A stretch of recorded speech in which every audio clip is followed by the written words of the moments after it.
The Holy Bible, the King James Version, read by Alexander Scorby. The first book of Moses, called Genesis, chapter 1. In the beginning God created the heaven and the earth. And the earth was without form and void, and darkness was upon the face of the deep, and the Spirit of God moved upon the face of the waters. And God said, "Let there be light." And there was light. And God saw the light that it was good. And God divided the light from the darkness. And God called the light day, and the darkness he called night. And the evening and the morning were the first day. And God said, "Let there be a firmament in the midst of the waters, and let it divide the waters from the waters." And God made the firmament, and divided the waters which were under the firmament from the waters which were above the firmament. And it was so. And God called the firmament heaven. And the evening and the morning were the second day. And God said, "Let the waters under the heaven be gathered together unto one place, and let the dry land appear." And it was so. And God called the dry land earth. The gathering together of the waters called he seas. And God saw that it was good. And God said, "Let the earth bring forth grass, the herb yielding seed, and the fruit tree yielding fruit after his kind, whose seed is in itself upon the earth." And it was so. And the earth brought forth grass, and herb yielding seed after his kind, and the tree yielding fruit, whose seed was in itself after his kind. God saw that it was good. And the evening and the morning were the third day.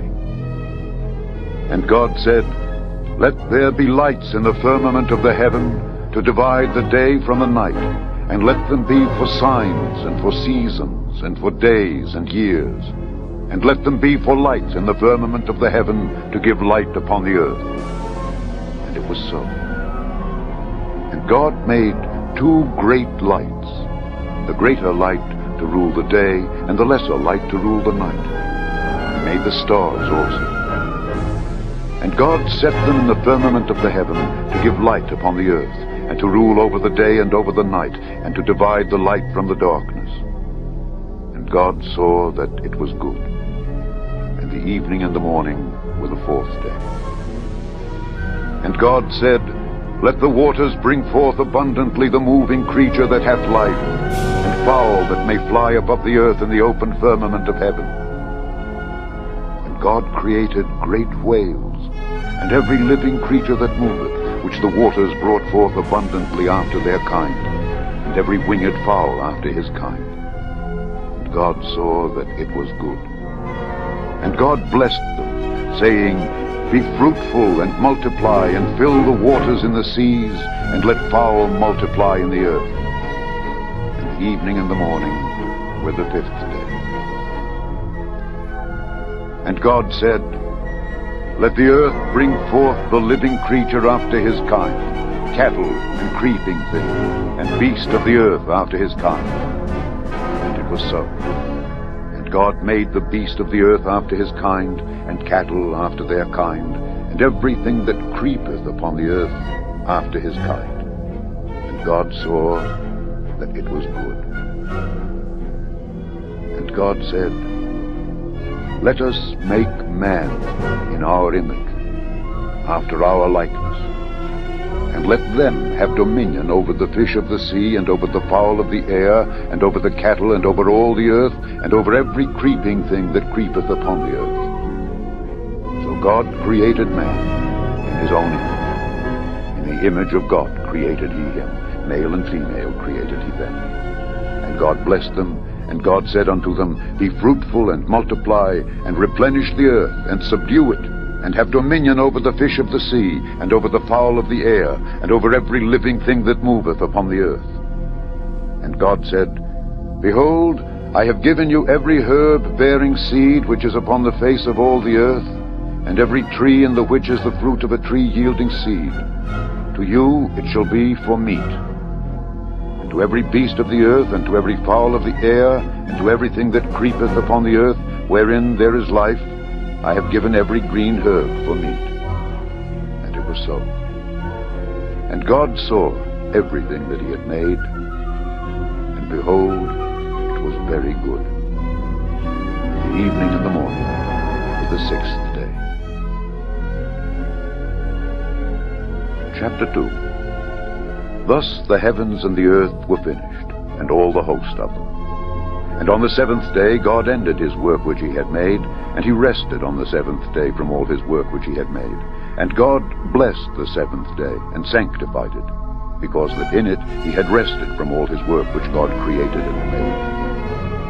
These are the generations of the heavens and of the earth when they were created, in the day that the Lord God made the earth and the heavens, and every plant of the field before it was in the earth, and every herb of the field before it grew. For the Lord God had not caused it to rain upon the earth, and there was not a man to till the ground. But there went up a mist from the earth, and watered the whole face of the ground. And the Lord God formed man of the dust of the ground, and breathed into his nostrils the breath of life, and man became a living soul. And the Lord God planted a garden eastward in Eden, and there he put the man whom he had formed. And out of the ground made the Lord God to grow every tree that is pleasant to the sight and good for food, the tree of life also in the midst of the garden, and the tree of knowledge of good and evil. And a river went out of Eden to water the garden, and from thence it was parted, and became into 4 heads. The name of the first is Pison. That is it which compasseth the whole land of Havilah, where there is gold, and the gold of that land is good. There is bdellium, and the onyx stone. And the name of the second river is Gihon. The same is it that compasseth the whole land of Ethiopia. And the name of the third river is Hiddekel. That is it which goeth toward the east of Assyria. And the fourth river is Euphrates. And the Lord God took the man, and put him into the garden of Eden, to dress it and to keep it. And the Lord God commanded the man, saying, Of every tree of the garden thou mayest freely eat, but of the tree of the knowledge of good and evil thou shalt not eat of it. For in the day that thou eatest thereof, thou shalt surely die. And the Lord God said, It is not good that the man should be alone. I will make him an help meet for him. And out of the ground the Lord God formed every beast of the field and every fowl of the air, and brought them unto Adam to see what he would call them. And whatsoever Adam called every living creature, that was the name thereof. And Adam gave names to all cattle, to the fowl of the air, to every beast of the field. But for Adam there was not found an help meet for him. And the Lord God caused a deep sleep to fall upon Adam, and he slept. He took one of his ribs, and closed up the flesh instead thereof, and the rib which the Lord God had taken from man made he a woman, and brought her unto the man. And Adam said, This is now bone of my bones, and flesh of my flesh. She shall be called woman, because she was taken out of man. Therefore shall a man leave his father and his mother, and shall cleave unto his wife, and they shall be one flesh. And they were both naked, the man and his wife, and were not ashamed. Chapter 3.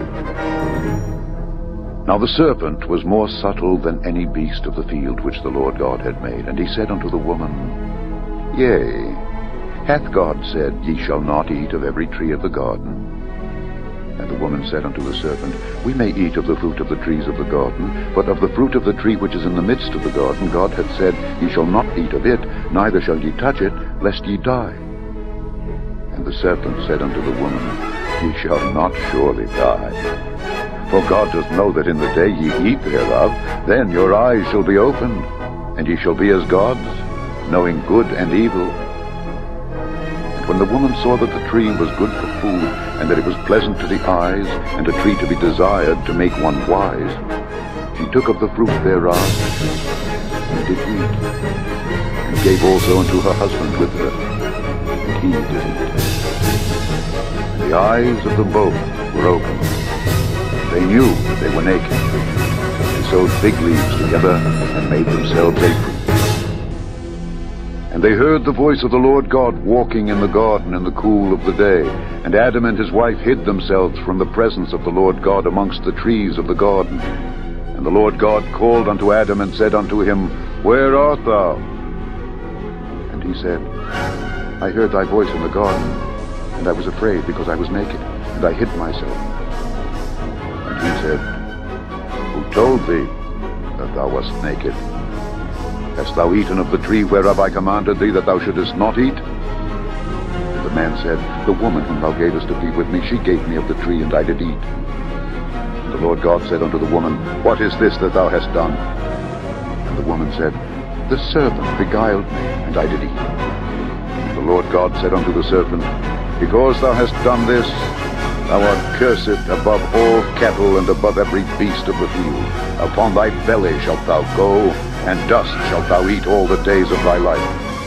And I will put enmity between thee and the woman, and between thy seed and her seed. It shall bruise thy head, and thou shalt bruise his heel. Unto the woman he said, I will greatly multiply thy sorrow and thy conception. In sorrow thou shalt bring forth children, and thy desire shall be to thy husband, and he shall rule over thee. Unto Adam he said, Because thou hast hearkened unto the voice of thy wife, and hast eaten of the tree of which I commanded thee, saying, Thou shalt not eat of it, cursed is the ground for thy sake. In sorrow shalt thou eat of it all the days of thy life. Thorns also and thistles shall it bring forth to thee, and thou shalt eat the herb of the field. In the sweat of thy face shalt thou eat bread, till thou return unto the ground. For out of it wast thou taken. For dust thou art, and unto dust shalt thou return. And Adam called his wife's name Eve, for she was the mother of all living. Unto Adam also and to his wife did the Lord God make coats of skin, and clothe them. And the Lord God said, Behold, the man is become as one of us to know good and evil. And now, lest he put forth his hand and take also of the tree of life, and eat, and live forever. Therefore the Lord God sent him forth from the Garden of Eden to till the ground from whence he was taken. So he drove out the man, and he placed at the east of the Garden of Eden cherubim, and a flaming sword which turned every way, to keep the way of the tree of life. Chapter 4. And Adam knew Eve his wife, and she conceived, and bare Cain, and said, I have gotten a man from the Lord. And she again bare his brother Abel. And Abel was a keeper of sheep, but Cain was a tiller of the ground. And in process of time it came to pass that Cain brought of the fruit of the ground an offering unto the Lord. And Abel he also brought of the firstlings of his flock and of the fat thereof. The Lord had respect unto Abel and to his offering, but unto Cain and to his offering he had not respect. And Cain was very wroth, and his countenance fell. And the Lord said unto Cain, Why art thou wroth? And why is thy countenance fallen? If thou doest well, shalt thou not be accepted? And if thou doest not well, sin lieth at the door. And unto thee shall be his desire, and thou shalt rule over him. And Cain talked with Abel his brother. And it came to pass, when they were in the field, that Cain rose up against Abel his brother, and slew him. And the Lord said unto Cain, Where is Abel thy brother? And he said, I know not, am I my brother's keeper? And he said, What hast thou done? The voice of thy brother's blood crieth unto me from the ground. And now art thou cursed from the earth, which hath opened her mouth to receive thy brother's blood from thy hand. When thou tillest the ground, it shall not henceforth yield unto thee her strength. A fugitive and a vagabond shalt thou be in the earth. And Cain said unto the Lord, My punishment is greater than I can bear. Behold, thou hast driven me out this day from the face of the earth, and from thy face shall I be hid. And I shall be a fugitive and a vagabond in the earth, and it shall come to pass that everyone that findeth me shall slay me. And the Lord said unto him, Therefore whosoever slayeth Cain, vengeance shall be taken on him sevenfold. The Lord set him off on Cain, lest any finding him should kill him. And Cain went out from the presence of the Lord, and dwelt in the land of Nod, on the east of Eden. And Cain knew his wife, and she conceived, and bare Enoch. And he builded a city, and called the name of the city after the name of his son, Enoch. And unto Enoch was born Irad, and Irad begat Mehujael, and Mehujael begat Methusael, and Methusael begat Lamech. And Lamech took unto him two wives. The name of the one was Adah, and the name of the other Zillah. And Adah bare Jabal. He was the father of such as dwell in tents, and of such as had cattle. And his brother's name was Jubal. He was the father of all such as handle the harp and organ. And Zillah she also bare Tubal-Cain, an instructor of every artificer in brass and iron. And the sister of Tubal-Cain was Naamah.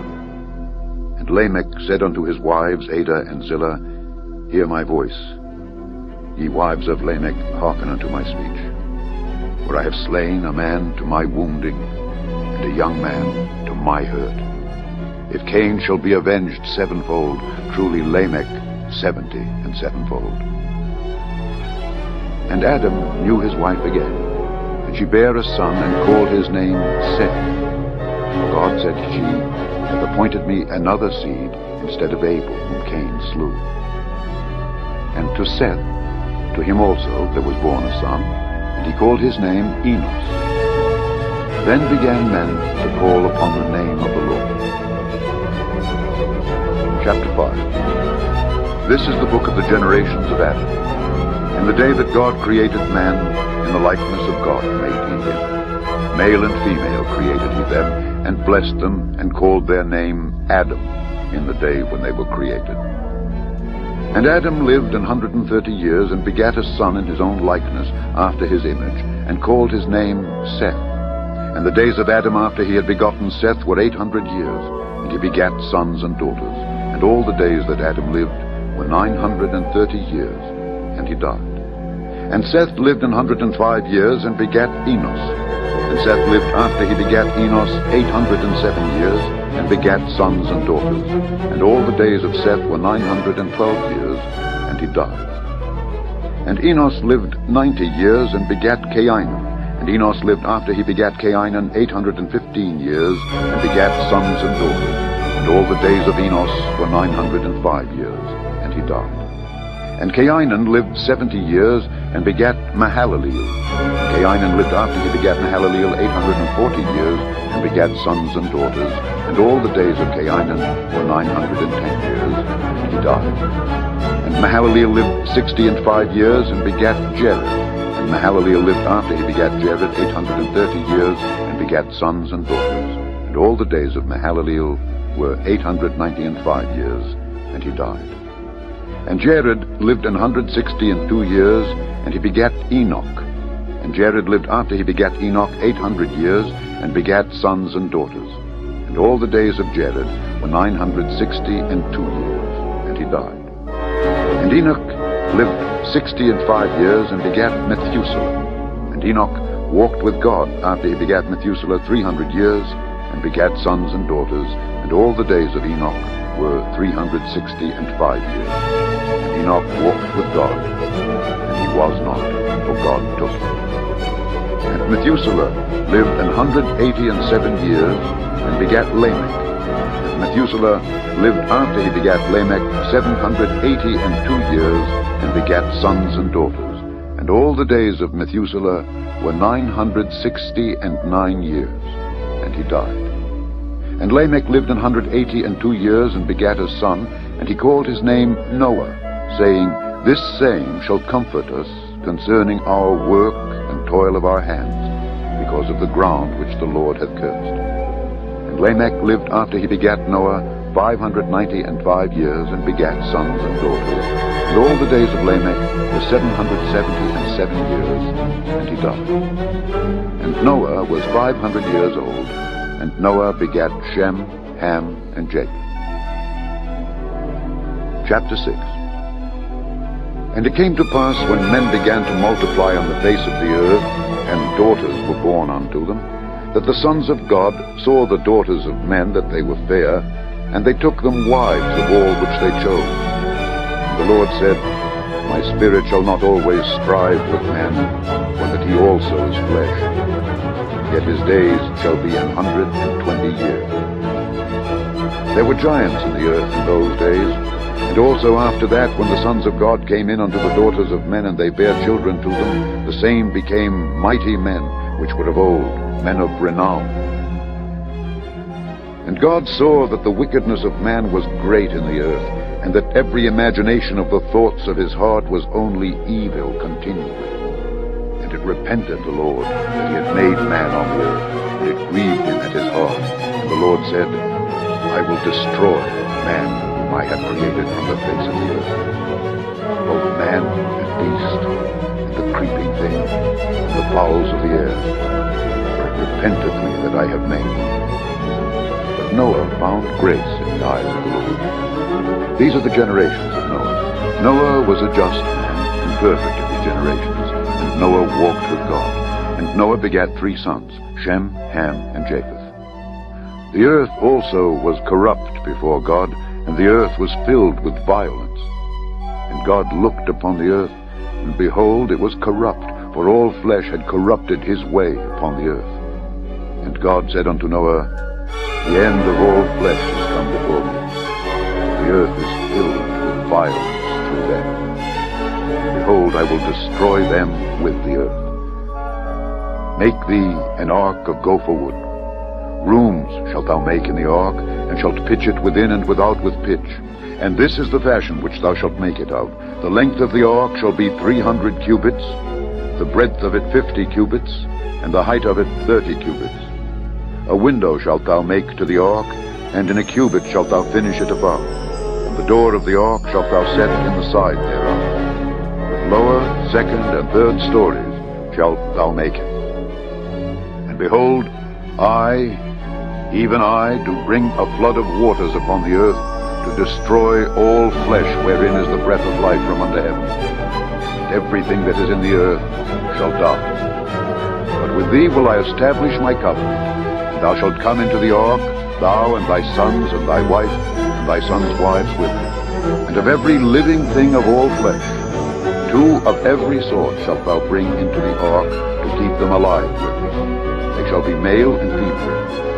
Of fowls after their kind, and of cattle after their kind, of every creeping thing of the earth after his kind, 2 of every sort shall come unto thee to keep them alive.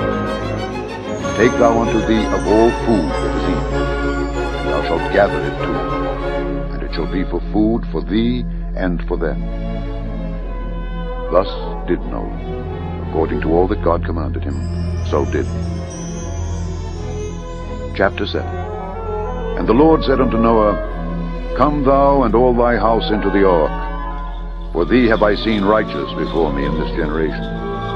Of every clean beast thou shalt take to thee by 7s the male and his female, and of beasts that are not clean by 2 the male and his female. Of fowls also of the air by 7s the male and the female, to keep seed alive upon the face of all the earth. For yet 7 days, I will cause it to rain upon the earth 40 days and 40 nights. And every living substance that I have made will I destroy from off the face of the earth. And Noah did according unto all that the Lord commanded him. And Noah was 600 years old when the flood of waters was upon the earth.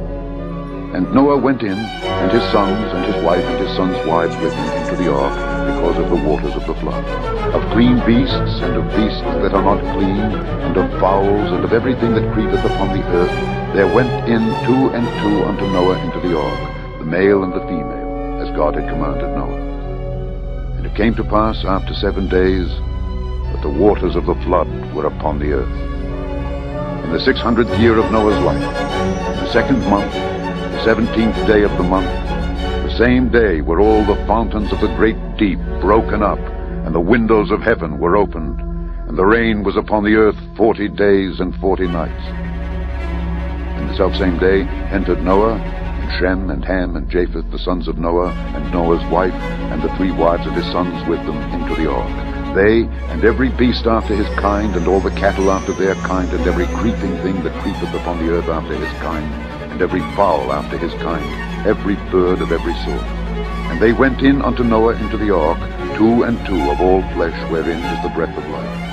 And they that went in male and female of all flesh, as God had commanded him. And the Lord shut him in. And the flood was 40 days upon the earth. And the waters increased, and bare up the ark, and it was lift up above the earth. And the waters prevailed, and were increased greatly upon the earth. And the ark went upon the face of the waters. And the waters prevailed exceedingly upon the earth, and all the high hills that were under the whole heaven were covered.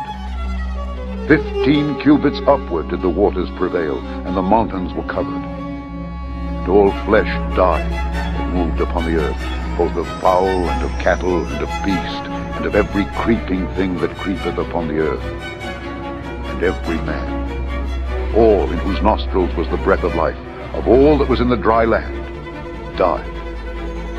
And every living substance was destroyed, which was upon the face of the ground, both man and cattle, and the creeping things, and the fowl of the heaven, and they were destroyed from the earth. And Noah only remained alive, and they that were with him in the ark.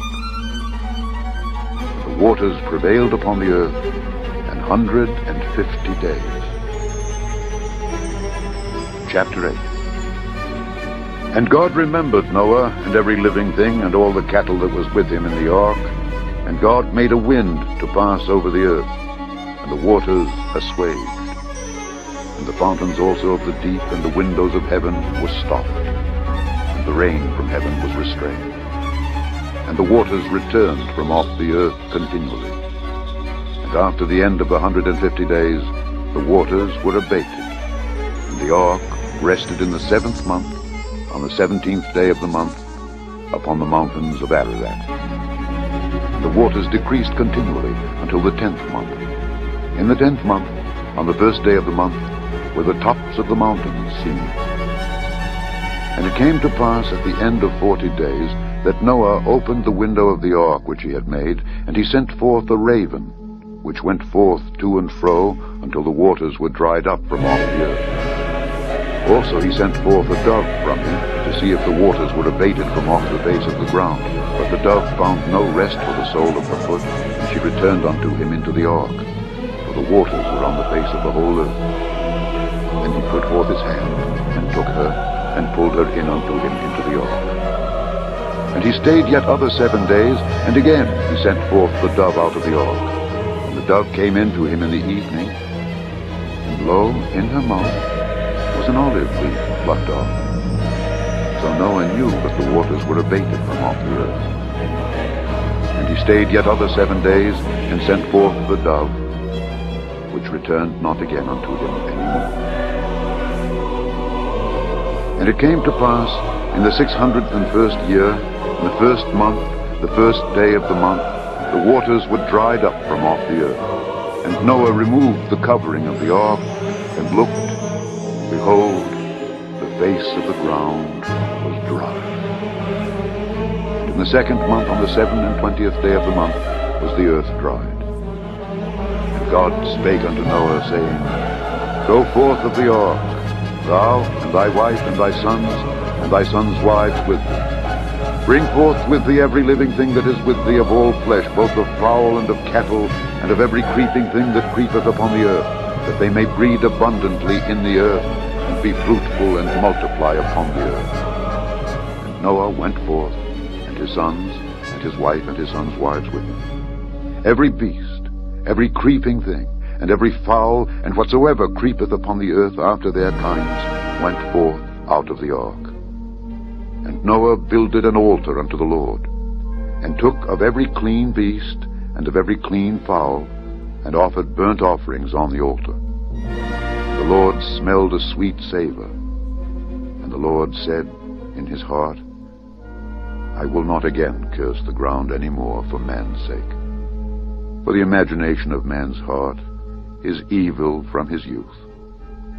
neither will I again smite any more everything living, as I have done. While the earth remaineth, seed time and harvest, and cold and heat, and summer and winter, and day and night shall not cease. Chapter 9. And God blessed Noah and his sons, and said unto them, Be fruitful, and multiply, and replenish the earth. And the fear of you and the dread of you shall be upon every beast of the earth, and upon every fowl of the air, upon all that moveth upon the earth, and upon all the fishes of the sea. Into your hand are they delivered. Every moving thing that liveth shall be meat for you. Even as the green herb have I given you all things. But flesh with the life thereof, which is the blood thereof, shall ye not eat. And surely your blood of your lives will I require. At the hand of every beast will I require it, and at the hand of man. At the hand of every man's brother will I require the life of man.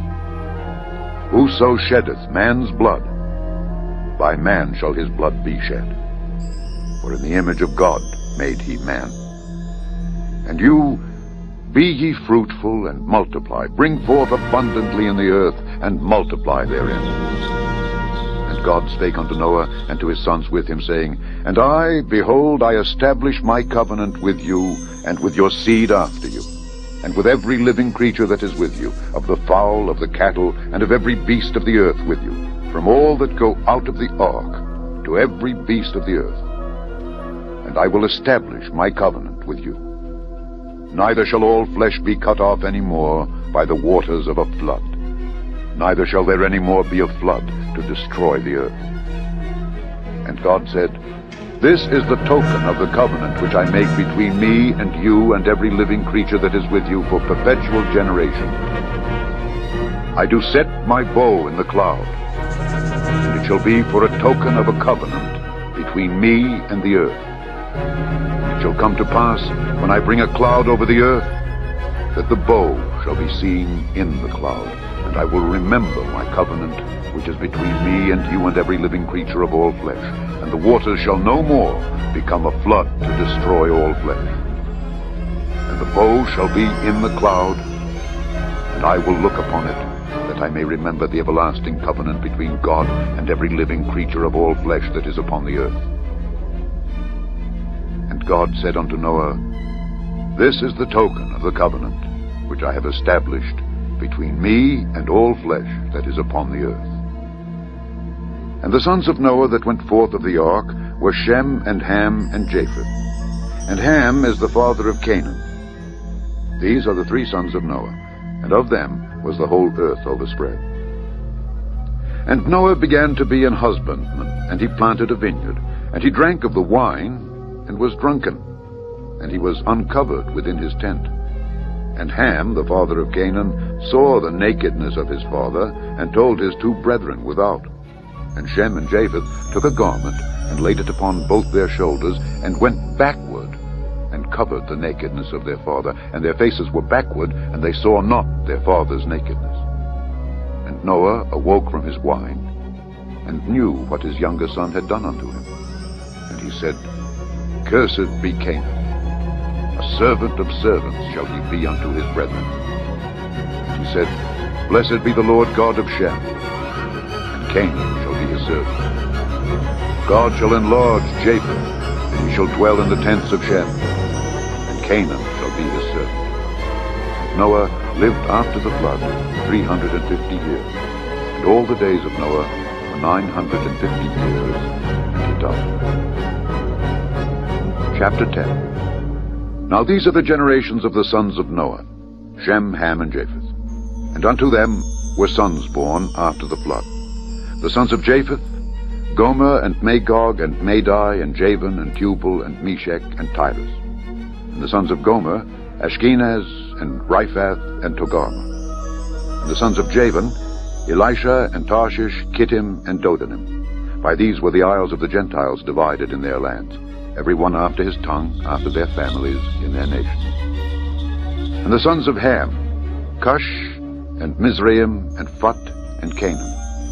And the sons of Cush, Seba, and Havilah, and Sabta, and Raamah, and Sabteka. And the sons of Raamah, Sheba, and Dedan. And Cush begat Nimrod. He began to be a mighty one in the earth. He was a mighty hunter before the Lord. Wherefore it is said, even as Nimrod the mighty hunter before the Lord. And the beginning of his kingdom was Babel, and Erech, and Akkad, and Calneh, in the land of Shinar. Out of that land went forth Asher, and builded Nineveh, and the city Rehoboth, and Calah, and Resen between Nineveh and Calah, the same as a great city. And Mizraim begat Ludim, and Anamim, and Lehabim, and Naphtuhim, and Pathrusim, and Cashluhim, out of whom came Philistim, and Caphtorim. And Canaan begat Sidon, his firstborn, and Heth, and the Jebusite, and the Amorite, and the Girgasite, and the Hivite, and the Archite, and the Sinite, and the Arvadite, and the Zemarite, and the Hamathite. And afterward were the families of the Canaanites spread abroad.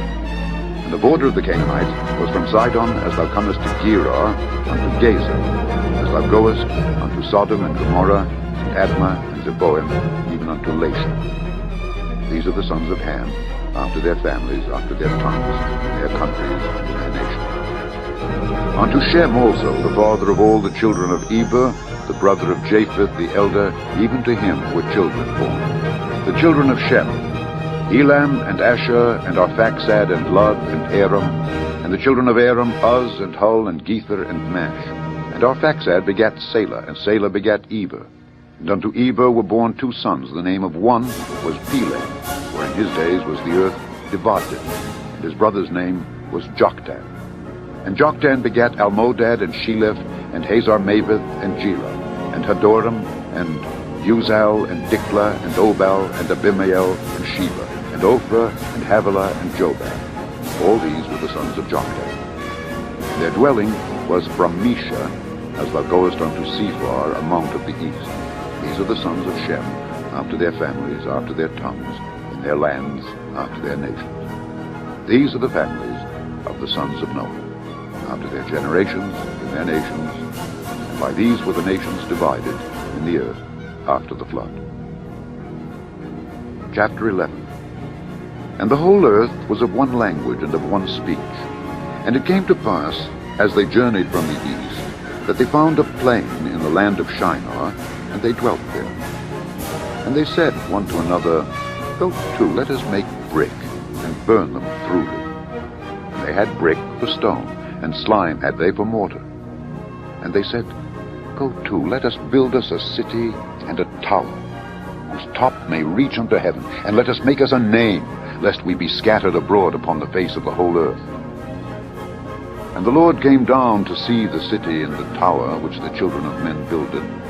And the Lord said, Behold, the people is one, and they have all one language, and this they begin to do. And now nothing will be restrained from them which they have imagined to do. Go to, let us go down, and there confound their language, that they may not understand one another's speech. So the Lord scattered them abroad from thence upon the face of all the earth, and they left off to build the city. Therefore is the name of it called Babel, because the Lord did there confound the language of all the earth. And from thence did the Lord scatter them abroad upon the face of all the earth. These are the generations of Shem. Shem was 100 years old, and he begat Arphaxad 2 years after the flood. And Shem lived after he begat Arphaxad 500 years, and begat sons and daughters. And Arphaxad lived 35 years, and begat Salah. And Arphaxad lived after he begat Salah 403 years, and begat sons and daughters. And Salah lived 30 years, and begat Eber. And Salah lived after he begat Eber 403 years, and begat sons and daughters. And Eber lived 34 years, and begat Peleg. And Eber lived after he begat Peleg 430 years, and begat sons and daughters. And Peleg lived 30 years, and begat Reu. And Peleg lived after he begat Reu 209 years, and begat sons and daughters. And Reu lived 32 years, and begat Serug. And Reu lived after he begat Serug 207 years, and begat sons and daughters. And Serug lived 30 years, and begat Nahor. And Serug lived after he begat Nahor 200 years, and begat sons and daughters. And Nahor lived 29 years, and begat Terah. Nahor lived after he begat Terah 119 years and begat sons and daughters. And Terah lived 70 years and begat Abram, Nahor, and Haran. Now these are the generations of Terah. Terah begat Abram, Nahor, and Haran. And Haran begat Lot. And Haran died before his father Terah in the land of his nativity, in Ur of the Chaldees. And Abram and Nahor took them wives. The name of Abram's wife was Sarai, and the name of Nahor's wife Milcah, the daughter of Haran, the father of Milcah, and the father of Iscah. But Sarai was barren. She had no child. And Terah took Abram his son, and Lot the son of Haran, his son's son, and Sarai his daughter-in-law, his son Abram's wife, and they went forth with them from Ur of the Chaldees to go into the land of Canaan. And they came unto Haran, and dwelt there. And the days of Terah were 205 years, and Terah died in Haran. Chapter 12. Now the Lord had said unto Abram, Get thee out of thy country, and from thy kindred, and from thy father's house, unto a land that I will show thee. And I will make of thee a great nation, and I will bless thee, and make thy name great. And thou shalt be a blessing. And I will bless them that bless thee, and curse him that curseth thee. And in thee shall all families of the earth be blessed. So Abram departed, as the Lord had spoken unto him, and Lot went with him. And Abram was 75 years old when he departed out of Haran. And Abram took Sarai his wife, and Lot his brother's son, and all their substance that they had gathered, and the souls that they had gotten in Haran, and they went forth to go into the land of Canaan. And into the land of Canaan they came.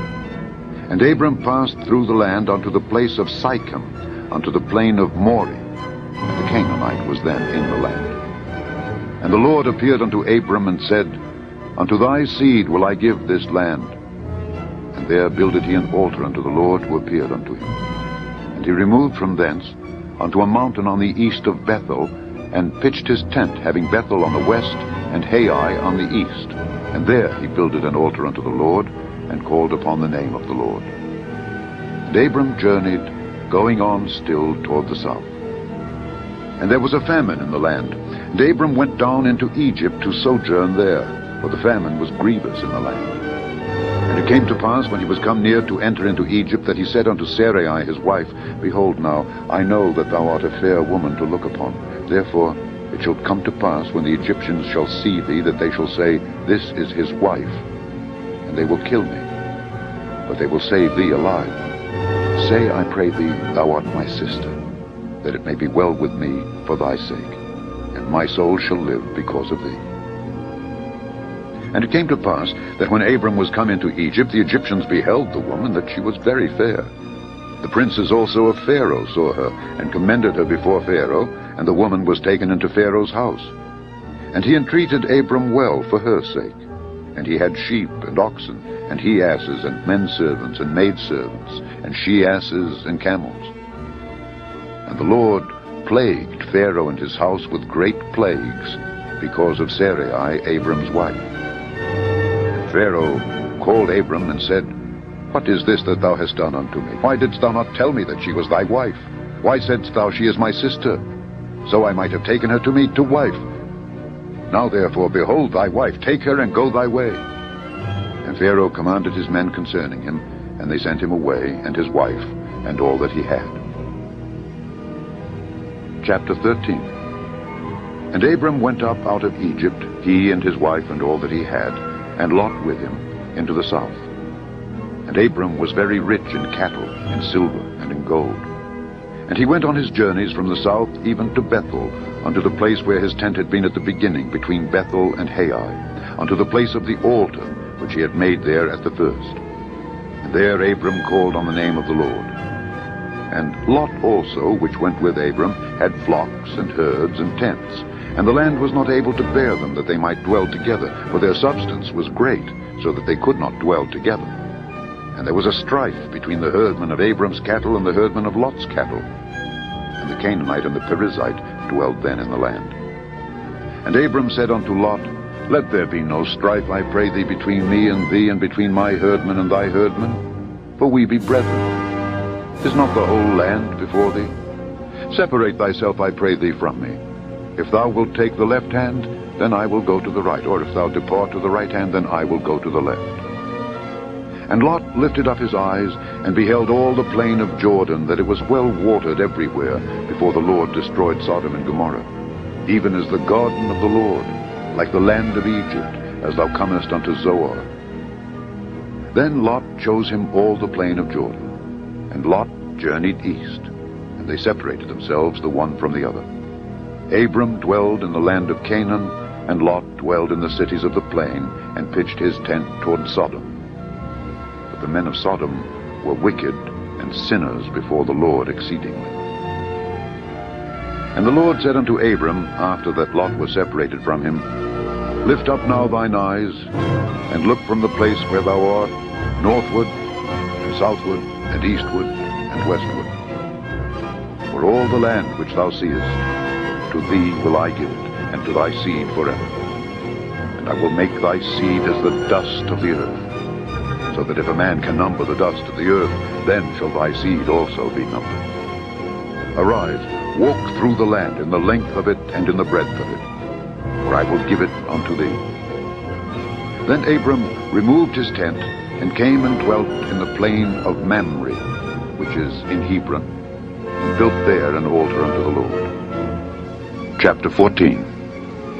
And it came to pass, in the days of Amraphel king of Shinar, Arioch king of Elasar, Kedorlaomer king of Elam, and Tidal king of nations, that these made war with Bera king of Sodom, and with Birsha king of Gomorrah, Shinab king of Admah, and Shemeba king of Zeboim, and the king of Bela, which is Zoar. All these were joined together in the vale of Siddim, which is the Salt Sea. 12 years they served Kedorlaomer, and in the 13th year they rebelled. And in the 14th year came Kedorlaomer and the kings that were with him, and smote the Rephaims in Ashtaroth Karnaim, and the Zuzims in Ham, and the Emims in Shavi Kiriathaim, and the Horites in their Mount Seir, unto Elparan, which is by the wilderness. And they returned and came to En-Mishpat, which is Kadesh, and smote all the country of the Amalekites, and also the Amorites that dwelt in Hazezon Tamar. And there went out the king of Sodom, and the king of Gomorrah, and the king of Admah, and the king of Zeboim, and the king of Bela, the same as Zoar, and they joined battle with them in the vale of Siddim, with Kedorlaomer the king of Elam, and with Tidal king of nations, and with Amraphel king of Shinar, and Arioch king of Elasar, 4 kings with 5.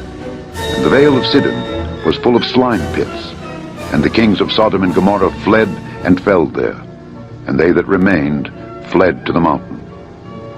And they took all the goods of Sodom and Gomorrah, and all their victuals, and went their way. And they took Lot, Abram's brother's son, who dwelt in Sodom, and his goods, and departed. And there came one that had escaped, and told Abram the Hebrew, for he dwelt in the plain of Mamre the Amorite, brother of Eshcol, and brother of Aner, and these were confederate with Abram. And when Abram heard that his brother was taken captive, he armed his trained servants, born in his own house, 318, and pursued them unto Dan.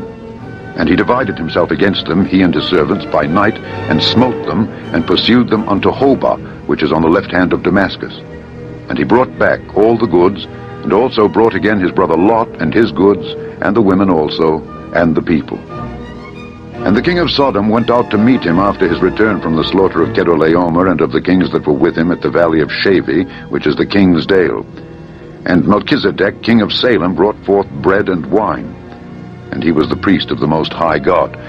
And he blessed him, and said, Blessed be Abram of the Most High God, possessor of heaven and earth. And blessed be the Most High God, which hath delivered thine enemies into thy hand. And he gave him tithes of all. And the king of Sodom said unto Abram, Give me the persons, and take the goods to thyself. And Abram said to the king of Sodom, I have lifted up mine hand unto the Lord, the Most High God, the possessor of heaven and earth, that I will not take from a thread even to a shoe latchet, and that I will not take anything that is thine, lest thou shouldest say, I have made Abram rich. Save only that which the young men have eaten, and the portion of the men which went with me, Aner, Eshcol, and Mamre. Let them take their portion. Chapter 15. After these things the word of the Lord came unto Abram in a vision, saying, Fear not, Abram, I am thy shield, and thy exceeding great reward. And Abram said, Lord God, what wilt thou give me, seeing I go childless, and the steward of my house is this Eliezer of Damascus? And Abram said, Behold, to me thou hast given no seed, and lo, one born in my house is mine heir. And behold, the word of the Lord came unto him, saying, This shall not be thine heir, but he that shall come forth out of thine own bowels shall be thine heir. And he brought him forth abroad, and said, Look now toward heaven, and tell the stars, if thou be able to number them. And he said unto him, So shall thy seed be. And he believed in the Lord, and he counted it to him for righteousness. And he said unto him, I am the Lord that brought thee out of Ur of the Chaldees to give thee this land to inherit it. And he said, Lord God, whereby shall I know that I shall inherit it? And he said unto him, Take me an heifer of 3 years old, and a she-goat of 3 years old, and a ram of 3 years old, and a turtle dove, and a young pigeon. And he took unto him all these, and divided them in the midst, and laid each piece one against another, but the birds divided he not. And when the fowls came down upon the carcasses, Abram drove them away. And when the sun was going down, a deep sleep fell upon Abram. And lo, an horror of great darkness fell upon him. And he said unto Abram, Know of a surety that thy seed shall be a stranger in a land that is not theirs, and shall serve them, and they shall afflict them 400 years. And also that nation whom they shall serve will I judge, and afterward shall they come out with great substance. And thou shalt go to thy fathers in peace, thou shalt be buried in a good old age. But in the 4th generation they shall come hither again, for the iniquity of the Amorites is not yet full. And it came to pass that when the sun went down and it was dark, behold, a smoking furnace, and a burning lamp that passed between those pieces. In the same day the Lord made a covenant with Abram, saying, Unto thy seed have I given this land, from the river of Egypt unto the great river, the river Euphrates. The Kenites, and the Kenizzites, and the Cadmonites, and the Hittites, and the Perizzites, and the Rephaims, and the Amorites, and the Canaanites, and the Girgashites, and the Jebusites. Chapter 16. Now Sarai, Abram's wife, bare him no children. And she had an handmaid, an Egyptian, whose name was Hagar. And Sarai said unto Abram, Behold, now the Lord hath restrained me from bearing. I pray thee, go in unto my maid. It may be that I may obtain children by her. And Abram hearkened to the voice of Sarai. And Sarai, Abram's wife, took Hagar, her maid, the Egyptian, after Abram had dwelt 10 years in the land of Canaan, and gave her to her husband Abram to be his wife. And he went in unto Hagar, and she conceived. And when she saw that she had conceived, her mistress was despised in her eyes. And Sarai said unto Abram, My wrong be upon thee. I have given my maid into thy bosom, and when she saw that she had conceived, I was despised in her eyes. The Lord judge between me and thee. But Abram said unto Sarai, Behold, thy maid is in thy hand. Do to her as it pleaseth thee. And when Sarai dealt hardly with her, she fled from her face.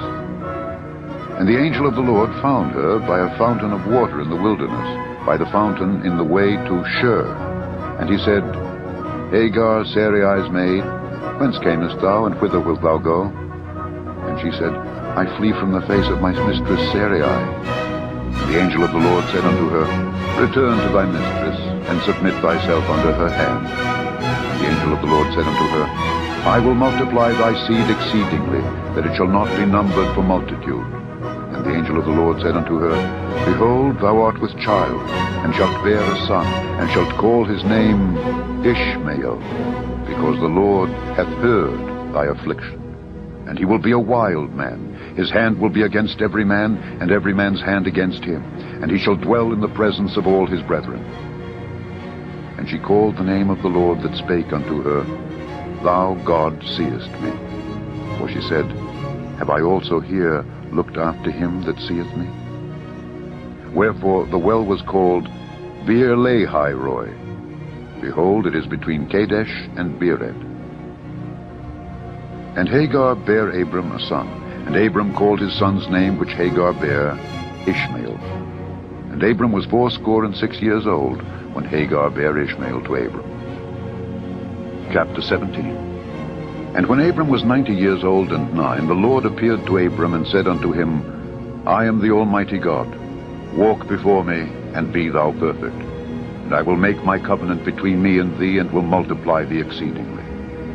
And Abram fell on his face, and God talked with him, saying, As for me, behold, my covenant is with thee, and thou shalt be a father of many nations. Neither shall thy name any more be called Abram, but thy name shall be Abraham, for a father of many nations have I made thee.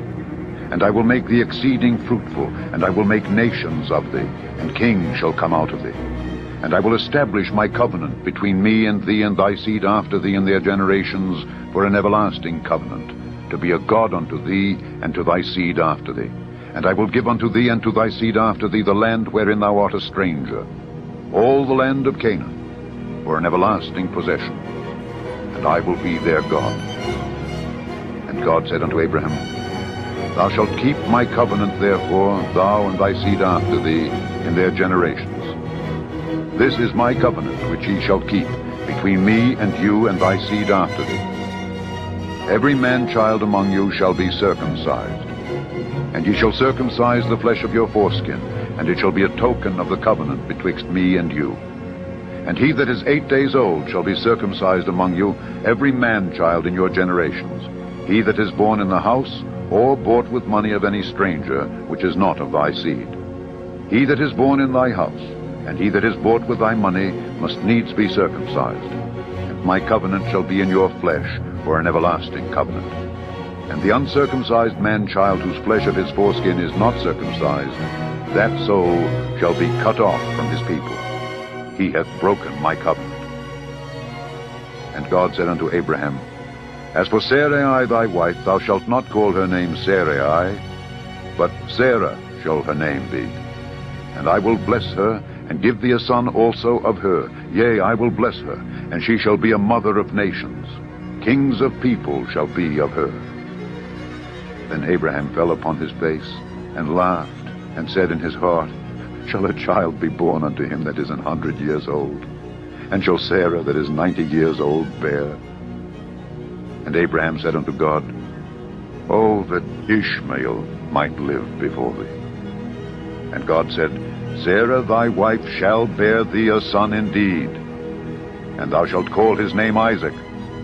And I will establish my covenant with him for an everlasting covenant, and with his seed after him. And as for Ishmael, I have heard thee. Behold, I have blessed him, and will make him fruitful, and will multiply him exceedingly. 12 princes shall he beget, and I will make him a great nation. But my covenant will I establish with Isaac, which Sarah shall bear unto thee at this set time in the next year. And he left off talking with him, and God went up from Abraham. And Abraham took Ishmael his son, and all that were born in his house, and all that were bought with his money, every male among the men of Abraham's house, and circumcised the flesh of their foreskin in the selfsame day, as God had said unto him. And Abram was 90 years old and 9 when he was circumcised in the flesh of his foreskin. And Ishmael his son was 13 years old when he was circumcised in the flesh of his foreskin. In the selfsame day was Abraham circumcised, and Ishmael his son. And all the men of his house, born in the house and bought with money of the stranger, were circumcised with him. Chapter 18.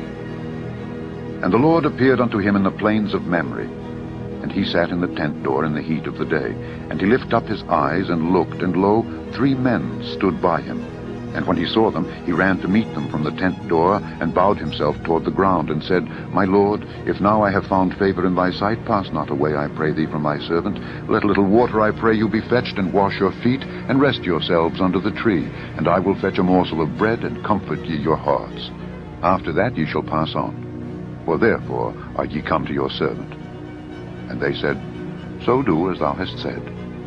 And Abraham hastened into the tent unto Sarah, and said, Make ready quickly 3 measures of fine meal, knead it, and make cakes upon the hearth. And Abraham ran unto the herd, and fetched a calf tender and good, and gave it unto a young man, and he hasted to dress it. And he took butter and milk, and the calf which he had dressed, and set it before them. And he stood by them under the tree, and they did eat. And they said unto him, Where is Sarah thy wife? And he said, Behold, in the tent. And he said, I will certainly return unto thee according to the time of life. And lo, Sarah thy wife shall have a son. And Sarah heard it in the tent door which was behind him. Now Abraham and Sarah were old and well stricken in age, and it ceased to be with Sarah after the manner of women. Therefore Sarah laughed within herself, saying, After I am waxed old shall I have pleasure, my Lord being old also? And the Lord said unto Abraham, Wherefore did Sarah laugh, saying, Shall I of a surety bear a child which am old? Is anything too hard for the Lord? At the time appointed I will return unto thee, according to the time of life, and Sarah shall have a son. Then Sarah denied, saying, I laughed not, for she was afraid. And he said, Nay, but thou didst laugh. And the men rose up from thence, and looked toward Sodom. And Abraham went with them to bring them on the way. And the Lord said, Shall I hide from Abraham that thing which I do? Seeing that Abraham shall surely become a great and mighty nation, and all the nations of the earth shall be blessed in him. For I know him, that he will command his children and his household after him, and they shall keep the way of the Lord, to do justice and judgment, that the Lord may bring upon Abraham that which he hath spoken of him. And the Lord said, Because the cry of Sodom and Gomorrah is great, and because their sin is very grievous, I will go down now, and see whether they have done altogether according to the cry of it which is come unto me. And if not, I will know. And the men turned their faces from thence, and went toward Sodom. But Abraham stood yet before the Lord. And Abraham drew near, and said, Wilt thou also destroy the righteous with the wicked? Peradventure there be 50 righteous within the city. Wilt thou also destroy and not spare the place for the 50 righteous that are therein? That be far from thee to do after this manner, to slay the righteous with the wicked, and that the righteous should be as the wicked, that be far from thee. Shall not the judge of all the earth do right? And the Lord said, If I find in Sodom 50 righteous within the city, then I will spare all the place for their sakes. And Abraham answered and said, Behold, now I have taken upon me to speak unto the Lord, which am but dust and ashes. Peradventure there shall lack 5 of the 50 righteous. Wilt thou destroy all the city for lack of 5? And he said, If I find there 40 and 5, I will not destroy it. And he spake unto him yet again, and said, Peradventure there shall be 40 found there. And he said, I will not do it for 40's sake. And he said unto him, Oh, let not the Lord be angry, and I will speak. Peradventure there shall 30 be found there. And he said, I will not do it if I find 30 there. And he said, Behold now, I have taken upon me to speak unto the Lord. Peradventure there shall be 20 found there. And he said, I will not destroy it for 20's sake. And he said, Oh, let not the Lord be angry, and I will speak yet but this once. Peradventure 10 shall be found there. And he said, I will not destroy it for 10's sake. And the Lord went his way as soon as he had left communing with Abraham. And Abraham returned unto his place. Chapter 19. And there came 2 angels to Sodom at even. And Lot sat in the gate of Sodom. And Lot, seeing them, rose up to meet them. And he bowed himself with his face toward the ground. And he said, Behold now, my lords, turn in, I pray you, into your servant's house, and tarry all night, and wash your feet, and ye shall rise up early, and go on your ways. And they said, Nay, but we will abide in the street all night. And he pressed upon them greatly, and they turned in unto him, and entered into his house. And he made them a feast, and did bake unleavened bread, and they did eat. But before they lay down, the men of the city, even the men of Sodom, compassed the house round, both old and young, all the people from every quarter. And they called unto Lot, and said unto him, Where are the men which came into thee this night? Bring them out unto us, that we may know them. And Lot went out at the door unto them, and shut the door after him, and said, I pray you, brethren, do not so wickedly. Behold now, I have 2 daughters which have not known man. Let me, I pray you, bring them out unto you, and do ye to them as is good in your eyes. Only unto these men do nothing. For therefore came they under the shadow of my roof. And they said, Stand back. And they said again, This one fellow came in to sojourn, and he will needs be a judge. Now will we deal worse with thee than with them. And they pressed sore upon the man, even Lot, and came near to break the door. But the men put forth their hand, and pulled Lot into the house to them, and shut to the door. And they smote the men that were at the door of the house with blindness, both small and great, so that they wearied themselves to bind the door. And the men said unto Lot, Hast thou here any besides? Son-in-law, and thy sons, and thy daughters, and whatsoever thou hast in the city, bring them out of this place. For we will destroy this place, because the cry of them is waxen great before the face of the Lord, and the Lord hath sent us to destroy it. And Lot went out and spake unto his sons-in-law, which married his daughters, and said, Up, get you out of this place, for the Lord will destroy this city. But he seemed as one that mocked unto his sons-in-law. And when the morning arose, then the angels hastened Lot, saying, Arise, take thy wife and thy 2 daughters which are here, lest thou be consumed in the iniquity of the city. And while he lingered, the men laid hold upon his hand, and upon the hand of his wife, and upon the hand of his 2 daughters, the Lord being merciful unto him, and they brought him forth, and set him without the city. And it came to pass, when they had brought them forth abroad, that he said, Escape for thy life, look not behind thee, neither stay thou in all the plain. Escape to the mountain, lest thou be consumed. And Lot said unto them, O not so, my lord. Behold, now thy servant hath found grace in thy sight, and thou hast magnified thy mercy, which thou hast showed unto me in saving my life. And I cannot escape to the mountain, lest some evil take me, and I die. Behold now, this city is near to flee unto, and it is a little one. O let me escape thither. Is it not a little one? And my soul shall live. And he said unto him, See, I have accepted thee concerning this thing also, that I will not overthrow this city, for the which thou hast spoken. Haste thee, escape thither, for I cannot do anything till thou be come thither. Therefore the name of the city was called Zoar. The sun was risen upon the earth when Lot entered into Zoar. Then the Lord rained upon Sodom and upon Gomorrah brimstone and fire from the Lord out of heaven. And he overthrew those cities, and all the plain, and all the inhabitants of the cities, and that which grew upon the ground. But his wife looked back from behind him, and she became a pillar of salt. And Abraham gat up early in the morning to the place where he stood before the Lord, and he looked toward Sodom and Gomorrah, and toward all the land of the plain, and beheld, and lo, the smoke of the country went up as the smoke of a furnace. And it came to pass, when God destroyed the cities of the plain, that God remembered Abraham, and sent Lot out of the midst of the overthrow, when he overthrew the cities in the which Lot dwelt. And Lot went up out of Zoar, and dwelt in the mountain, and his 2 daughters with him, for he feared to dwell in Zoar. And he dwelt in a cave, he and his 2 daughters.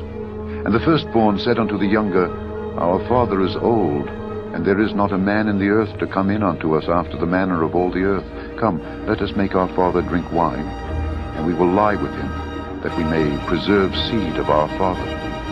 And they made their father drink wine that night. And the firstborn went in and lay with her father. And he perceived not when she lay down, nor when she arose. And it came to pass on the morrow, that the firstborn said unto the younger, Behold, I lay yesternight with my father. Let us make him drink wine this night also, and go thou in, and lie with him, that we may preserve seed of our father. And they made their father drink wine that night also. And the younger arose and lay with him, and he perceived not when she lay down, nor when she arose. Thus were both the daughters of Lot with child by their father. And the firstborn bare a son, and called his name Moab, the same as the father of the Moabites unto this day. And the younger, she also bare a son, and called his name Ben-Ammi, the same as the father of the children of Ammon unto this day. Chapter 20. And Abraham journeyed from thence toward the south country, and dwelled between Kadesh and Shur, and sojourned in Gerar. And Abraham said of Sarah his wife, She is my sister. And Abimelech king of Gerar sent and took Sarah. But God came to Abimelech in a dream by night, and said to him, Behold, thou art but a dead man, for the woman which thou hast taken, for she is a man's wife. But Abimelech had not come near her, and he said, Lord, wilt thou slay also a righteous nation?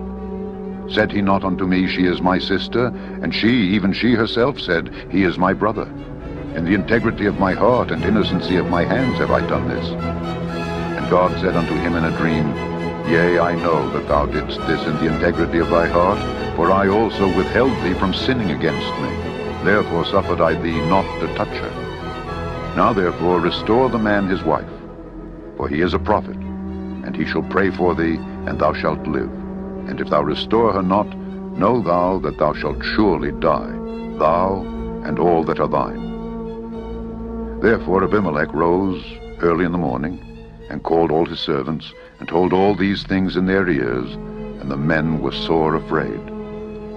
Then Abimelech called Abraham, and said unto him, What hast thou done unto us? And what have I offended thee, that thou hast brought on me and on my kingdom a great sin? Thou hast done deeds unto me that ought not to be done. And Abimelech said unto Abraham, What sawest thou, that thou hast done this thing? And Abraham said, Because I thought, Surely the fear of God is not in this place, and they will slay me for my wife's sake. And yet indeed she is my sister.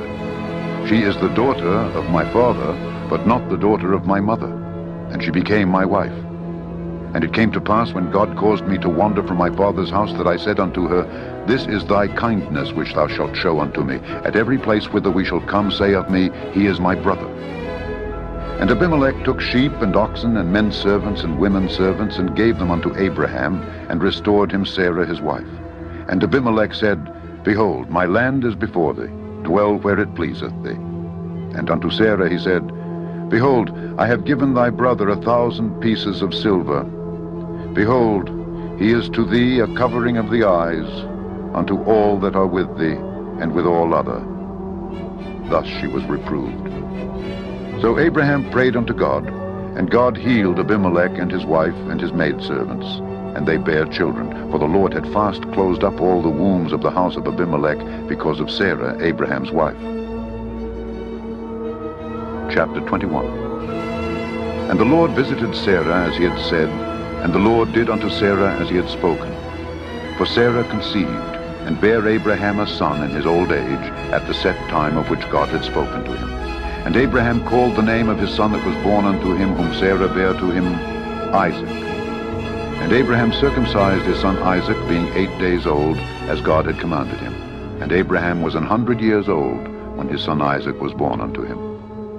And Sarah said, God hath made me to laugh, so that all that hear will laugh with me. And she said, Who would have said unto Abraham that Sarah should have given children suck? For I have borne him a son in his old age. And the child grew and was weaned, and Abraham made a great feast the same day that Isaac was weaned. And Sarah saw the son of Hagar the Egyptian, which she had borne unto Abraham, mocking. Wherefore she said unto Abraham, Cast out this bondwoman and her son, for the son of this bondwoman shall not be heir with my son, even with Isaac. And the thing was very grievous in Abraham's sight because of his son. And God said unto Abraham, Let it not be grievous in thy sight because of the lad and because of thy bondwoman. In all that Sarah hath said unto thee, hearken unto her voice. For in Isaac shall thy seed be called. And also of the son of the bondwoman will I make a nation, because he is thy seed. And Abraham rose up early in the morning, and took bread and a bottle of water, and gave it unto Hagar, putting it on her shoulder, and the child, and sent her away. And she departed, and wandered in the wilderness of Beersheba. And the water was spent in the bottle. And she cast the child under one of the shrubs, and she went and sat her down over against him a good way off, as it were a bowshot. For she said, Let me not see the death of the child. And she sat over against him, and lift up her voice, and wept. And God heard the voice of the lad. And the angel of God called to Hagar out of heaven, and said unto her, What aileth thee, Hagar? Fear not, for God hath heard the voice of the lad where he is. Arise, lift up the lad, and hold him in thine hand, for I will make him a great nation. And God opened her eyes, and she saw a well of water. And she went and filled the bottle with water, and gave the lad drink. And God was with the lad, and he grew and dwelt in the wilderness, and became an archer. And he dwelt in the wilderness of Paran, and his mother took him a wife out of the land of Egypt. And it came to pass at that time that Abimelech and Phicol, the chief captain of his host, spake unto Abraham, saying, God is with thee in all that thou doest. Now therefore swear unto me here by God, that thou wilt not deal falsely with me, nor with my son, nor with my son's son. But according to the kindness that I have done unto thee, thou shalt do unto me, and to the land wherein thou hast sojourned. And Abraham said, I will swear. And Abraham reproved Abimelech because of a well of water which Abimelech's servants had violently taken away. And Abimelech said, I wot not who hath done this thing. Neither didst thou tell me, neither yet heard I of it, but today. And Abraham took sheep and oxen, and gave them unto Abimelech, and both of them made a covenant. And Abraham set 7 ewe lambs of the flock by themselves. And Abimelech said unto Abraham, What mean these 7 ewe lambs which thou hast set by themselves? And he said, For these 7 ewe lambs shalt thou take of my hand, that they may be a witness unto me that I have digged this well. Wherefore he called that place Beersheba, because there they swear both of them. Thus they made a covenant at Beersheba. Then Abimelech rose up, and Phicol the chief captain of his host, and they returned into the land of the Philistines. And Abraham planted a grove in Beersheba, and called there on the name of the Lord, the everlasting God. And Abraham sojourned in the Philistines' land many days.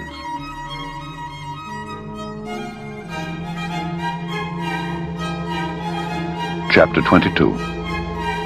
And it came to pass after these things that God did tempt Abraham, and said unto him, Abraham? And he said, Behold, here I am. And he said, Take now thy son, thine only son Isaac, whom thou lovest, and get thee into the land of Moriah, and offer him there for a burnt offering upon one of the mountains which I will tell thee of. And Abraham rose up early in the morning, and saddled his ass, and took 2 of his young men with him, and Isaac his son, and clave the wood for the burnt offering, and rose up, and went unto the place of which God had told him. Then on the 3rd day Abraham lifted up his eyes, and saw the place afar off. And Abraham said unto his young men, Abide ye here with the ass, and I and the lad will go yonder and worship, and come again to you. And Abraham took the wood of the burnt offering, and laid it upon Isaac his son. And he took the fire in his hand and a knife, and they went both of them together. And Isaac spake unto Abraham his father, and said, My father? And he said, Here am I, my son. And he said, Behold the fire and the wood, but where is the lamb for a burnt offering? And Abraham said, My son, God will provide himself a lamb for a burnt offering. So they went both of them together. And they came to the place which God had told him of. And Abraham built an altar there, and laid the wood in order, and bound Isaac his son, and laid him on the altar upon the wood. And Abraham stretched forth his hand, and took the knife to slay his son. And the angel of the Lord called unto him out of heaven, and said, Abraham, Abraham. And he said, Here am I. And he said, Lay not thine hand upon the lad, neither do thou anything unto him. For now I know that thou fearest God, seeing thou hast not withheld thy son, thine only son, from me. And Abraham lifted up his eyes and looked, and behold, behind him a ram caught in a thicket by his horns. And Abraham went and took the ram, and offered him up for a burnt offering in the stead of his son. And Abraham called the name of that place Jehovah-Jireh. As it is said to this day, In the mount of the Lord it shall be seen. And the angel of the Lord called unto Abraham out of heaven the 2nd time, and said, By myself have I sworn, saith the Lord, For because thou hast done this thing, and hast not withheld thy son, thine only son, that in blessing I will bless thee, and in multiplying I will multiply thy seed as the stars of the heaven, and as the sand which is upon the seashore, and thy seed shall possess the gate of his enemies. And in thy seed shall all the nations of the earth be blessed, because thou hast obeyed my voice. So Abraham returned unto his young men, and they rose up and went together to Beersheba. And Abraham dwelt at Beersheba. And it came to pass after these things, that it was told Abraham, saying, Behold, Milcah, she hath also borne children unto thy brother Nahor, Huz his firstborn, and Buz his brother, and Kemuel the father of Aram, and Chesed, and Hazo, and Pildash, and Jidlaph, and Bethuel. And Bethuel begat Rebekah. These 8 Milcah did bear to Nahor, Abraham's brother. And his concubine, whose name was Reumah, she bare also Tebah, and Gaham, and Thahash, and Maacah. Chapter 23. And Sarah was 127 years old. These were the years of the life of Sarah. And Sarah died in Kirjath-arba, the same as Hebron in the land of Canaan. And Abraham came to mourn for Sarah, and to weep for her. And Abraham stood up from before his dead, and spake unto the sons of Heth, saying, I am a stranger and a sojourner with you. Give me a possession of a burying place with you, that I may bury my dead out of my sight. And the children of Heth answered Abraham, saying unto him, Hear us, my lord, thou art a mighty prince among us. In the choice of our sepulchres bury thy dead. None of us shall withhold from thee his sepulchre, but that thou mayest bury thy dead. And Abraham stood up and bowed himself to the people of the land, even to the children of Heth. And he communed with them, saying, If it be your mind that I should bury my dead out of my sight, hear me, and entreat for me to Ephron the son of Zohar, that he may give me the cave of Machpelah, which he hath, which is in the end of his field. For as much money as it is worth, he shall give it me for a possession of a burying place amongst you. And Ephron dwelt among the children of Heth. And Ephron the Hittite answered Abraham in the audience of the children of Heth, even of all that went in at the gate of his city, saying, Nay, my lord, hear me. The field give I thee, and the cave that is therein I give it thee. In the presence of the sons of my people give I it thee. Bury thy dead. And Abraham bowed down himself before the people of the land. And he spake unto Ephron in the audience of the people of the land, saying, But if thou wilt give it, I pray thee hear me. I will give thee money for the field. Take it of me, and I will bury my dead there. And Ephron answered Abraham, saying unto him, My lord, hearken unto me. The land is worth 400 shekels of silver. What is that betwixt me and thee? Bury therefore thy dead. And Abraham hearkened unto Ephron, and Abraham weighed to Ephron the silver, which he had named in the audience of the sons of Heth, 400 shekels of silver, current money with the merchant. And the field of Ephron, which was in Machpelah, which was before Mamre, the field and the cave which was therein, and all the trees that were in the field, that were in all the borders round about, were made sure unto Abraham for a possession in the presence of the children of Heth, before all that went in at the gate of his city. And after this, Abraham buried Sarah his wife in the cave of the field of Machpelah before Mamre, the same as Hebron in the land of Canaan. And the field and the cave that is therein were made sure unto Abraham for a possession of a burying place by the sons of Heth. Chapter 24. And Abraham was old and well stricken in age, and the Lord had blessed Abraham in all things. And Abraham said unto his eldest servant of his house that ruled over all that he had, Put, I pray thee, thy hand under my thigh, and I will make thee swear by the Lord, the God of heaven and the God of the earth, that thou shalt not take a wife unto my son of the daughters of the Canaanites among whom I dwell, but thou shalt go unto my country and to my kindred, and take a wife unto my son Isaac. And the servant said unto him, Peradventure the woman will not be willing to follow me unto this land. Must I needs bring thy son again unto the land from whence thou camest? And Abraham said unto him, Beware thou that thou bring not my son thither again. The Lord God of heaven, which took me from my father's house, and from the land of my kindred, and which spake unto me, and that sware unto me, saying, Unto thy seed will I give this land, he shall send his angel before thee. And thou shalt take a wife unto my son from thence. And if the woman will not be willing to follow thee, then thou shalt be clear from this my oath. Only bring not my son thither again. And the servant put his hand unto the thigh of Abraham his master, and sware to him concerning that matter. And the servant took 10 camels of the camels of his master, and departed, for all the goods of his master were in his hand. And he arose and went to Mesopotamia, unto the city of Nahor. And he made his camels to kneel down without the city by a well of water at the time of the evening, even the time that women go out to draw water. And he said, O Lord God of my master Abraham, I pray thee, send me good speed this day, and show kindness unto my master Abraham. Behold, I stand here by the well of water, and the daughters of the men of the city come out to draw water.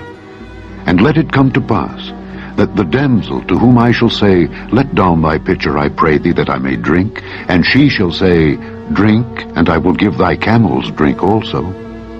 Let the same be she that thou hast appointed for thy servant Isaac. And thereby shall I know that thou hast showed kindness unto my master. And it came to pass, before he had done speaking, that behold, Rebekah came out, who was born to Bethuel, son of Milcah, the wife of Nahor, Abraham's brother, with her pitcher upon her shoulder. And the damsel was very fair to look upon, a virgin, neither had any man known her. And she went down to the well, and filled her pitcher, and came up. And the servant ran to meet her, and said, Let me, I pray thee, drink a little water of thy pitcher. And she said, Drink, my lord. And she hasted, and let down her pitcher upon her hand, and gave him drink. And when she had done giving him drink, she said, I will draw water for thy camels also, until they have done drinking. And she hasted, and emptied her pitcher into the trough, and ran again unto the well to draw water, and drew for all his camels. And the man, wondering at her, held his peace, to wit whether the Lord had made his journey prosperous or not. And it came to pass, as the camels had done drinking, that the man took a golden earring of 1/2 shekel weight, and 2 bracelets for her hands of 10 shekels weight of gold, and said, Whose daughter art thou? Tell me, I pray thee. Is there room in thy father's house for us to lodge in? And she said unto him, I am the daughter of Bethuel, the son of Milcah, which she bare unto Nahor. She said moreover unto him, We have both straw and provender enough, and room to lodge in. And the man bowed down his head, and worshipped the Lord. And he said, Blessed be the Lord God of my master Abraham, who hath not left destitute my master of his mercy and his truth. I being in the way, the Lord led me to the house of my master's brethren. And the damsel ran and told them of her mother's house these things. And Rebekah had a brother, and his name was Laban. And Laban ran out unto the man unto the well. And it came to pass, when he saw the earring and bracelet upon his sister's hands, and when he heard the words of Rebekah his sister, saying, Thus spake the man unto me, that he came unto the man, and behold, he stood by the camels at the well. And he said, Come in, thou blessed of the Lord. Wherefore standest thou without? For I have prepared the house, and room for the camels. And the man came into the house. And he ungirded his camels, and gave straw and provender for the camels, and water to wash his feet, and the men's feet that were with him. And there was set meat before him to eat. But he said, I will not eat until I have told mine errand. And he said, Speak on. And he said, I am Abraham's servant. And the Lord hath blessed my master greatly, and he is become great. And he hath given him flocks and herds, and silver and gold, and men servants and maid servants, and camels and asses. And Sarah, my master's wife, bare a son to my master when she was old, and unto him hath he given all that he hath. And my master made me swear, saying, Thou shalt not take a wife to my son of the daughters of the Canaanites, in whose land I dwell, but thou shalt go unto my father's house, and to my kindred, and take a wife unto my son. And I said unto my master, Peradventure the woman will not follow me. And he said unto me, The Lord before whom I walk will send his angel with thee, and prosper thy way. And thou shalt take a wife for my son of my kindred, and of my father's house. Then shalt thou be clear from this my oath, when thou comest to my kindred. And if they give not thee one, thou shalt be clear from my oath. And I came this day unto the well, and said, O Lord God of my master Abraham, if now thou do prosper my way which I go, behold, I stand by the well of water.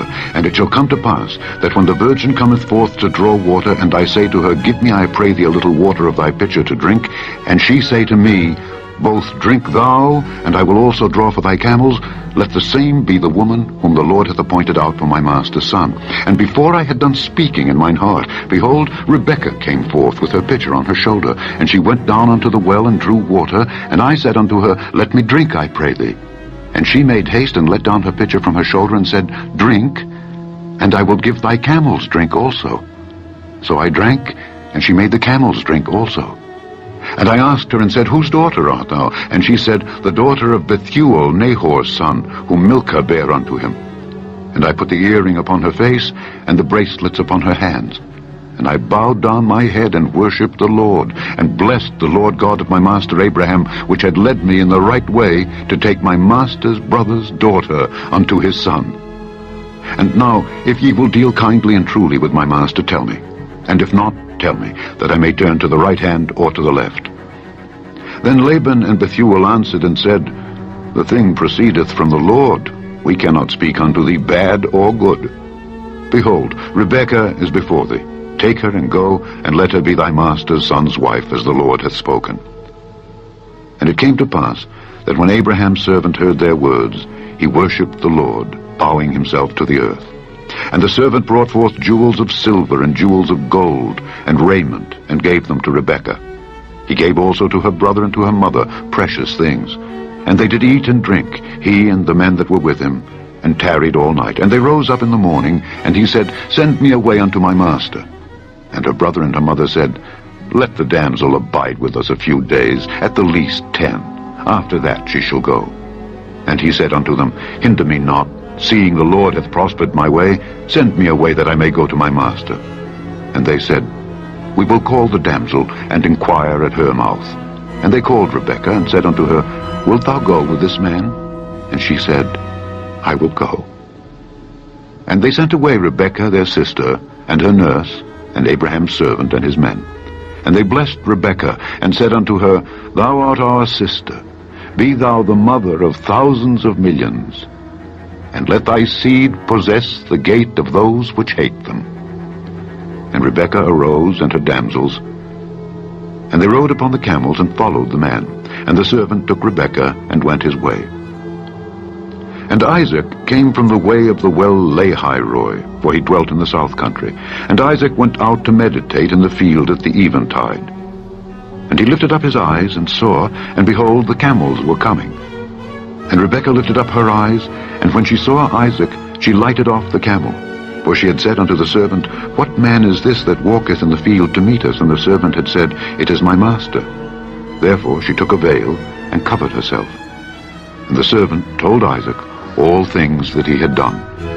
And Isaac brought her into his mother Sarah's tent, and took Rebekah, and she became his wife.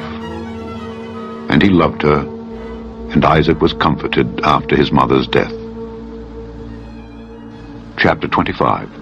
Then again Abraham took a wife, and her name was Keturah.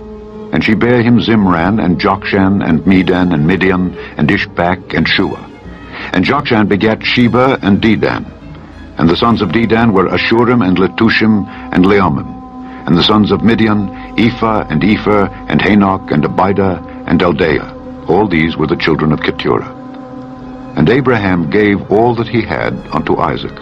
But unto the sons of the concubines which Abraham had, Abraham gave gifts, and sent them away from Isaac his son while he yet lived, eastward unto the east country. And these are the days of the years of Abraham's life which he lived, 160 years.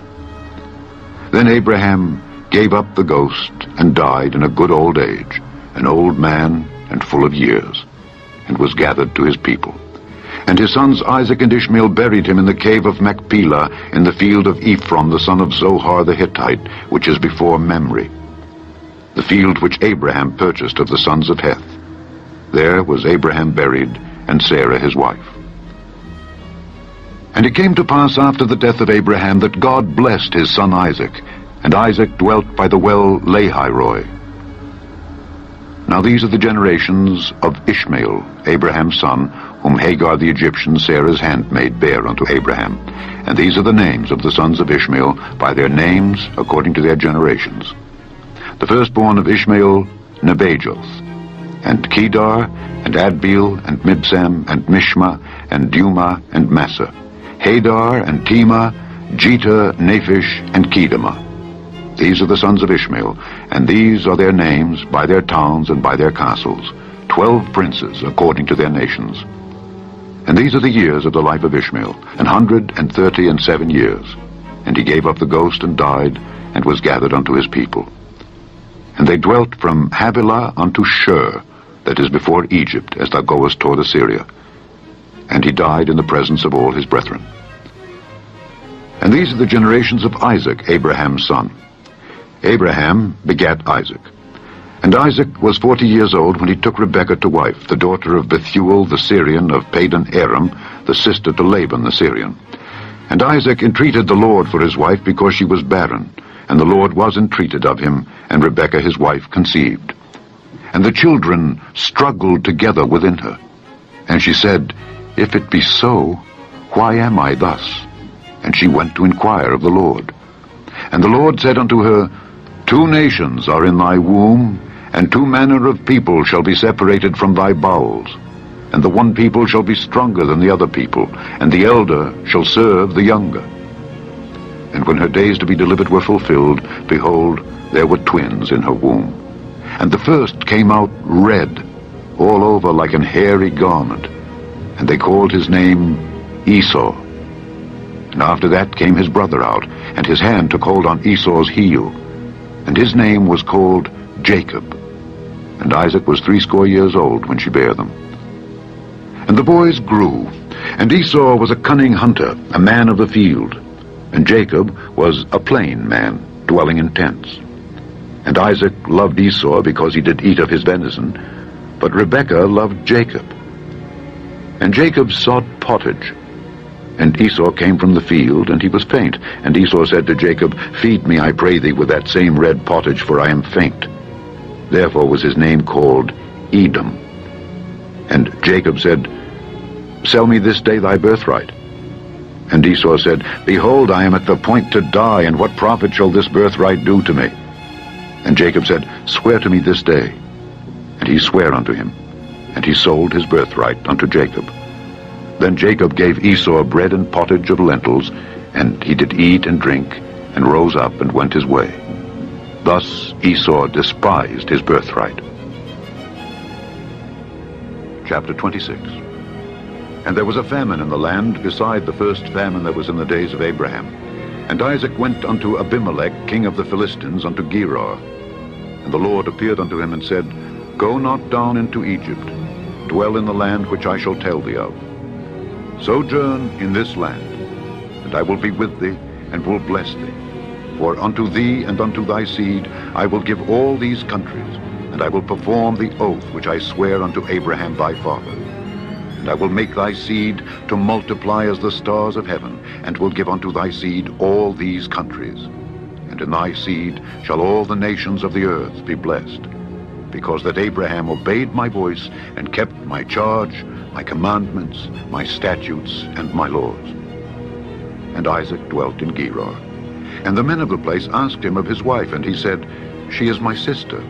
For he feared to say, She is my wife, lest, said he, the men of the place should kill me for Rebekah, because she was fair to look upon. And it came to pass, when he had been there a long time, that Abimelech, king of the Philistines, looked out at a window, and saw, and behold, Isaac was sporting with Rebekah his wife. And Abimelech called Isaac, and said, Behold, of a surety she is thy wife. And how saidst thou, She is my sister? And Isaac said unto him, Because I said, Lest I die for her.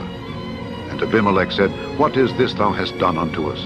One of the people might likely have lion with thy wife, and thou shouldest have brought guiltiness upon us. And Abimelech charged all his people, saying, He that toucheth this man or his wife shall surely be put to death. Then Isaac sowed in that land, and received in the same year 100-fold. And the Lord blessed him. And the man waxed great, and went forward, and grew until he became very great. For he had possession of flocks, and possession of herds, and great store of servants. And the Philistines envied him. For all the wells which his father's servants had digged in the days of Abraham his father, the Philistines had stopped them, and filled them with earth. And Abimelech said unto Isaac, Go from us, for thou art much mightier than we. And Isaac departed thence, and pitched his tent in the valley of Gerar, and dwelt there. And Isaac digged again the wells of water which they had digged in the days of Abraham his father, for the Philistines had stopped them after the death of Abraham.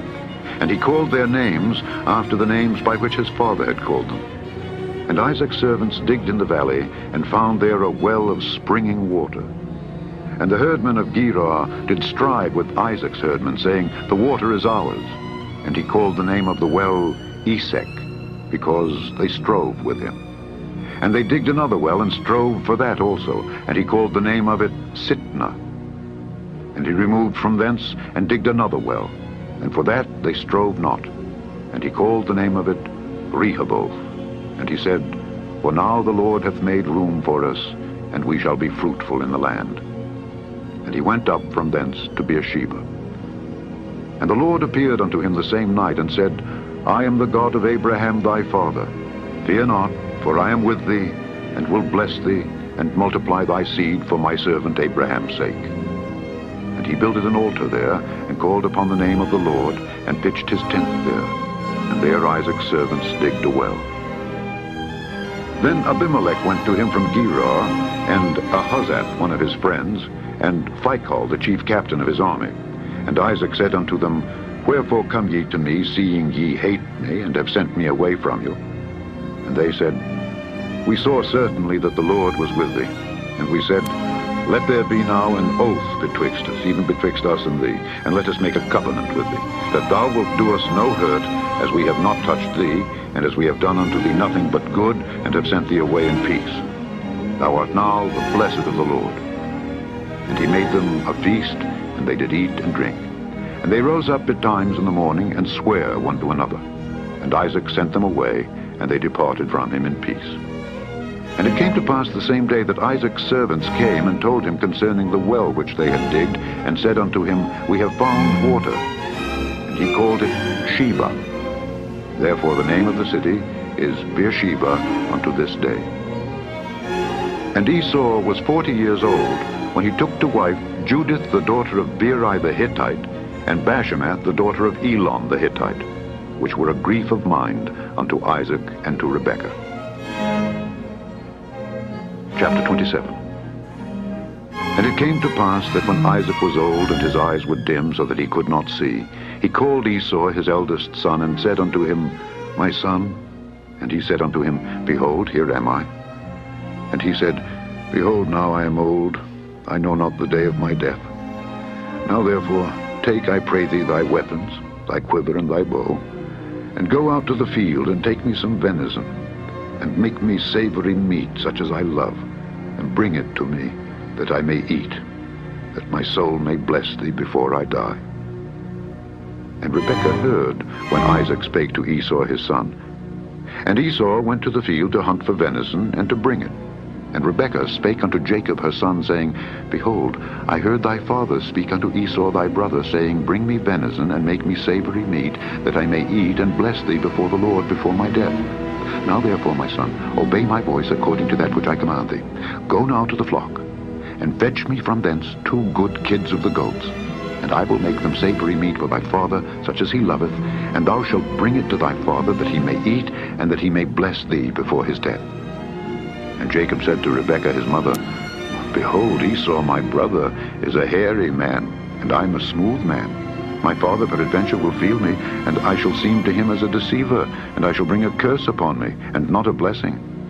And his mother said unto him, Upon me be thy curse, my son. Only obey my voice, and go fetch me them. And he went and fetched, and brought them to his mother, and his mother made savory meat, such as his father loved. And Rebekah took goodly raiment of her eldest son Esau, which were with her in the house, and put them upon Jacob her youngest son. And she put the skins of the kids of the goats upon his hands, and upon the smooth of his neck. And she gave the savory meat and the bread which she had prepared into the hand of her son Jacob. And he came unto his father, and said, My father? And he said, Here am I. Who art thou, my son? And Jacob said unto his father, I am Esau, thy firstborn. I have done according as thou badest me. Arise, I pray thee, sit and eat of my venison, that thy soul may bless me. And Isaac said unto his son, How How is it that thou hast found it so quickly, my son? And he said, Because the Lord thy God brought it to me. And Isaac said unto Jacob, Come near, I pray thee, that I may feel thee, my son, whether thou be my very son Esau or not.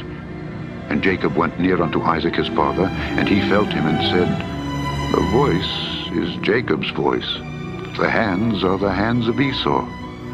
And he discerned him not, because his hands were hairy, as his brother Esau's hands. So he blessed him, and he said, Art thou my very son Esau? And he said, I am. And he said, Bring it near to me, and I will eat of my son's venison, that my soul may bless thee. And he brought it near to him, and he did eat. And he brought him wine, and he drank. And his father Isaac said unto him, Come near now, and kiss me, my son. And he came near, and kissed him. And he smelled the smell of his raiment, and blessed him, and said, See, the smell of my son is as the smell of a field which the Lord hath blessed. Therefore God give thee of the dew of heaven, and the fatness of the earth, and plenty of corn and wine. Let peoples serve thee, and nations bow down to thee. Be Lord over thy brethren, and let thy mother's sons bow down to thee. Cursed be every one that curseth thee, and blessed be he that blesseth thee. And it came to pass, as soon as Isaac had made an end of blessing Jacob, and Jacob was yet scarce gone out from the presence of Isaac his father, that Esau his brother came in from his hunting. And he also had made savory meat, and brought it unto his father, and said unto his father, Let my father arise, and eat of his son's venison, that thy soul may bless me. And Isaac his father said unto him, Who art thou? And he said, I am thy son, thy firstborn Esau. And Isaac trembled very exceedingly, and said, Who? Where is he that hath taken venison, and brought it me? And I have eaten of all before thou camest, and have blessed him. Yea, and he shall be blessed. And when Esau heard the words of his father, he cried with a great and exceeding bitter cry, and said unto his father, Bless me, even me also, O my father. And he said, Thy brother came with subtlety, and hath taken away thy blessing. And he said, Is not he rightly named Jacob? For he hath supplanted me these 2 times. He took away my birthright, and behold, now he hath taken away my blessing. And he said, Hast thou not reserved a blessing for me? And Isaac answered and said unto Esau, Behold, I have made him thy lord, and all his brethren have I given to him for servants. And with corn and wine have I sustained him. And what shall I do now unto thee, my son? And Esau said unto his father, Hast thou but one blessing, my father? Bless me, even me also, O my father. And Esau lifted up his voice and wept. And Isaac his father answered and said unto him, Behold, thy dwelling shall be the fatness of the earth, and of the dew of heaven from above. And by thy sword shalt thou live, and shalt serve thy brother. And it shall come to pass, when thou shalt have the dominion, that thou shalt break his yoke from off thy neck. And Esau hated Jacob because of the blessing wherewith his father blessed him. And Esau said in his heart, The days of mourning for my father are at hand. Then will I slay my brother Jacob. And these words of Esau, her elder son, was told to Rebekah. And she sent and called Jacob, her younger son, and said unto him, Behold, thy brother Esau, as touching thee, doth comfort himself, purposing to kill thee. Now therefore, my son, obey my voice, and arise, flee thou to Laban my brother, to Haran.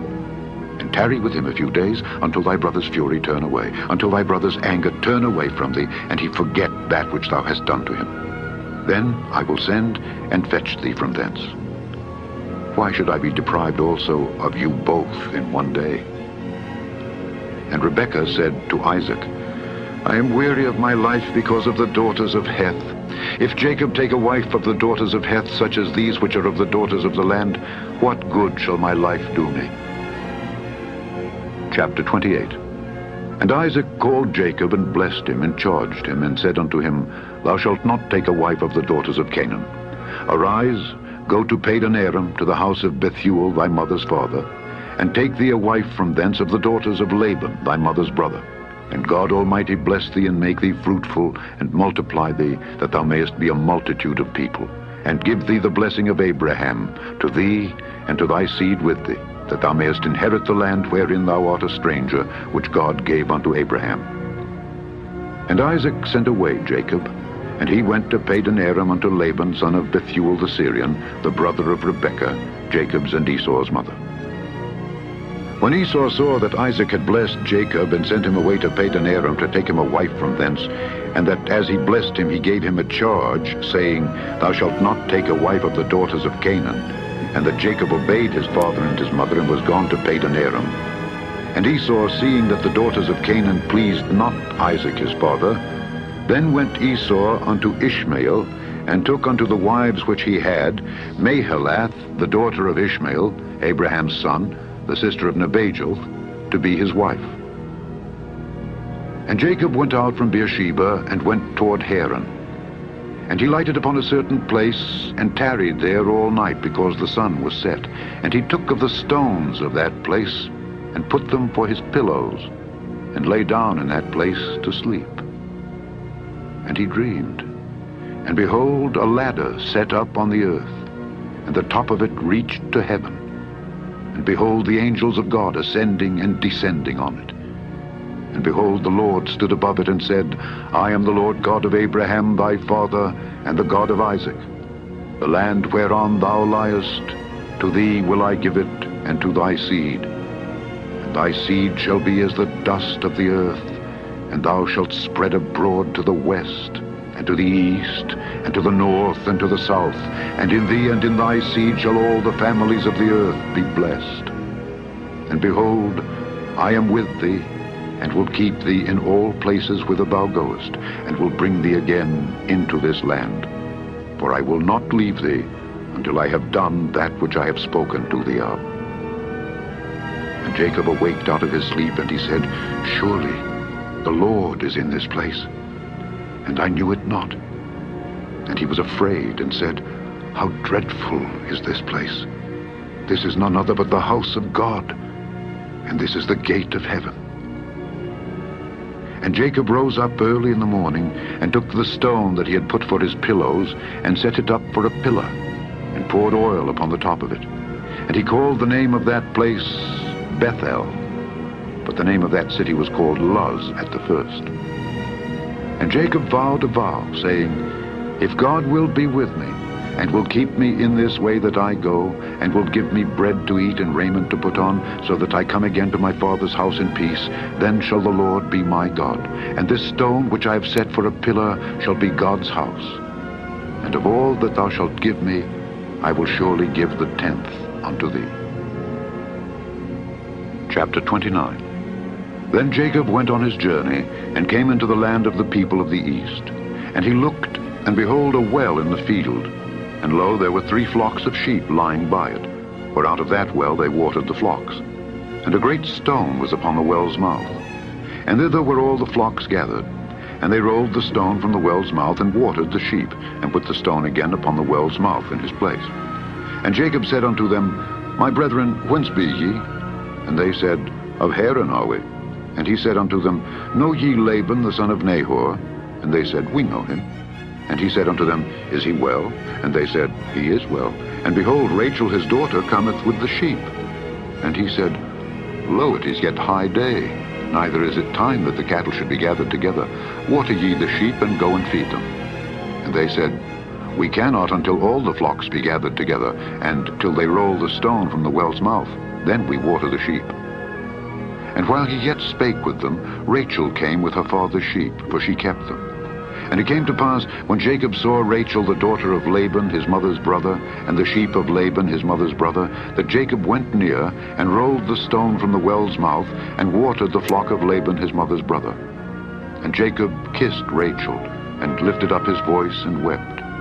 And Jacob told Rachel that he was her father's brother. He was Rebekah's son. And she ran and told her father. And it came to pass, when Laban heard the tidings of Jacob his sister's son, that he ran to meet him, and embraced him, and kissed him, and brought him to his house. And he told Laban all these things. And Laban said to him, Surely thou art my bone and my flesh. And he abode with him the space of a month. And Laban said unto Jacob, Because thou art my brother, Shouldest thou therefore serve me for naught? Tell me, what shall thy wages be? And Laban had 2 daughters. The name of the elder was Leah, and the name of the younger was Rachel. Leah was tender-eyed, but Rachel was beautiful and well-favored. And Jacob loved Rachel, and said, I will serve thee 7 years for Rachel thy younger daughter. And Laban said, It is better that I give her to thee than that I should give her to another man. Abide with me. And Jacob served 7 years for Rachel, and they seemed unto him but a few days, for the love he had to her. And Jacob said unto Laban, Give me my wife, for my days are fulfilled, that I may go in unto her. And Laban gathered together all the men of the place, and made a feast. And it came to pass in the evening, that he took Leah his daughter, and brought her to him, and he went in unto her. And Laban gave unto his daughter Leah Zilpah his maid for an handmaid. And it came to pass, that in the morning, behold, it was Leah. And he said to Laban, What is this thou hast done unto me? Did not I serve with thee for Rachel? Wherefore then hast thou beguiled me? And Laban said, It must not be so done in our country, to give the younger before the firstborn. Fulfill her week, and we will give thee this also, for the service which thou shalt serve with me yet 7 other years. And Jacob did so, and fulfilled her week, and he gave him Rachel his daughter to wife also. And Laban gave to Rachel his daughter Bilhah his handmaid to be her maid. And he went in also unto Rachel, and he loved also Rachel more than Leah, and served with him yet 7 other years. And when the Lord saw that Leah was hated, he opened her womb, but Rachel was barren. And Leah conceived and bare a son, and she called his name Reuben, for she said, Surely the Lord hath looked upon my affliction. Now therefore my husband will love me. And she conceived again and bare a son, and said, Because the Lord hath heard that I was hated, he hath therefore given me this son also. And she called his name Simeon. And she conceived again and bare a son, and said, Now this time will my husband be joined unto me, because I have borne him 3 sons. Therefore was his name called Levi. And she conceived again and bare a son, and she said, Now will I praise the Lord. Therefore she called his name Judah, and left bearing. Chapter 30. And when Rachel saw that she bare Jacob no children, Rachel envied her sister, and said unto Jacob, Give me children, or else I die. And Jacob's anger was kindled against Rachel, and he said, Am I in God's stead, who hath withheld from thee the fruit of the womb? And she said, Behold my maid Bilhah, go in unto her, and she shall bear upon my knees, that I may also have children by her.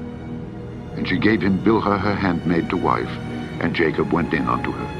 And Bilhah conceived, and bare Jacob a son. And Rachel said, God hath judged me, and hath also heard my voice, and hath given me a son. Therefore called she his name Dan. And Bilhah Rachel's maid conceived again, and bare Jacob a second son. And Rachel said, With great wrestlings have I wrestled with my sister, and I have prevailed. And she called his name Naphtali. When Leah saw that she had left bearing, she took Zilpah her maid, and gave her Jacob to wife. And Zilpah, Leah's maid, bare Jacob a son. And Leah said, A troop cometh. And she called his name Gad. And Zilpah, Leah's maid, bare Jacob a second son. And Leah said, Happy am I, for the daughters will call me blessed. And she called his name Asher. And Reuben went in the days of wheat harvest, and found mandrakes in the field, and brought them unto his mother Leah. Then Rachel said to Leah, Give me, I pray thee, of thy son's mandrakes. And she said unto her, Is it a small matter that thou hast taken my husband? And wouldest thou take away my son's mandrakes also? And Rachel said, Therefore he shall lie with thee tonight for thy son's mandrakes. And Jacob came out of the field in the evening, and Leah went out to meet him, and said, Thou must come in unto me, for surely I have hired thee with my son's mandrakes. And he lay with her that night. And God hearkened unto Leah, and she conceived, and bare Jacob the 5th son. And Leah said, God hath given me my hire, because I have given my maiden to my husband. And she called his name Issachar. And Leah conceived again, and bare Jacob the 6th son. And Leah said, God hath endowed me with a good dowry. Now will my husband dwell with me, because I have borne him 6 sons. And she called his name Zebulun. And afterward she bare a daughter, and and called her name Dinah. And God remembered Rachel, and God hearkened to her, and opened her womb. And she conceived and bare a son, and said, God hath taken away my reproach. And she called his name Joseph, and said, The Lord shall add to me another son. And it came to pass, when Rachel had borne Joseph, that Jacob said unto Laban, Send me away, that I may go unto mine own place, and to my country. Give me my wives and my children, for whom I have served thee, and let me go. For thou knowest my service which I have done thee. And Laban said unto him, I pray thee, if I have found favor in thine eyes, tarry. For I have learned by experience that the Lord hath blessed me for thy sake. And he said, Appoint me thy wages, and I will give it. And he said unto him, Thou knowest how I have served thee, and how thy cattle was with me. For it was little which thou hadst before I came, and it is now increased unto a multitude. And the Lord hath blessed thee since my coming. And now, when shall I provide for mine own house also? And he said, What shall I give thee? And Jacob said, Thou shalt not give me anything. If thou wilt do this thing for me, I will again feed and keep thy flock. I will pass through all thy flock today, removing from thence all the speckled and spotted cattle, and all the brown cattle among the sheep, and the spotted and speckled among the goats. And of such shall be my hire. So shall my righteousness answer for me in time to come, when it shall come for my hire before thy face. Every one that is not speckled and spotted among the goats, and brown among the sheep, that shall be counted stolen with me. And Laban said, Behold, I would it might be according to thy word. And he removed that day the he-goats that were ring-straked and spotted, and all the she-goats that were speckled and spotted, and every one that had some white in it, and all the brown among the sheep, and gave them into the hand of his sons. And he set 3 days' journey betwixt himself and Jacob. And Jacob fed the rest of Laban's flocks. And Jacob took him rods of green poplar, and of the hazel and chestnut tree, and pilled white strakes in them, and made the white appear which was in the rods. And he set the rods which he had pilled before the flocks in the gutters and the watering troughs, when the flocks came to drink, that they should conceive when they came to drink. And the flocks conceived before the rods, and brought forth cattle ring-straked, speckled, and spotted. And Jacob did separate the lambs, and set the faces of the flocks toward the ring-straked, and all the brown in the flock of Laban. And he put his own flocks by themselves, and put them not unto Laban's cattle. And it came to pass, whensoever the stronger cattle did conceive, that Jacob laid the rods before the eyes of the cattle in the gutters, that they might conceive among the rods. But when the cattle were feeble, he put them not in. So the feebler were Laban's, and the stronger Jacob's. The man increased exceedingly, and had much cattle, and maidservants, and menservants, and camels, and asses. Chapter 31. And he heard the words of Laban's son, saying, Jacob hath taken away all that was our father's, and of that which was our father's hath he gotten all this glory. And Jacob beheld the countenance of Laban, and behold, it was not toward him as before. And the Lord said unto Jacob, Return unto the land of thy fathers, and to thy kindred, and I will be with thee. And Jacob sent and called Rachel and Leah to the field unto his flock, and said unto them, I see your father's countenance, that it is not toward me as before. But the God of my father hath been with me. And ye know that with all my power I have served your father. And your father hath deceived me, and changed my wages 10 times. But God suffered him not to hurt me. If he said thus, The speckled shall be thy wages, then all the cattle bear speckled. And if he said thus, The ring-straked shall be thy hire, then bear all the cattle ring-straked. Thus God hath taken away the cattle of your father, and given them to me. And it came to pass at the time that the cattle conceived, that I lifted up mine eyes, and saw in a dream, and behold, the rams which leaped upon the cattle were ring-straked, speckled, and grizzled. And the angel of God spake unto me in a dream, saying, Jacob, and I said, Here am I. And he said, Lift up now thine eyes, and see, all the rams which leap upon the cattle are ring-straked, speckled, and grizzled. For I have seen all that Laban doeth unto thee. I am the God of Bethel, where thou anointedst the pillar, and where thou vowedst a vow unto me. Now arise, get thee out from this land, and return unto the land of thy kindred. And Rachel and Leah answered and said unto him, Is there yet any portion or inheritance for us in our father's house? Are we not counted of him strangers? For he hath sold us, and hath quite devoured also our money. For all the riches which God hath taken from our father, that is ours and our children's. Now then, whatsoever God hath said unto thee, do. Then Jacob rose up, and set his sons and his wives upon camels, and he carried away all his cattle, and all his goods which he had gotten, the cattle of his getting which he had gotten in Padan Aram, for to go to Isaac his father in the land of Canaan. And Laban went to shear his sheep, and Rachel had stolen the images that were her father's. And Jacob stole away unawares to Laban the Syrian, in that he told him not that he fled. So he fled with all that he had, and he rose up and passed over the river, and set his face toward the Mount Gilead. And it was told Laban on the third day that Jacob was fled. And he took his brethren with him, and pursued after him 7 days' journey, and they overtook him in the Mount Gilead.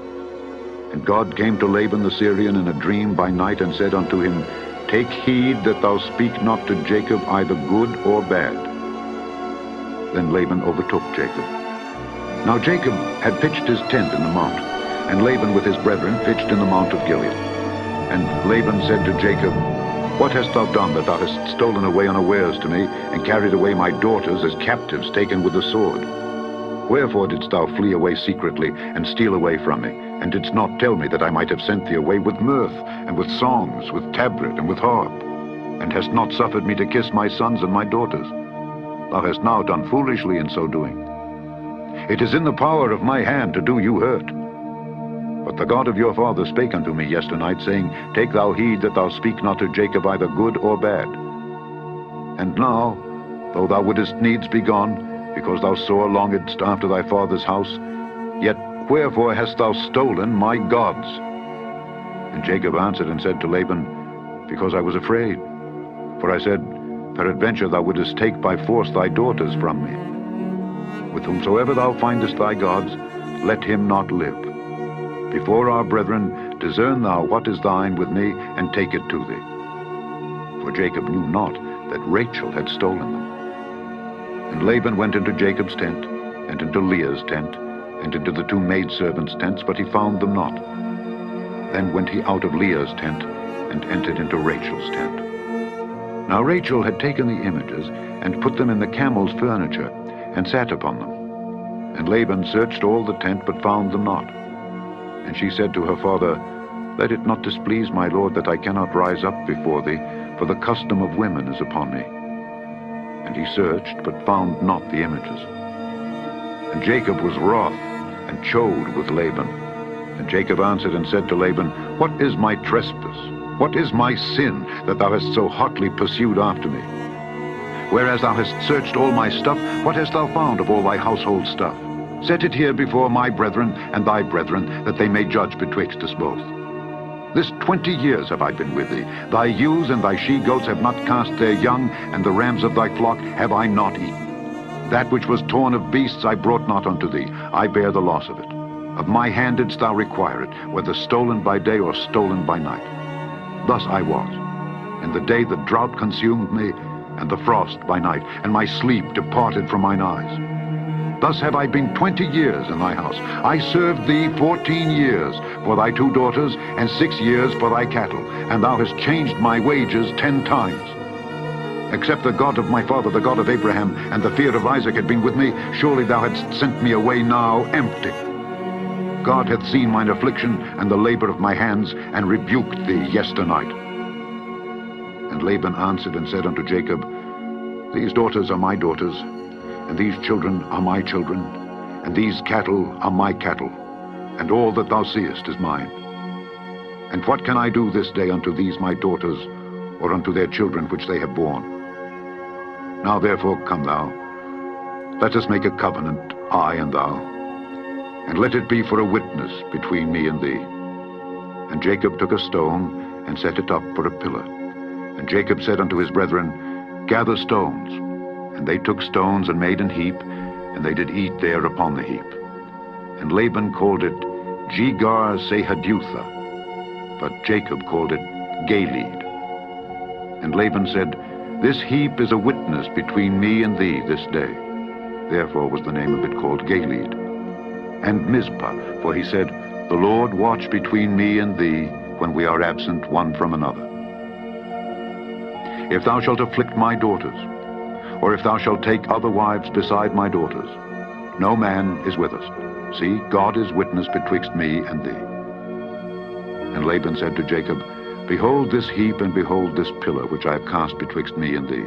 This heap be witness, and this pillar be witness, that I will not pass over this heap to thee, and that thou shalt not pass over this heap and this pillar unto me for harm. The God of Abraham, and the God of Nahor, the God of their father, judge betwixt us. And Jacob sware by the fear of his father Isaac. Then Jacob offered sacrifice upon the mount, and called his brethren to eat bread.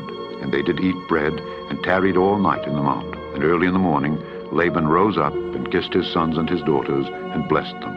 And Laban departed, and returned unto his place. Chapter 32. And Jacob went on his way, and the angels of God met him. And when Jacob saw them, he said, This is God's host. And he called the name of that place Mahanaim. And Jacob sent messengers before him to Esau his brother unto the land of Seir, the country of Edom. And he commanded them, saying, Thus shall ye speak unto my lord Esau. Thy servant Jacob saith thus, I have sojourned with Laban, and stayed there until now. And I have oxen and asses, flocks, and men servants and women servants. And I have sent to tell my lord that I may find grace in thy sight. And the messengers returned to Jacob, saying, We came to thy brother Esau, and also he cometh to meet thee, and 400 men with him. Then Jacob was greatly afraid and distressed, and he divided the people that was with him, and the flocks and herds and the camels, into 2 bands, and said, If Esau come to the one company and smite it, then the other company which is left shall escape. And Jacob said, O God of my father Abraham, and God of my father Isaac, the Lord which saidst unto me, Return unto thy country and to thy kindred, and I will deal well with thee. I am not worthy of the least of all the mercies, and of all the truth which thou hast showed unto thy servant. For with my staff I passed over this Jordan, and now I am become 2 bands. Deliver me, I pray thee, from the hand of my brother, from the hand of Esau. For I fear him, lest he will come and smite me, and the mother with the children.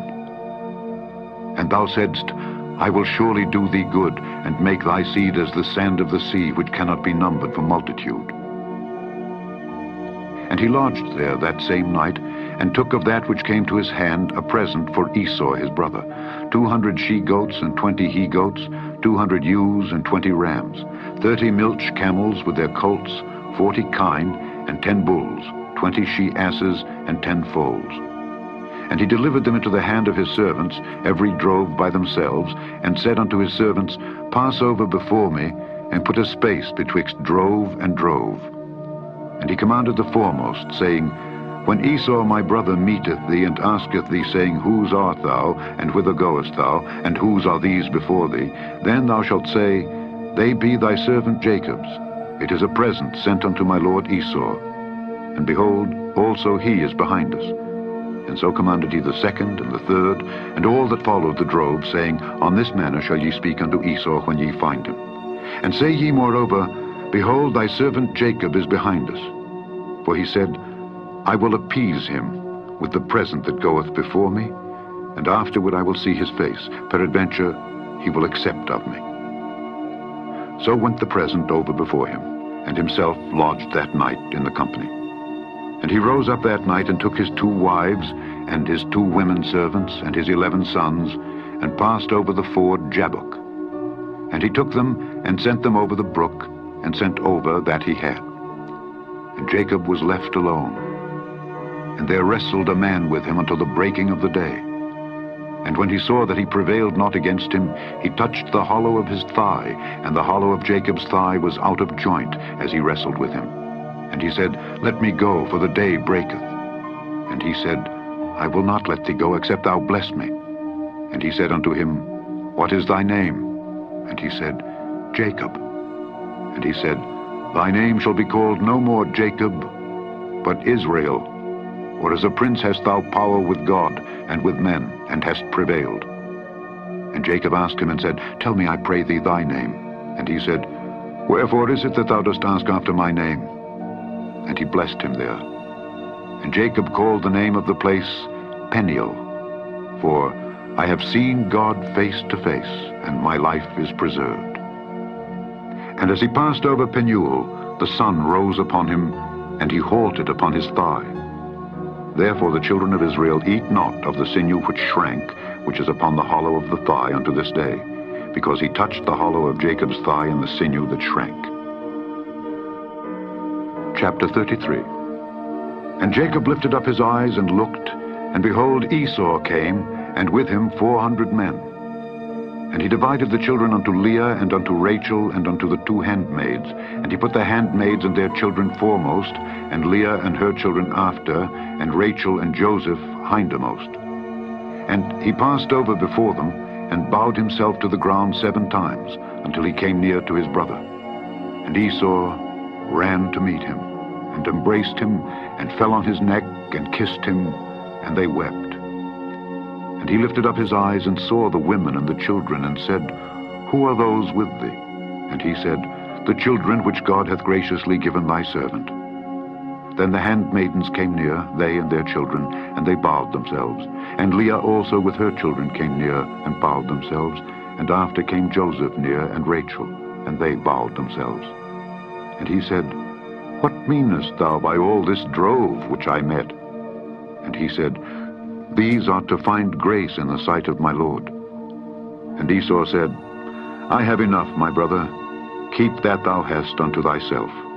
And Jacob said, Nay, I pray thee, if now I have found grace in thy sight, then receive my present at my hand. For therefore I have seen thy face, as though I had seen the face of God, and thou wast pleased with me. Take, I pray thee, my blessing that is brought to thee, because God hath dealt graciously with me, and because I have enough. And he urged him, and he took it. And he said, Let us take our journey, and let us go, and I will go before thee. And he said unto him, My Lord knoweth that the children are tender, and the flocks and herds with young are with me, and if men should overdrive them one day, all the flock will die. Let my Lord, I pray thee, pass over before his servant, and I will lead on softly, according as the cattle that goeth before me, and the children be able to endure, until I come unto my Lord, unto Seir. And Esau said, Let me now leave with thee some of the folk that are with me. And he said, What needeth it? Let me find grace in the sight of my Lord. So Esau returned that day on his way unto Seir. And Jacob journeyed to Succoth, and built him an house, and made booths for his cattle. Therefore the name of the place is called Succoth. And Jacob came to Shalem, a city of Shechem, which is in the land of Canaan, when he came from Padan Aram, and pitched his tent before the city. And he bought a parcel of a field where he had spread his tent, at the hand of the children of Hamor, Shechem's father, for 100 pieces of money. And he erected there an altar, and he called it El Elohi Israel. Chapter 34. And Dinah the daughter of Leah, which she bare unto Jacob, went out to see the daughters of the land. And when Shechem the son of Hamor the Hivite, prince of the country, saw her, he took her, and lay with her, and defiled her. And his soul clave unto Dinah the daughter of Jacob, and he loved the damsel, and spake kindly unto the damsel. And Shechem spake unto his father Hamor, saying, Get me this damsel to wife. And Jacob heard that he had defiled Dinah his daughter. Now his sons were with his cattle in the field, and Jacob held his peace until they were come. And Hamor the father of Shechem went out unto Jacob to commune with him. And the sons of Jacob came out of the field when they heard it, and the men were grieved, and they were very wroth, because he had wrought folly in Israel in lying with Jacob's daughter, which thing ought not to be done. And Hamor communed with them, saying, The soul of my son Shechem longeth for your daughter. I pray you, give her him to wife. And make ye marriages with us, and give your daughters unto us, and take our daughters unto you. And ye shall dwell with us, and the land shall be before you. Dwell and trade ye therein, and get you possessions therein. And Shechem said unto her father and unto her brethren, Let me find grace in your eyes, and what ye shall say unto me I will give.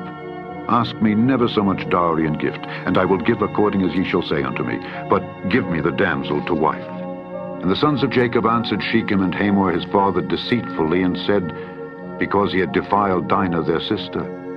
And they said unto them, We cannot do this thing to give our sister to one that is uncircumcised, for that were a reproach unto us. But in this will we consent unto you. If ye will be as we be, that every male of you be circumcised, then will we give our daughters unto you, and we will take your daughters to us, and we will dwell with you, and we will become one people. But if ye will not hearken unto us to be circumcised, then we will take our daughter, and we will be gone. And their words pleased Hamor and Shechem, Hamor's son. And the young man deferred not to do the thing, because he had delight in Jacob's daughter, and he was more honorable than all the house of his father. And Hamor and Shechem his son came unto the gate of their city, and communed with the men of their city, saying, These men are peaceable with us, therefore let them dwell in the land and trade therein. For the land, behold, it is large enough for them. Let us take their daughters to us for wives, and let us give them our daughters. Only herein will the men consent unto us for to dwell with us to be one people, if every male among us be circumcised, as they are circumcised. Shall not their cattle and their substance, and every beast of theirs be ours? Only let us consent unto them, and they will dwell with us. And unto Hamor and unto Shechem his son hearkened all that went out of the gate of his city, and every male was circumcised, all that went out of the gate of his city. And it came to pass, on the third day, when they were sore, the two of the sons of Jacob, Simeon and Levi, Dinah's brethren, took each man his sword, and came upon the city boldly, and slew all the males. And they slew Hamor and Shechem his son with the edge of the sword, and took Dinah out of Shechem's house, and went out. The sons of Jacob came upon the slain, and spoiled the city, because they had defiled their sister. They took their sheep, and their oxen, and their asses, and that which was in the city, and that which was in the field, and all their wealth, and all their little ones, and their wives took they captive, and spoiled even all that was in the house. And Jacob said to Simeon and Levi, Ye have troubled me to make me to stink among the inhabitants of the land, among the Canaanites and the Perizzites. And I, being few in number, they shall gather themselves together against me and slay me, and I shall be destroyed, I and my house. And they said, Should he deal with our sister as with an harlot? Chapter 35. And God said unto Jacob, Arise, go up to Bethel and dwell there, and make there an altar unto God that appeared unto thee when thou fleddest from the face of Esau thy brother. Then Jacob said unto his household and to all that were with him, Put away the strange gods that are among you, and be clean, and change your garments. And let us arise and go up to Bethel, and I will make there an altar unto God, who answered me in the day of my distress, and was with me in the way which I went. And they gave unto Jacob all the strange gods which were in their hand, and all their earrings which were in their ears, and Jacob hid them under the oak which was by Shechem. And they journeyed, and the terror of God was upon the cities that were round about them, and they did not pursue after the sons of Jacob. So Jacob came to Luz, which is in the land of Canaan, that is Bethel, he and all the people that were with him. And he built there an altar, and called the place El Bethel, because there God appeared unto him when he fled from the face of his brother. But Deborah, Rebekah's nurse, died, and she was buried beneath Bethel under an oak, and the name of it was called Allon-Bacuth. And God appeared unto Jacob again when he came out of Padan Aram, and blessed him. And God said unto him, Thy name is Jacob. Thy name shall not be called any more Jacob, but Israel shall be thy name.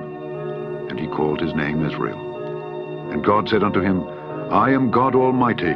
Be fruitful and multiply. A nation and a company of nations shall be of thee, and kings shall come out of thy loins. And the land which I gave Abraham and Isaac, to thee I will give it, and to thy seed after thee will I give the land. And God went up from him in the place where he talked with him. And Jacob set up a pillar in the place where he talked with him, even a pillar of stone. And he poured a drink offering thereon, and he poured oil thereon. And Jacob called the name of the place where God spake with him, Bethel. And they journeyed from Bethel. And there was but a little way to come to Ephrath. And Rachel travailed, and she had hard labor. And it came to pass, when she was in hard labor, that the midwife said unto her, Fear not, thou shalt have this son also. And it came to pass, as her soul was in departing, for she died, that she called his name Benoni, but his father called him Benjamin. And Rachel died and was buried in the way to Ephrath, which is Bethlehem. And Jacob set a pillar upon her grave. That is the pillar of Rachel's grave unto this day. And Israel journeyed and spread his tent beyond the tower of Edar. And it came to pass when Israel dwelt in that land that Reuben went and lay with Bilhah his father's concubine, and Israel heard it. Now the sons of Jacob were 12. The sons of Leah, Reuben, Jacob's firstborn, and Simeon, and Levi, and Judah, and Issachar, and Zebulun. The sons of Rachel, Joseph, and Benjamin. And the sons of Bilhah, Rachel's handmaid, Dan and Naphtali. And the sons of Zilpah, Leah's handmaid, Gad and Asher. These are the sons of Jacob, which were born to him in Padan Aram. And Jacob came unto Isaac his father, unto Mamre, unto the city of Arba, which is Hebron, where Abraham and Isaac sojourned. And the days of Isaac were 180 years. And Isaac gave up the ghost and died, and was gathered unto his people, being old and full of days. And his sons Esau and Jacob buried him. Chapter 36. Now these are the generations of Esau, who is Edom. Esau took his wives of the daughters of Canaan, Adah the daughter of Elon the Hittite, and Aholibamah the daughter of Anah the daughter of Zibeon the Hivite, and Bashemath, Ishmael's daughter, sister of Nebajoth. And Adah bare to Esau Eliphaz, and Bashemath bare Reuel, and Aholibamah bare Jeush, and Jaalam, and Korah. These are the sons of Esau, which were born unto him in the land of Canaan.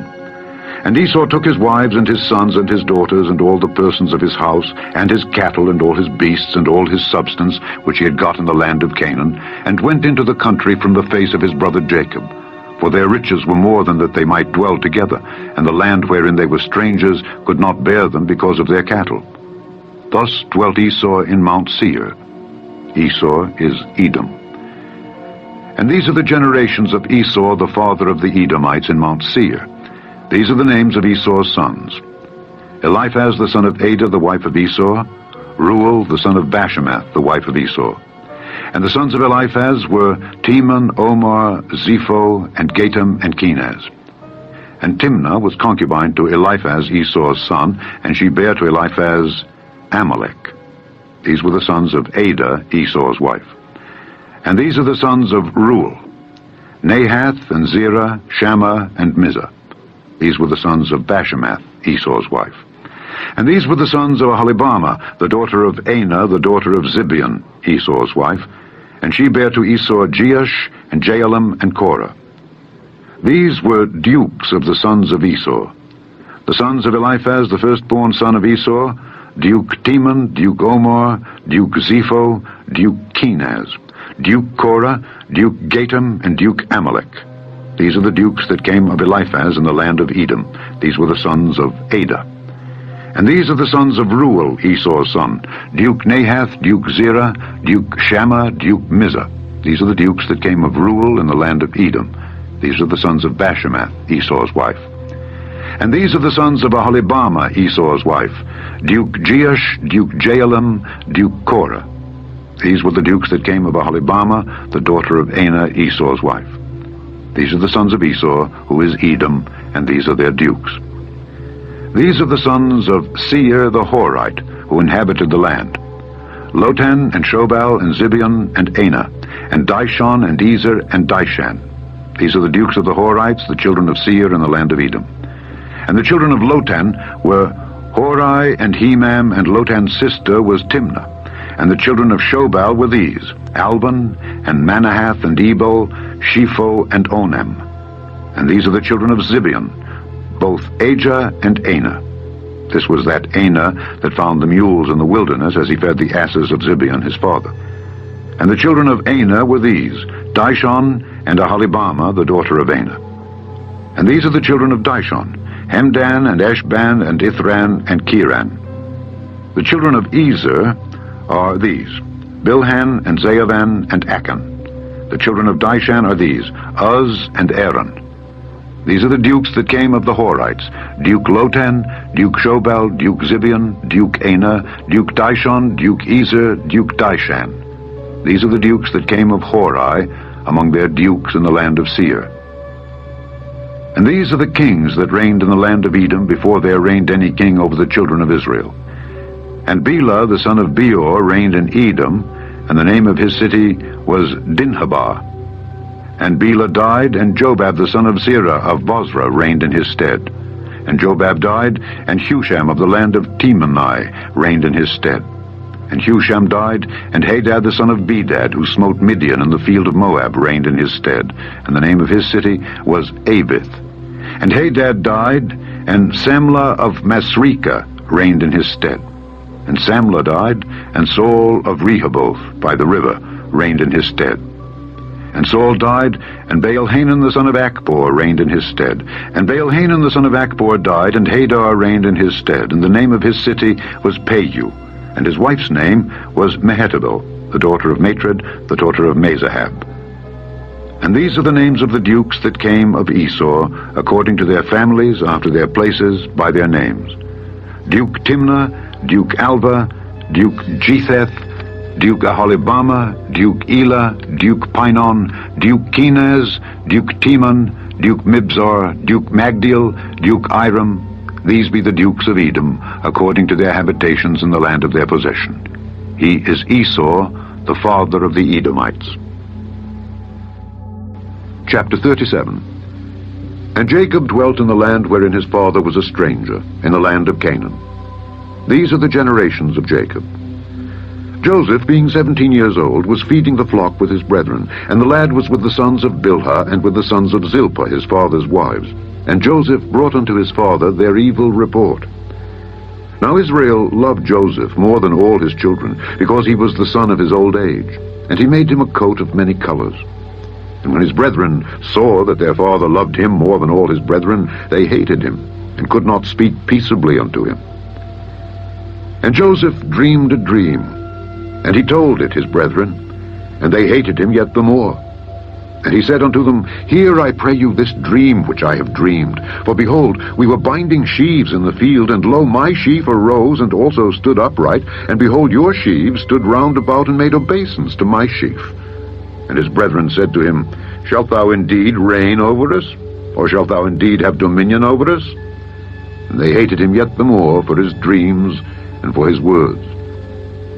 And he dreamed yet another dream, and told it his brethren, and said, Behold, I have dreamed a dream more. And behold, the sun and the moon and the 11 stars made obeisance to me. And he told it to his father and to his brethren, and his father rebuked him, and said unto him, What is this dream that thou hast dreamed? Shall I and thy mother and thy brethren indeed come to bow down ourselves to thee to the earth? And his brethren envied him. But his father observed the saying. And his brethren went to feed their father's flock in Shechem. And Israel said unto Joseph, Do not thy brethren feed the flock in Shechem? Come, and I will send thee unto them. And he said to him, Here am I. And he said to him, Go, I pray thee, see whether it be well with thy brethren, and well with the flocks, and bring me word again. So he sent him out of the vale of Hebron, and he came to Shechem. And a certain man found him, and behold, he was wandering in the field. And the man asked him, saying, What seekest thou? And he said, I seek my brethren. Tell me, I pray thee, where they feed their flocks. And the man said, They are departed hence, for I heard them say, Let us go to Dothan. And Joseph went after his brethren, and found them in Dothan. And when they saw him afar off, even before he came near unto them, they conspired against him to slay him. And they said one to another, Behold, this dreamer cometh. Come now, therefore, and let us slay him, and cast him into some pit, and we will say some evil beast hath devoured him. And we shall see what will become of his dreams. And Reuben heard it, and he delivered him out of their hands, and said, Let us not kill him. And Reuben said unto them, Shed no blood, but cast him into this pit that is in the wilderness, and lay no hand upon him, that he might rid him out of their hands, to deliver him to his father again. And it came to pass, when Joseph was come unto his brethren, that they stripped Joseph out of his coat of many colors that was on him, And they took him and cast him into a pit. And the pit was empty, there was no water in it. And they sat down to eat bread. And they lifted up their eyes and looked, and behold, a company of Ishmaelites came from Gilead, with their camels bearing spicery and balm and myrrh, going to carry it down to Egypt. And Judah said unto his brethren, What profit is it if we slay our brother and conceal his blood? Come, and let us sell him to the Ishmaelites, and let not our hand be upon him, for he is our brother and our flesh. And his brethren were content. Then there passed by Midianites merchantmen, and they drew and lifted up Joseph out of the pit, and sold Joseph to the Ishmaelites for 20 pieces of silver. And they brought Joseph into Egypt. And Reuben returned unto the pit, and behold, Joseph was not in the pit. And he rent his clothes. And he returned unto his brethren, and said, The child is not, and I, whither shall I go? And they took Joseph's coat, and killed a kid of the goats, and dipped the coat in the blood. And they sent the coat of many colors, and they brought it to their father, and said, This have we found. Know now whether it be thy son's coat or no. And he knew it, and said, It is my son's coat. An evil beast hath devoured him. Joseph is without doubt rent in pieces. And Jacob rent his clothes, and put sackcloth upon his loins, and mourned for his son many days. And all his sons and all his daughters rose up to comfort him. But he refused to be comforted, and he said, For I will go down into the grave unto my son, mourning. Thus his father wept for him. And the Midianites sold him into Egypt unto Potiphar, an officer of Pharaoh's, and captain of the guard. Chapter 38. And it came to pass at that time that Judah went down from his brethren, and turned into a certain Adullamite, whose name was Hira. And Judah saw there a daughter of a certain Canaanite, whose name was Shua, and he took her, and went in unto her. And she conceived, and bare a son, and he called his name And she conceived again, and bare a son, and she called his name Onan. And she yet again conceived, and bare a son, and called his name Shelah. And he was at Chezib when she bare him. And Judah took a wife for his firstborn, whose name was Tamar. And Judah's firstborn, was wicked in the sight of the Lord, and the Lord slew him. And Judah said unto Onan, Go in unto thy brother's wife, and marry her, and raise up seed to thy brother. And Onan knew that the seed should not be his. And it came to pass, when he went in unto his brother's wife, that he spilled it on the ground, lest that he should give seed to his brother. And the thing which he did displeased the Lord, wherefore he slew him also. Then said Judah to Tamar his daughter-in-law, Remain a widow at thy father's house, till Shelah my son be grown. For he said, Lest peradventure he die also, as his brethren did. And Tamar went and dwelt in her father's house. And in process of time, the daughter of Shua, Judah's wife, died. And Judah was comforted, and went up unto his sheep shearers to Timnath, he and his friend Hira the Adullamite.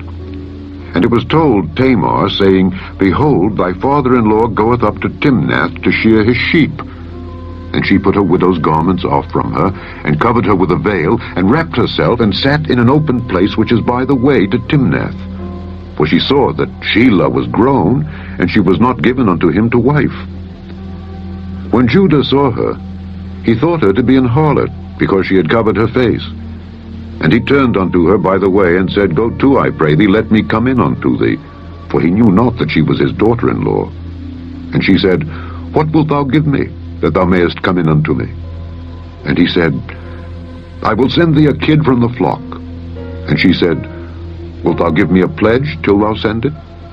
And he said, What pledge shall I give thee? And she said, Thy signet, and thy bracelets, and thy staff that is in thine hand.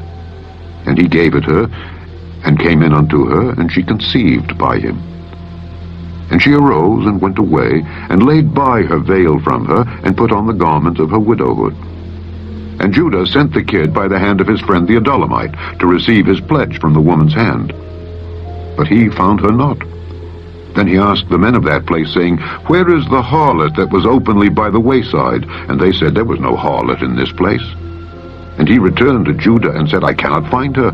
And also the men of the place said that there was no harlot in this place. And Judah said, Let her take it to her, lest we be shamed. Behold, I sent this kid, and thou hast not found her. And it came to pass, about 3 months after, that it was told Judah, saying, Tamar, thy daughter-in-law, hath played the harlot, and also, behold, she is with child by whoredom. And Judah said, Bring her forth, and let her be burnt. When she was brought forth, she sent to her father-in-law, saying, By the man whose these are, am I with child. And she said, Discern, I pray thee, whose are these, the signet, and bracelets, and staff. And Judah acknowledged them, and said, She hath been more righteous than I, because that I gave her not to Shelah my son. And he knew her again no more. And it came to pass in the time of her travail, that, behold, twins were in her womb. And it came to pass, when she travailed, that the one put out his hand, and the midwife took and bound upon his hand a scarlet thread, saying, This came out first.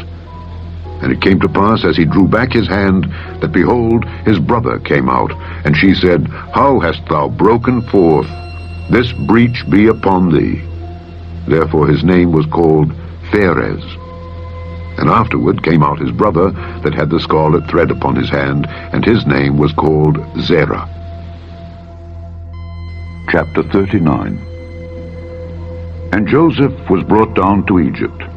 And Potiphar, an officer of Pharaoh, captain of the guard, an Egyptian, bought him of the hands of the Ishmaelites which had brought him down thither. And the Lord was with Joseph, and he was a prosperous man, and he was in the house of his master the Egyptian. And his master saw that the Lord was with him, and that the Lord made all that he did to prosper in his hand. And Joseph found grace in his sight, and he served him. And he made him overseer over his house, and all that he had he put into his hand. And it came to pass, from the time that he had made him overseer in his house and over all that he had, that the Lord blessed the Egyptian's house for Joseph's sake. And the blessing of the Lord was upon all that he had in the house and in the field. And he left all that he had in Joseph's hand, and he knew not aught he had, save the bread which he did eat. And Joseph was a goodly person, and well favored.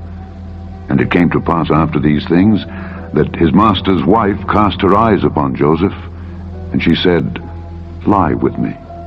But he refused, and said unto his master's wife, Behold, my master wotteth not what is with me in the house, and he hath committed all that he hath to my hand. There is none greater in this house than I, neither hath he kept back anything from me, but thee, because thou art his wife. How then can I do this great wickedness, and sin against God? And it came to pass, as she spake to Joseph day by day, that he hearkened not unto her to lie by her, or to be with her. And it came to pass about this time, that Joseph went into the house to do his business. And there was none of the men of the house there within. And she caught him by his garment, saying, Lie with me. And he left his garment in her hand, and fled, and got him out. And it came to pass, when she saw that he had left his garment in her hand, and was fled forth, that she called unto the men of her house, and spake unto them, saying, See, he hath brought in an Hebrew unto us to mock us. He came in unto me to lie with me. And I cried with a loud voice. And it came to pass, when he heard that I lifted up my voice and cried, that he left his garment with me, and fled, and got him out. And she laid up his garment by her, until his Lord came home. And she spake unto him according to these words, saying, The Hebrew servant which thou hast brought unto us came in unto me to mock me. And it came to pass, as I lifted up my voice and cried, that he left his garment with me, and fled out. And it came to pass, when his master heard the words of his wife which she spake unto him, saying, After this manner did thy servant to me, that his wrath was kindled. And Joseph's master took him, and put him into the prison, a place where the king's prisoners were bound, and he was there in the prison. But the Lord was with Joseph, and showed him mercy, and gave him favor in the sight of the keeper of the prison. And the keeper of the prison committed to Joseph's hand all the prisoners that were in the prison, and whatsoever they did there, he was the doer of it. The keeper of the prison looked not to anything that was under his hand, because the Lord was with him, and that which he did, the Lord made it to prosper. Chapter 40. And it came to pass after these things, that the butler of the king of Egypt and his baker had offended their lord the king of Egypt. And Pharaoh was wroth against two of his officers, against the chief of the butlers and against the chief of the bakers. And he put them in ward in the house of the captain of the guard, into the prison, the place where Joseph was bound. And the captain of the guard charged Joseph with them, and he served them. And they continued a season in ward. And they dreamed a dream, both of them, each man his dream in one night, each man according to the interpretation of his dream, the butler and the baker of the king of Egypt, which were bound in the prison. And Joseph came in unto them in the morning, and looked upon them, and behold, they were sad. And he asked Pharaoh's officers that were with him in the ward of his lord's house, saying, Wherefore look ye so sadly today? And they said unto him, We have dreamed a dream, and there is no interpreter of it. And Joseph said unto them, Do not interpretations belong to God? Tell me them, I pray you. And the chief butler told his dream to Joseph, and said to him, In my dream, behold, a vine was before me, and in the vine were 3 branches. And it was as though it budded, and her blossoms shot forth, and the clusters thereof brought forth ripe grapes. And Pharaoh's cup was in my hand, and I took the grapes, and pressed them into Pharaoh's cup, and I gave the cup into Pharaoh's hand. And Joseph said unto him, This is the interpretation of it. The 3 branches are 3 days. Yet within 3 days shall Pharaoh lift up thine head, and restore thee unto thy place. And thou shalt deliver Pharaoh's cup into his hand, after the former manner when thou wast his butler. But think on me when it shall be well with thee, and show kindness, I pray thee, unto me, and make mention of me unto Pharaoh, and bring me out of this house. For indeed I was stolen away out of the land of the Hebrews, and here also have I done nothing that they should put me into the dungeon. When the chief baker saw that the interpretation was good, he said unto Joseph, I also was in my dream, and behold, I had 3 white baskets on my head, and in the uppermost basket there was of all manner of bake meats for Pharaoh, and the birds did eat them out of the basket upon my head. And Joseph answered and said, This is the interpretation thereof. The 3 baskets are 3 days. Yet within 3 days shall Pharaoh lift up thy head from off thee, and shall hang thee on a tree, and the birds shall eat thy flesh from off thee. And it came to pass the 3rd day, which was Pharaoh's birthday, that he made a feast unto all his servants, and he lifted up the head of the chief butler and of the chief baker among his servants. And he restored the chief butler unto his butlership again, and he gave the cup into Pharaoh's hand. But he hanged the chief baker, as Joseph had interpreted to them. Yet did not the chief butler remember Joseph, but forgat him. Chapter 41. And it came to pass at the end of 2 full years that Pharaoh dreamed, and behold, he stood by the river. And behold, there came up out of the river 7 well-favored kine and fat-fleshed, and they fed in a meadow. And behold, 7 other kine came up after them out of the river, ill-favored and lean-fleshed, and stood by the other kine upon the brink of the river. And the ill-favored and lean-fleshed kine did eat up the 7 well-favored and fat kine. So Pharaoh awoke, and he slept and dreamed the 2nd time. And behold, 7 ears of corn came up upon one stalk, rank and good. And behold, 7 thin ears, and blasted with the east wind, sprung up after them. And the 7 thin ears devoured the 7 rank and full ears. And Pharaoh awoke, and behold, it was a dream. And it came to pass in the morning that his spirit was troubled, and he sent and called for all the magicians of Egypt, and all the wise men thereof, and Pharaoh told them his dream. But there was none that could interpret them unto Pharaoh. Then spake the chief butler unto Pharaoh, saying, I do remember my faults this day. Pharaoh was wroth with his servants, and put me in ward in the captain of the guard's house, both me and the chief baker. And we dreamed a dream in one night, I and he. We dreamed each man according to the interpretation of his dream. And there was there with us a young man, an Hebrew, servant to the captain of the guard. And we told him, and he interpreted to us our dreams. To each man according to his dream he did interpret. And it came to pass, as he interpreted to us, so it was. Me he restored unto mine office, and him he hanged. Then Pharaoh sent and called Joseph, and they brought him hastily out of the dungeon, and he shaved himself, and changed his raiment, and came in unto Pharaoh. And Pharaoh said unto Joseph, I have dreamed a dream, and there is none that can interpret it. And I have heard say of thee that thou canst understand a dream to interpret it. And Joseph answered Pharaoh, saying, It is not in me. God shall give Pharaoh an answer of peace. And Pharaoh said unto Joseph, In my dream, behold, I stood upon the bank of the river, and behold, there came up out of the river 7 kine, fat-fleshed and well-favored, and they fed in a meadow.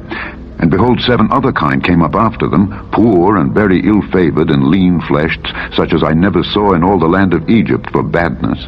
And the lean and the ill-favored kine did eat up the first 7 fat kine. And when they had eaten them up, it could not be known that they had eaten them, but they were still ill-favored as at the beginning. So I awoke, and I saw in my dream, and behold, 7 ears came up in one stalk, full and good, and behold, 7 ears withered, thin, and blasted with the east wind, sprung up after them.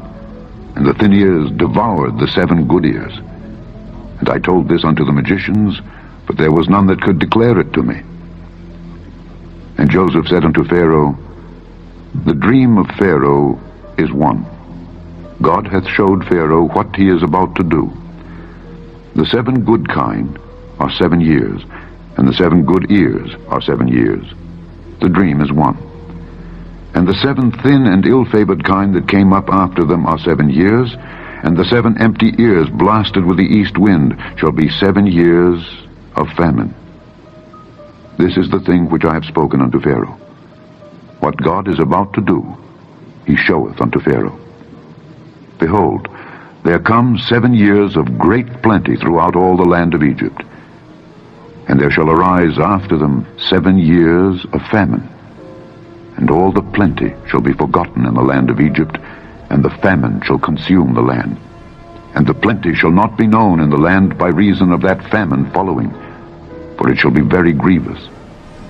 And for that the dream was doubled unto Pharaoh twice, it is because the thing is established by God, and God will shortly bring it to pass.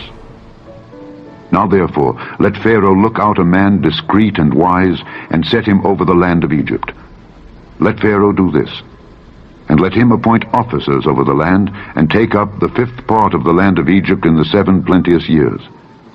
And let them gather all the food of those good years that come, and lay up corn under the hand of Pharaoh, and let them keep food in the cities. And that food shall be for store to the land against the 7 years of famine which shall be in the land of Egypt, that the land perish not through the famine. And the thing was good in the eyes of Pharaoh, and in the eyes of all his servants. And Pharaoh said unto his servants, Can we find such a one as this, a man in whom the Spirit of God is? And Pharaoh said unto Joseph, Forasmuch as God hath showed thee all this, there is none so discreet and wise as thou art. Thou shalt be over my house, and according unto thy word shall all my people be ruled. Only in the throne will I be greater than thou. And Pharaoh said unto Joseph, See, I have set thee over all the land of Egypt. And Pharaoh took off his ring from his hand, and put it upon Joseph's hand, and arrayed him in vestures of fine linen, and put a gold chain about his neck. And he made him to ride in the 2nd chariot which he had. And they cried before him, Bow the knee. And he made him ruler over all the land of Egypt. And Pharaoh said unto Joseph, I am Pharaoh, and without thee shall no man lift up his hand or foot in all the land of Egypt. And Pharaoh called Joseph's name Zaphnath-Paaneah, and he gave him to wife Asenath, the daughter of Potiphera, priest of On. And Joseph went out over all the land of Egypt. And Joseph was 30 years old when he stood before Pharaoh, king of Egypt. And Joseph went out from the presence of Pharaoh, and went throughout all the land of Egypt. And in the 7 plenteous years the earth brought forth by handfuls. And he gathered up all the food of the 7 years which were in the land of Egypt, and laid up the food in the cities. The food of the field which was round about every city laid he up in the same. And Joseph gathered corn as the sand of the sea, very much, until he left numbering, for it was without number. And unto Joseph were born 2 sons, before the years of famine came, which Asenath the daughter of Potiphera priest of On bare unto him. And Joseph called the name of the firstborn Manasseh. For God, said he, hath made me forget all my toil and all my father's house. And the name of the second called he Ephraim. For God hath caused me to be fruitful in the land of my affliction. And the 7 years of plenteousness that was in the land of Egypt were ended. And the 7 years of dearth began to come, according as Joseph had said. And the dearth was in all lands, but in all the land of Egypt there was bread. And when all the land of Egypt was famished, the people cried to Pharaoh for bread, and Pharaoh said unto all the Egyptians, Go unto Joseph, what he saith to you, do. And the famine was over all the face of the earth. And Joseph opened all the storehouses, and sold unto the Egyptians. And the famine waxed sore in the land of Egypt. And all countries came into Egypt to Joseph for to buy corn, because that the famine was so sore in all lands. Chapter 42. Now when Jacob saw that there was corn in Egypt, Jacob said unto his sons, Why do ye look one upon another? And he said, Behold, I have heard that there is corn in Egypt. Get you down thither, and buy for us from thence, that we may live and not die. And Joseph's 10 brethren went down to buy corn in Egypt. But Benjamin, Joseph's brother, Jacob sent not with his brethren, for he said, Lest peradventure mischief befall him. And the sons of Israel came to buy corn among those that came, for the famine was in the land of Canaan. And Joseph was the governor over the land, and he it was that sold to all the people of the land. And Joseph's brethren came and bowed down themselves before him with their faces to the earth. And Joseph saw his brethren, and he knew them, but made himself strange unto them, and spake roughly unto them. And he said unto them, Whence come ye? And they said, From the land of Canaan, to buy food. And Joseph knew his brethren, but they knew not him. And Joseph remembered the dreams which he dreamed of them, and said unto them, Ye are spies. To see the nakedness of the land ye are come. And they said unto him, Nay, my lord, but to buy food are thy servants come. We are all one man's sons. We are true men. Thy servants are no spies. And he said unto them, Nay, but to see the nakedness of the land ye are come. And they said, Thy servants are 12 brethren, the sons of one man in the land of Canaan. And behold, the youngest is this day with our father, and one is not. And Joseph said unto them, That is it that I spake unto you, saying, Ye are spies. Hereby ye shall be proved. By the life of Pharaoh, ye shall not go forth hence, except your youngest brother come hither. Send one of you, and let him fetch your brother, and ye shall be kept in prison, that your words may be proved, whether there be any truth in you. Or else by the life of Pharaoh surely ye are spies. And he put them all together into ward 3 days. And Joseph said unto them the 3rd day, This do and live, for I fear God. If ye be true men, let one of your brethren be bound in the house of your prison. Go ye, carry corn for the famine of your houses, but bring your youngest brother unto me. So shall your words be verified, and ye shall not die. And they did so. And they said one to another, We are verily guilty concerning our brother, in that we saw the anguish of his soul when he besought us, and we would not hear. Therefore is this distress come upon us. And Reuben answered them, saying, Spake I not unto you, saying, Do not sin against the child, and ye would not hear? Therefore, behold, also his blood is required. And they knew not that Joseph understood them, for he spake unto them by an interpreter. And he turned himself about from them, and wept, and returned to them again, and communed with them, and took from them Simeon, and bound him before their eyes. Then Joseph commanded to fill their sacks with corn, and to restore every man's money into his sack, and to give them provision for the way. And thus did he unto them. And they laded their asses with the corn, and departed thence. And as one of them opened his sack to give his ass provender in the inn, he espied his money, for behold, it was in his sack's mouth. And he said unto his brethren, My money is restored, and lo, it is even in my sack. And their heart failed them, and they were afraid, saying one to another, What is this that God hath done unto us? And they came unto Jacob their father unto the land of Canaan, and told him all that befell unto them, saying, The man who is the Lord of the land spake roughly to us, and took us for spies of the country. And we said unto him, We are true men, we are no spies. We be 12 brethren, sons of our father. One is not, and the youngest is this day with our father in the land of Canaan. And the man, the Lord of the country, said unto us, Hereby shall I know that ye are true men. Leave one of your brethren here with me, and take food for the famine of your households, and be gone. And bring your youngest brother unto me. Then shall I know that ye are no spies, but that ye are true men. So will I deliver you your brother, and ye shall traffic in the land. And it came to pass, as they emptied their sacks, that, behold, every man's bundle of money was in his sack. And when both they and their father saw the bundles of money, they were afraid. And Jacob their father said unto them, Me have ye bereaved of my children. Joseph is not, and Simeon is not, and ye will take Benjamin away. All these things are against me. And Reuben spake unto his father, saying, Slay my 2 sons, if I bring him not to thee. Deliver him into my hand, and I will bring him to thee again. And he said, My son shall not go down with you, for his brother is dead, and he is left alone. If mischief befall him by the way in the which ye go, then shall ye bring down my gray hairs with sorrow to the grave. Chapter 43. And the famine was sore in the land. And it came to pass, when they had eaten up the corn which they had brought out of Egypt, their father said unto them, Go again, buy us a little food.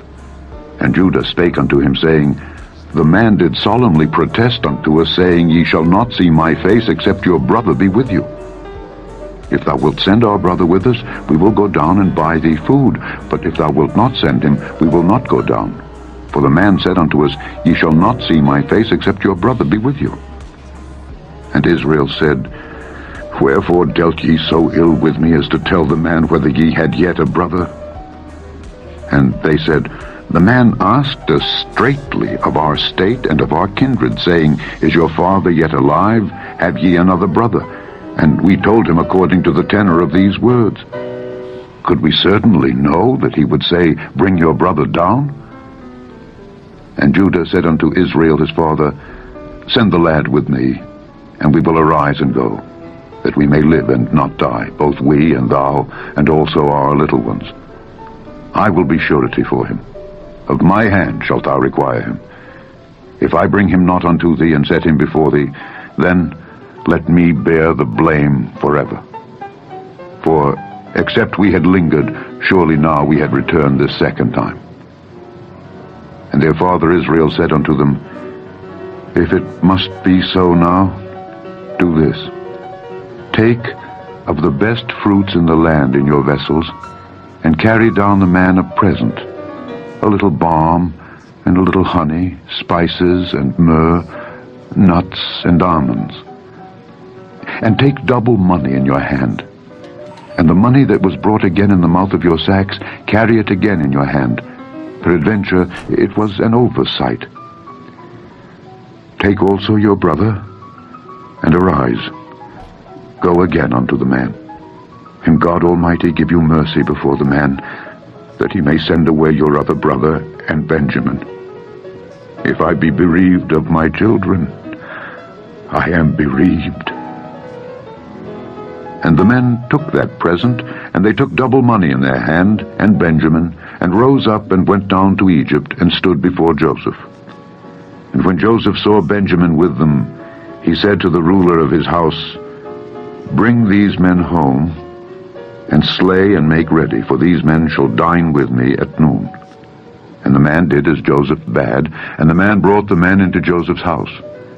And the men were afraid, because they were brought into Joseph's house, and they said, because of the money that was returned in our sacks at the first time are we brought in, that he may seek occasion against us and fall upon us and take us for bondmen and our asses. And they came near to the steward of Joseph's house, and they communed with him at the door of the house, and said, O sir, we came indeed down at the first time to buy food. And it came to pass when we came to the inn that we opened our sacks, and behold, every man's money was in the mouth of his sack, our money in full weight, and we have brought it again in our hand. And other money have we brought down in our hands to buy food. We cannot tell who put our money in our sacks. And he said, Peace be to you, fear not. Your God and the God of your father hath given you treasure in your sacks. I had your money. And he brought Simeon out unto them.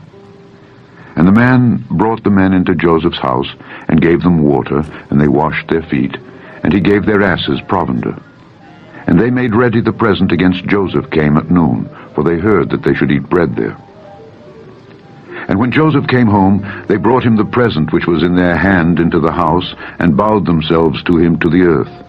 And he asked them of their welfare, and said, Is your father well? The old man of whom ye spake, is he yet alive? And they answered, Thy servant our father is in good health, he is yet alive. And they bowed down their heads and made obeisance. And he lifted up his eyes and saw his brother Benjamin, his mother's son, and said, Is this your younger brother, of whom ye spake unto me? And he said, God be gracious unto thee, my son.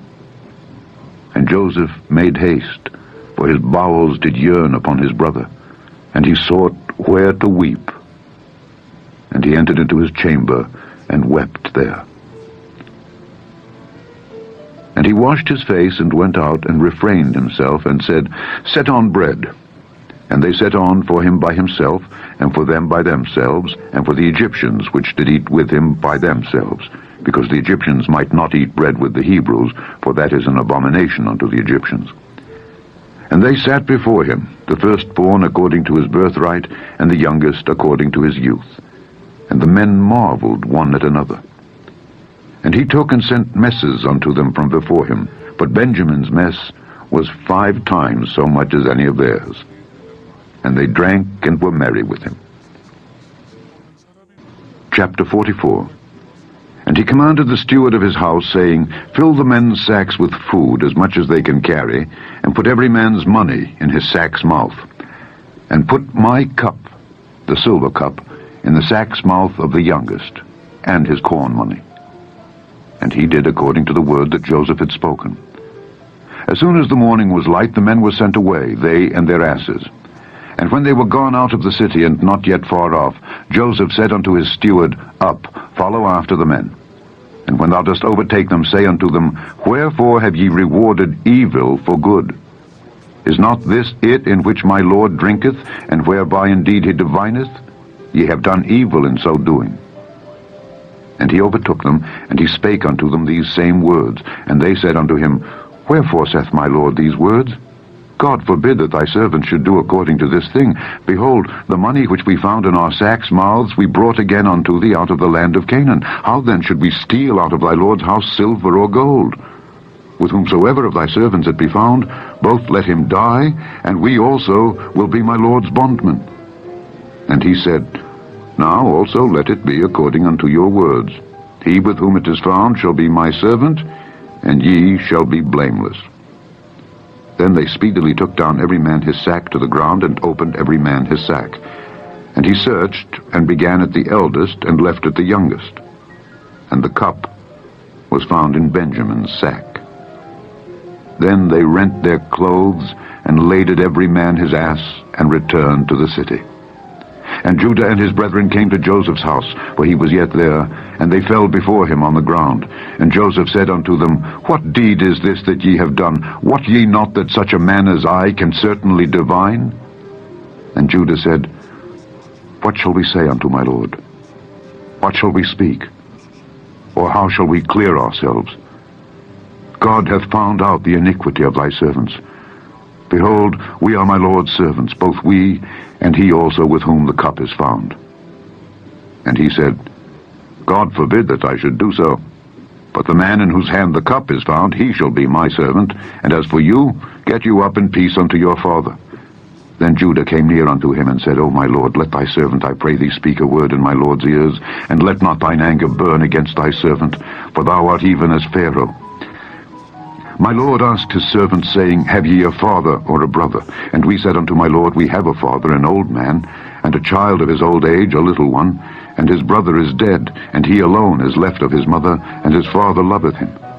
And thou saidst unto thy servants, Bring him down unto me, that I may set mine eyes upon him. And we said unto my lord, The lad cannot leave his father, for if he should leave his father would die.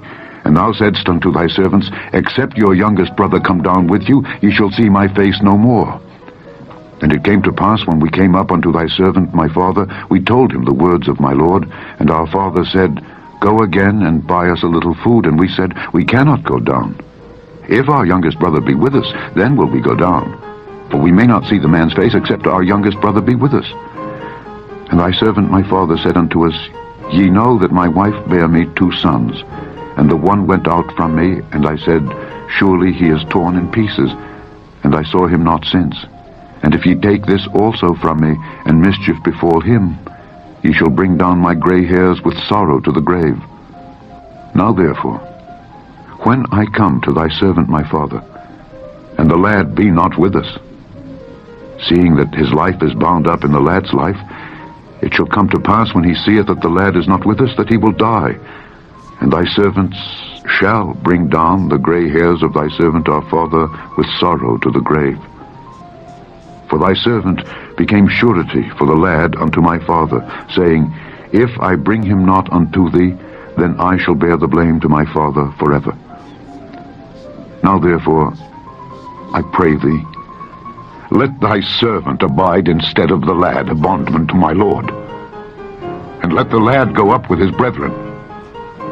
For how shall I go up to my father, and the lad be not with me? Lest peradventure I see the evil that shall come on my father. Chapter 45. Then Joseph could not refrain himself before all them that stood by him. And he cried, Cause every man to go out from me. And there stood no man with him, while Joseph made himself known unto his brethren. And he wept aloud. And the Egyptians and the house of Pharaoh heard. And Joseph said unto his brethren, I am Joseph. Doth my father yet live? And his brethren could not answer him, for they were troubled at his presence. And Joseph said unto his brethren, Come near to me, I pray you. And they came near. And he said, I am Joseph, your brother, whom ye sold into Egypt. Now therefore be not grieved, nor angry with yourselves that ye sold me hither, for God did send me before you to preserve life. For these 2 years hath the famine been in the land, and yet there are 5 years, in the which there shall neither be earing nor harvest. And God sent me before you to preserve you a posterity in the earth, and to save your lives by a great deliverance.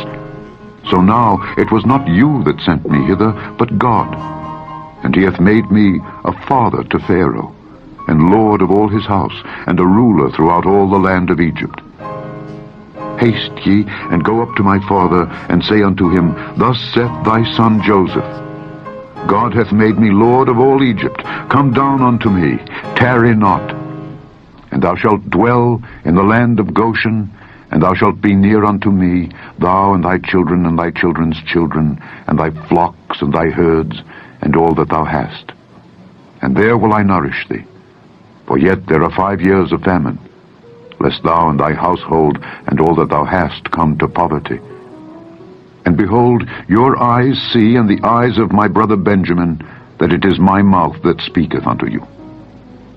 And ye shall tell my father of all my glory in Egypt, and of all that ye have seen. And ye shall haste and bring down my father hither. And he fell upon his brother Benjamin's neck, and wept. And Benjamin wept upon his neck.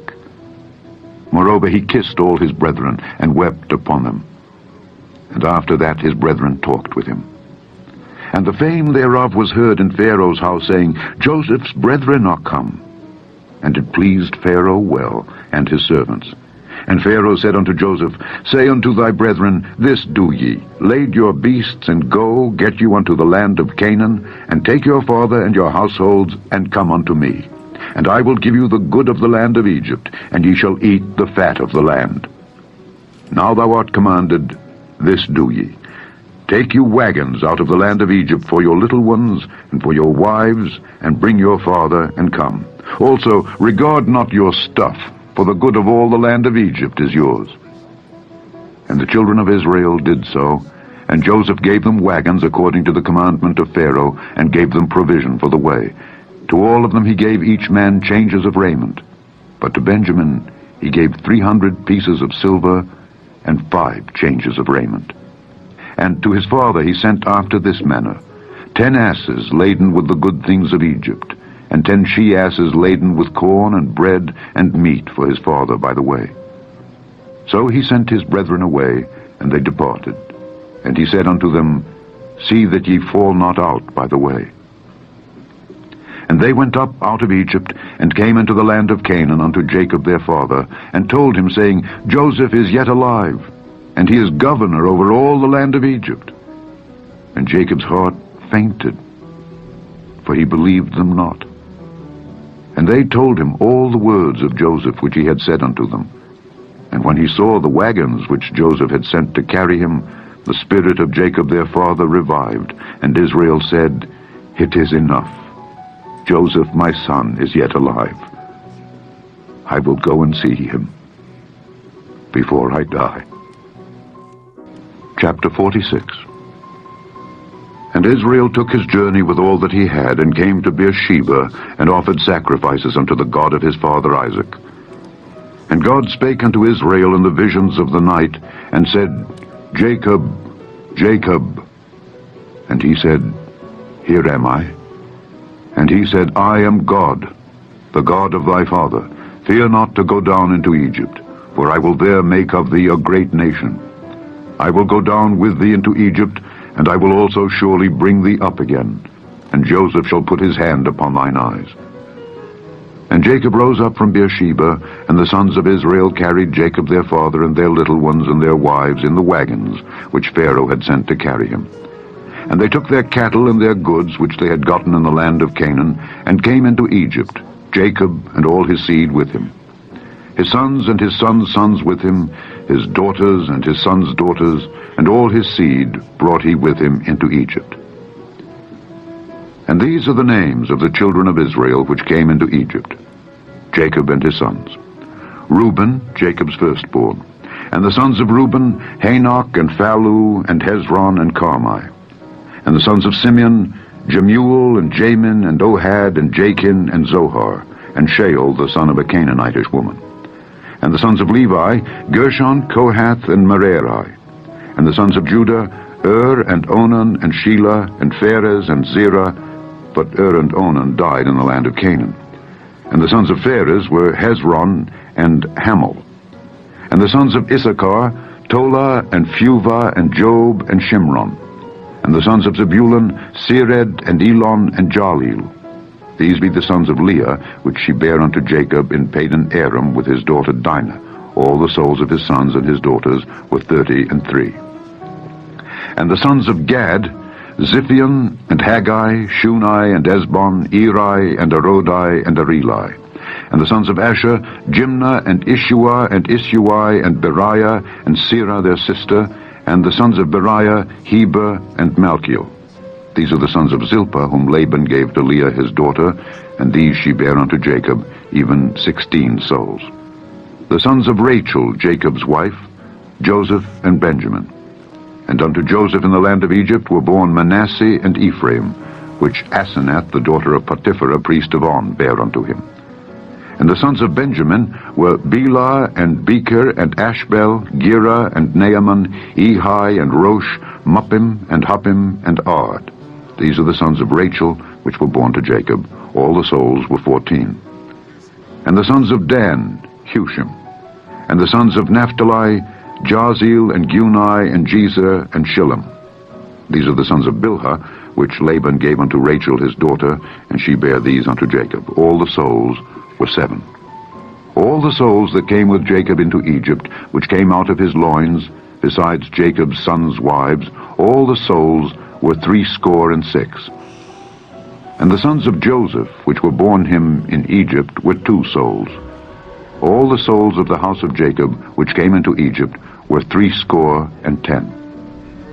And he sent Judah before him unto Joseph, to direct his face unto Goshen. And they came into the land of Goshen. And Joseph made ready his chariot, and went up to meet Israel his father to Goshen, and presented himself unto him. And he fell on his neck, and wept on his neck a good while. And Israel said unto Joseph, Now let me die, since I have seen thy face, because thou art yet alive. And Joseph said unto his brethren, and unto his father's house, I will go up and show Pharaoh, and say unto him, My brethren and my father's house, which were in the land of Canaan, are come unto me. And the men are shepherds, for their trade hath been to feed cattle. And they have brought their flocks and their herds, and all that they have. And it shall come to pass, when Pharaoh shall call you, and shall say, What is your occupation? That ye shall say, Thy servant's trade hath been about cattle from our youth even until now, both we and also our fathers, that ye may dwell in the land of Goshen. For every shepherd is an abomination unto the Egyptians. Chapter 47. Then Joseph came and told Pharaoh, and said, My father and my brethren, and their flocks and their herds, and all that they have, are come out of the land of Canaan. And behold, they are in the land of Goshen. And he took some of his brethren, even 5 men, and presented them unto Pharaoh. And Pharaoh said unto his brethren, What is your occupation? And they said unto Pharaoh, Thy servants are shepherds, both we and also our fathers. They said moreover unto Pharaoh, For to sojourn in the land are we come, for thy servants have no pasture for their flocks, for the famine is sore in the land of Canaan. Now therefore we pray thee, let thy servants dwell in the land of Goshen. And Pharaoh spake unto Joseph, saying, Thy father and thy brethren are come unto thee. The land of Egypt is before thee. In the best of the land make thy father and brethren to dwell. In the land of Goshen let them dwell. And if thou knowest any men of activity among them, then make them rulers over my cattle. And Joseph brought in Jacob his father, and set him before Pharaoh. And Jacob blessed Pharaoh. And Pharaoh said unto Jacob, How old art thou? And Jacob said unto Pharaoh, The days of the years of my pilgrimage are 130 years. Few and evil have the days of the years of my life been, and have not attained unto the days of the years of the life of my fathers in the days of their pilgrimage. And Jacob blessed Pharaoh, and went out from before Pharaoh. And Joseph placed his father and his brethren, and gave them a possession in the land of Egypt, in the best of the land, in the land of Ramesses, as Pharaoh had commanded. And Joseph nourished his father and his brethren and all his father's household with bread, according to their families. And there was no bread in all the land, for the famine was very sore, so that the land of Egypt and all the land of Canaan fainted by reason of the famine. And Joseph gathered up all the money that was found in the land of Egypt and in the land of Canaan, for the corn which they bought. And Joseph brought the money into Pharaoh's house. And when money failed in the land of Egypt and in the land of Canaan, all the Egyptians came unto Joseph and said, Give us bread, for why should we die in thy presence? For the money faileth. And Joseph said, Give your cattle, and I will give you for your cattle if money fail. And they brought their cattle unto Joseph, and Joseph gave them bread in exchange for horses and for the flocks, and for the cattle of the herds and for the asses. And he fed them with bread for all their cattle for that year. When that year was ended, they came unto him the 2nd year, and said unto him, We will not hide it from my lord, how that our money is spent. My lord also hath our herds of cattle. There is not aught left in the sight of my lord, but our bodies and our lands. Wherefore shall we die before thine eyes, both we and our land? Buy us and our land for bread, and we and our land will be servants unto Pharaoh, and give us seed that we may live and not die, that the land be not desolate. And Joseph bought all the land of Egypt for Pharaoh, for the Egyptians sold every man his field, because the famine prevailed over them. So the land became Pharaoh's. And as for the people, he removed them to cities from one end of the borders of Egypt even to the other end thereof. Only the land of the priests bought he not, for the priests had a portion assigned them of Pharaoh, and did eat their portion which Pharaoh gave them. Wherefore they sold not their lands. Then Joseph said unto the people, Behold, I have bought you this day and your land for Pharaoh. Lo, here is seed for you, and ye shall sow the land. And it shall come to pass in the increase that ye shall give the 5th part unto Pharaoh, and 4 parts shall be your own, for seed of the field, and for your food, and for them of your households, and for food for your little ones. And they said, Thou hast saved our lives. Let us find grace in the sight of my Lord, and we will be Pharaoh's servants. And Joseph made it a law over the land of Egypt unto this day, that Pharaoh should have the 5th part, except the land of the priests only, which became not Pharaoh's. And Israel dwelt in the land of Egypt, in the country of Goshen. And they had possessions therein, and grew and multiplied exceedingly. And Jacob lived in the land of Egypt 17 years. So the whole age of Jacob was 147 years. And the time drew nigh that Israel must die. And he called his son Joseph, and said unto him, If now I have found grace in thy sight, put, I pray thee, thy hand under my thigh, and deal kindly and truly with me. Bury me not, I pray thee, in Egypt, but I will lie with my fathers, and thou shalt carry me out of Egypt, and bury me in their burying place. And he said, I will do as thou hast said. And he said, Swear unto me. And he sware unto him. And Israel bowed himself upon the bed's head. Chapter 48. And it came to pass after these things that one told Joseph, Behold, thy father is sick. And he took with him his 2 sons, Manasseh and Ephraim. And one told Jacob, and said, Behold, thy son Joseph cometh unto thee. And Israel strengthened himself, and sat upon the bed. And Jacob said unto Joseph, God Almighty appeared unto me at Luz in the land of Canaan, and blessed me, and said unto me, Behold, I will make thee fruitful, and multiply thee, and I will make of thee a multitude of people, and will give this land to thy seed after thee for an everlasting possession. And now thy 2 sons, Ephraim and Manasseh, which were born unto thee in the land of Egypt before I came unto thee into Egypt, are mine. As Reuben and Simeon they shall be mine. And thy issue, which thou begettest after them, shall be thine, and shall be called after the name of their brethren in their inheritance. And as for me, when I came from Padan, Rachel died by me in the land of Canaan in the way, when yet there was but a little way to come unto Ephrath. And I buried her there in the way of Ephrath. The same is Bethlehem. And Israel beheld Joseph's sons, and said, Who are these? And Joseph said unto his father, They are my sons, whom God hath given me in this place. And he said, Bring them, I pray thee, unto me, and I will bless them. Now the eyes of Israel were dim for age, so that he could not see. And he brought them near unto him, and he kissed them, and embraced them. And Israel said unto Joseph, I had not thought to see thy face, and lo, God hath showed me also thy seed. And Joseph brought them out from between his knees, and he bowed himself with his face to the earth. And Joseph took them both, Ephraim in his right hand toward Israel's left hand, and Manasseh in his left hand toward Israel's right hand, and brought them near unto him. And Israel stretched out his right hand, and laid it upon Ephraim's head, who was the younger, and his left hand upon Manasseh's head, guiding his hands wittingly. For Manasseh was the firstborn. And he blessed Joseph, and said, God, before whom my fathers Abraham and Isaac did walk, the God which fed me all my life long unto this day, the angel which redeemed me from all evil, bless the lads.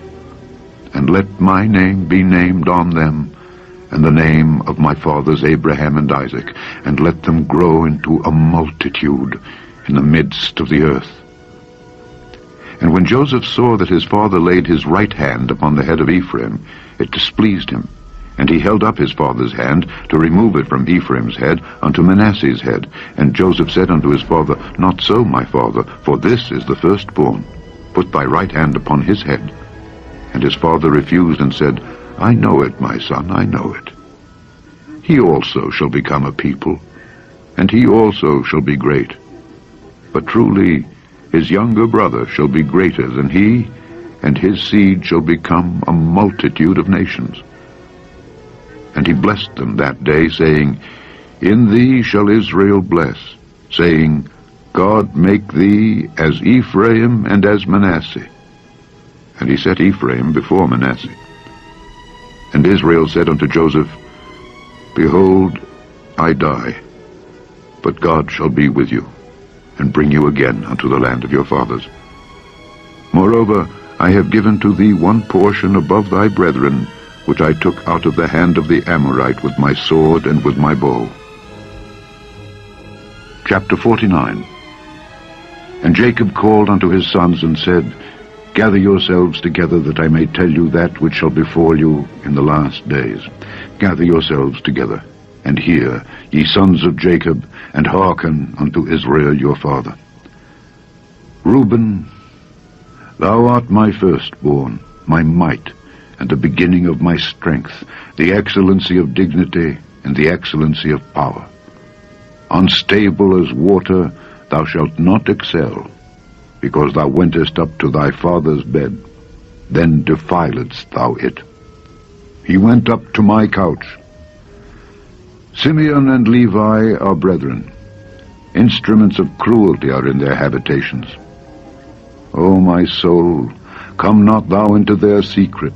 Unto their assembly, mine honor, be not thou united. For in their anger they slew a man, and in their self-will they digged down a wall. Cursed be their anger, for it was fierce, and their wrath, for it was cruel. I will divide them in Jacob, and scatter them in Israel. Judah, thou art he whom thy brethren shall praise. Thy hand shall be in the neck of thine enemies. Thy father's children shall bow down before thee. Judah is a lion's whelp. From the prey, my son, thou art gone up. He stooped down, he couched as a lion, and as an old lion. Who shall rouse him up? The scepter shall not depart from Judah, nor a lawgiver from between his feet, until Shiloh come. And unto him shall the gathering of the people be. Binding his foal unto the vine, and his ass's colt unto the choice vine, he washed his garments in wine, and his clothes in the blood of grapes. His eyes shall be red with wine, and his teeth white with milk. Zebulun shall dwell at the haven of the sea, and he shall be for an haven of ships, and his border shall be unto Zidon. Issachar is a strong ass, couching down between two burdens. And he saw that rest was good, and the land that it was pleasant, and bowed his shoulder to bear, and became a servant unto tribute. Dan shall judge his people as one of the tribes of Israel. Dan shall be a serpent by the way, an adder in the path, that biteth the horse heels, so that his rider shall fall backward. I have waited for thy salvation, O Lord. Gad, a troop shall overcome him, but he shall overcome at the last. Out of Asher his bread shall be fat, and he shall yield royal dainties. Naphtali is a hind let loose. He giveth goodly words. Joseph is a fruitful bough, even a fruitful bough by a well, whose branches run over the wall. The archers have sorely grieved him, and shot at him, and hated him. But his bow abode in strength, and the arms of his hands were made strong by the hands of the mighty God of Jacob. From thence is the shepherd, the stone of Israel. Even by the God of thy father, who shall help thee. and by the Almighty, who shall bless thee with blessings of heaven above, blessings of the deep that lieth under, blessings of the breasts and of the womb. The blessings of thy father have prevailed above the blessings of my progenitors unto the utmost bound of the everlasting hills. They shall be on the head of Joseph, and on the crown of the head of him that was separate from his brethren. Benjamin shall ravin as a wolf. In the morning he shall devour the prey, and at night he shall divide the spoil. All these are the 12 tribes of Israel. And this is it that their father spake unto them, and blessed them. Every one according to his blessing he blessed them. And he charged them, and said unto them, I am to be gathered unto my people. Bury me with my fathers in the cave that is in the field of Ephron the Hittite, in the cave that is in the field of Machpelah, which is before Mamre, in the land of Canaan, which Abraham bought with the field of Ephron the Hittite for a possession of a burying place. There they buried Abraham and Sarah his wife. There they buried Isaac and Rebekah his wife. And there I buried Leah. The purchase of the field and of the cave that is therein was from the children of Heth. And when Jacob had made an end of commanding his sons, he gathered up his feet into the bed, and yielded up the ghost, and was gathered unto his people. Chapter 50. And Joseph fell upon his father's face, and wept upon him, and kissed him. And Joseph commanded his servants, the physicians, to embalm his father, and the physicians embalmed Israel. And 40 days were fulfilled for him. For so are fulfilled the days of those which are embalmed. And the Egyptians mourned for him 70 days. And when the days of his mourning were past, Joseph spake unto the house of Pharaoh, saying, If now I have found grace in your eyes, speak, I pray you, in the ears of Pharaoh, saying, My father made me swear, saying, Lo, I die. In my grave which I have digged for me in the land of Canaan, there shalt thou bury me. Now therefore let me go up, I pray thee, and bury my father, and I will come again. And Pharaoh said, Go up and bury thy father according as he made thee swear.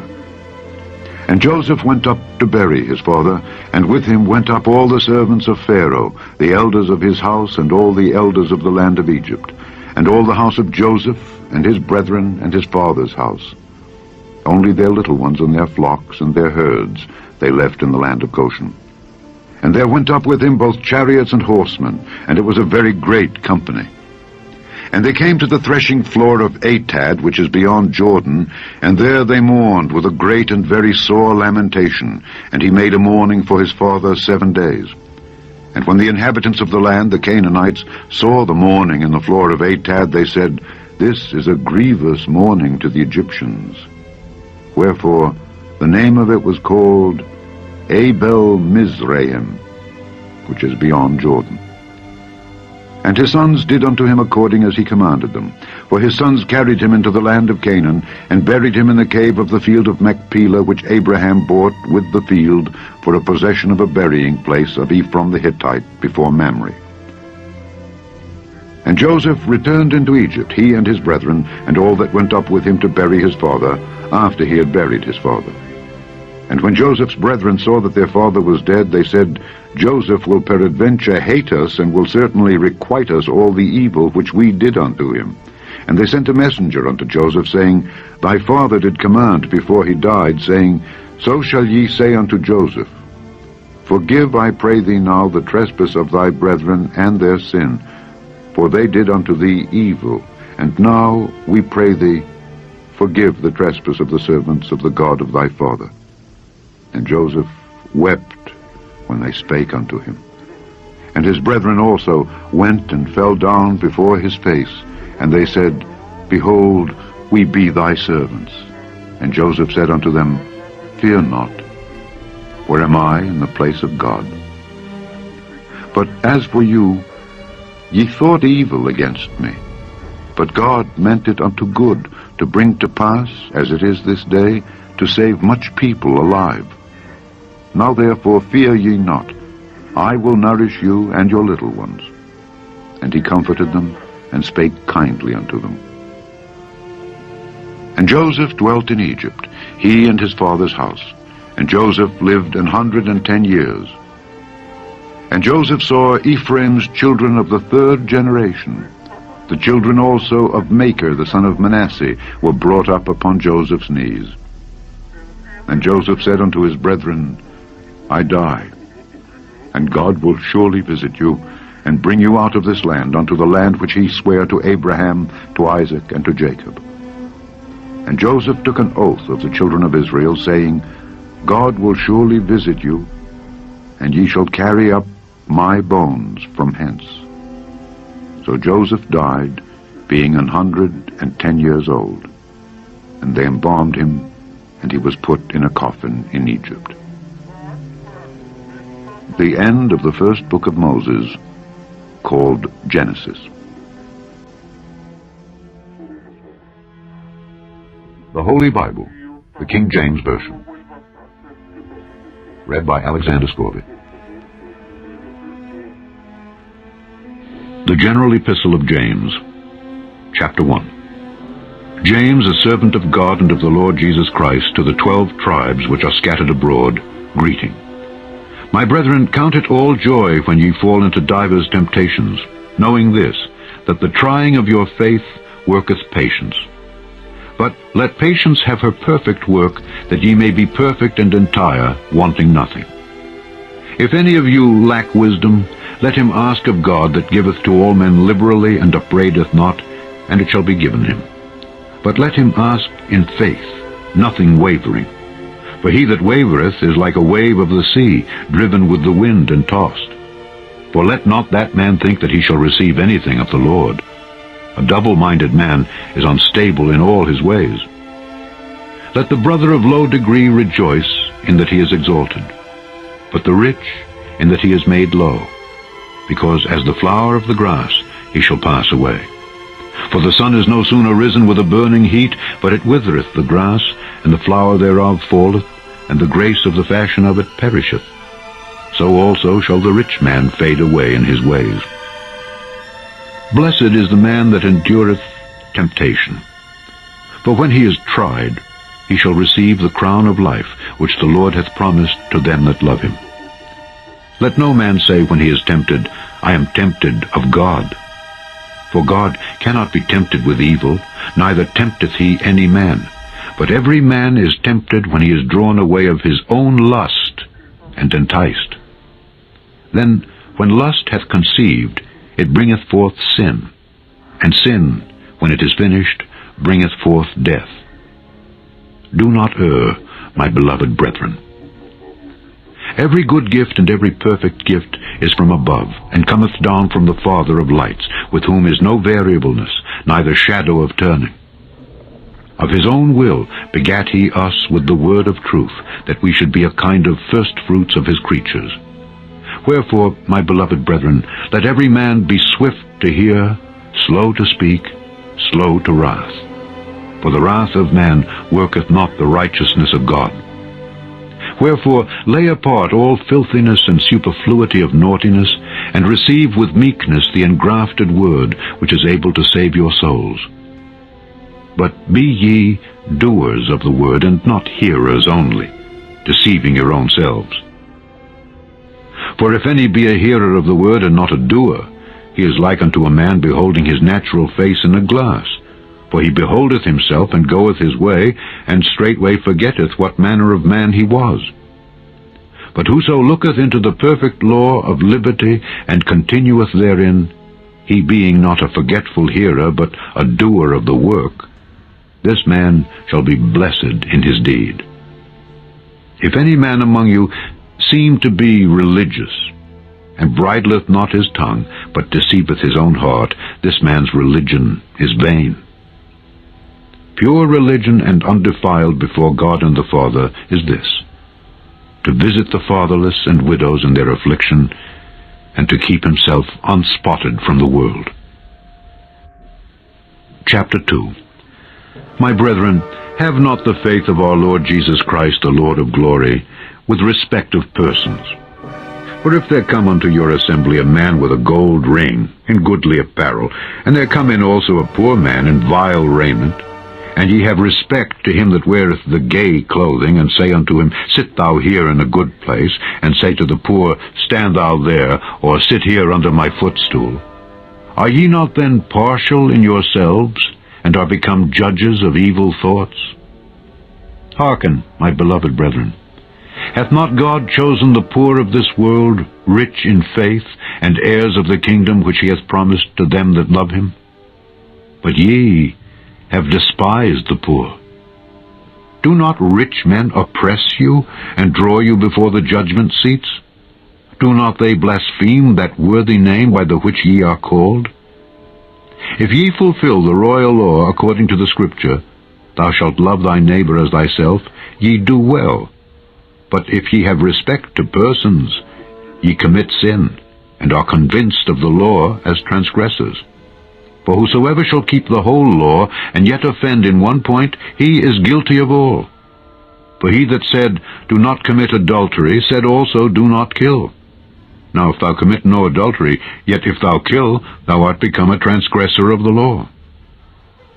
So speak ye, and so do, as they that shall be judged by the law of liberty. For he shall have judgment without mercy that hath showed no mercy, and mercy rejoiceth against judgment. What doth it profit, my brethren, though a man say he hath faith, and have not works? Can faith save him? If a brother or sister be naked and destitute of daily food, and one of you say unto them, Depart in peace, and be ye warmed and filled, notwithstanding ye give them not those things which are needful to the body, what doth it profit? Even so, faith, if it hath not works, is dead, being alone. Yea, a man may say, Thou hast faith, and I have works.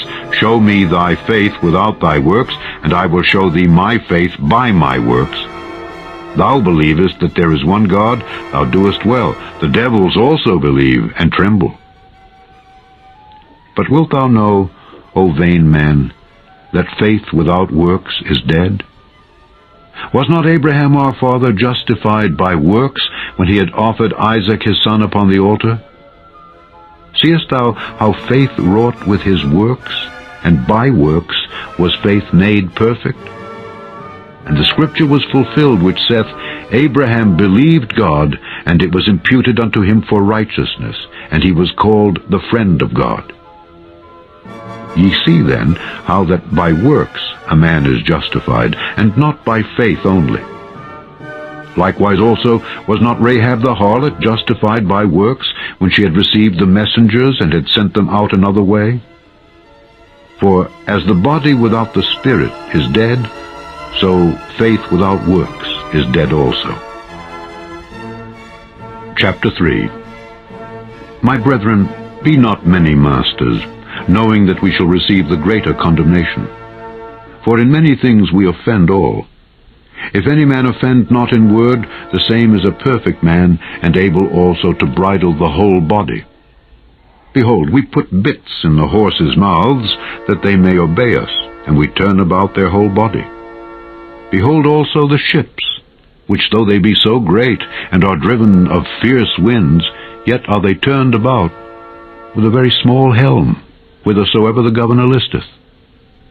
Even so, the tongue is a little member, and boasteth great things.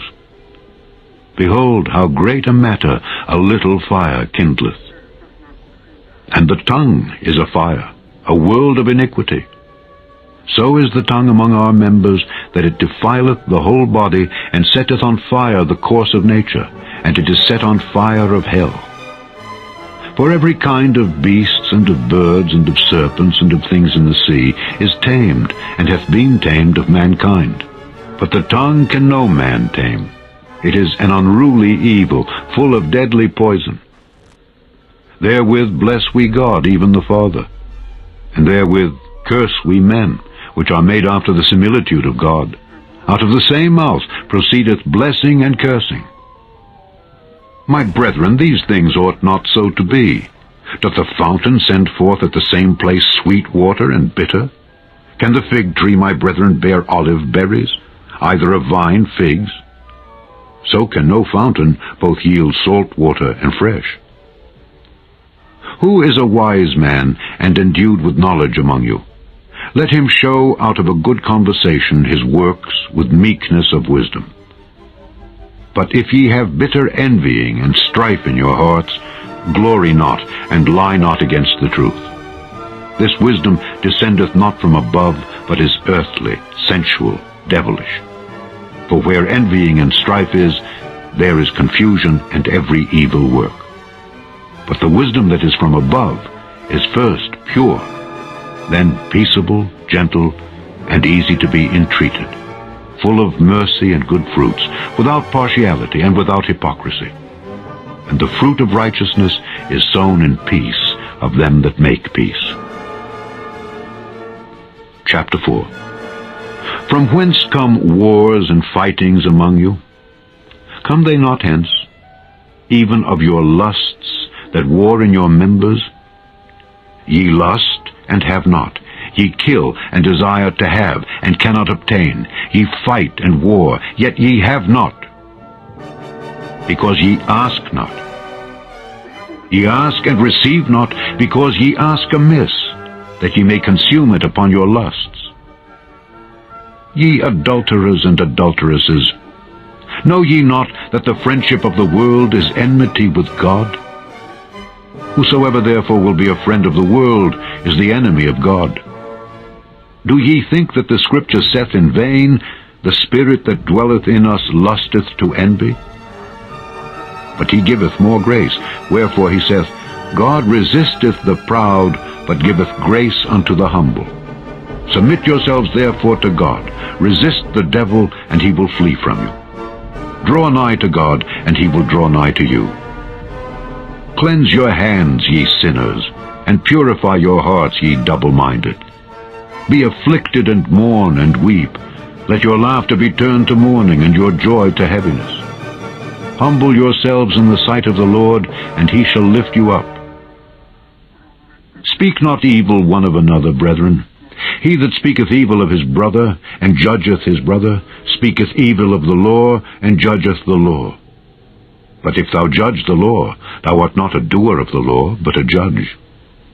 There is one lawgiver who is able to save and to destroy. Who art thou that judgest another?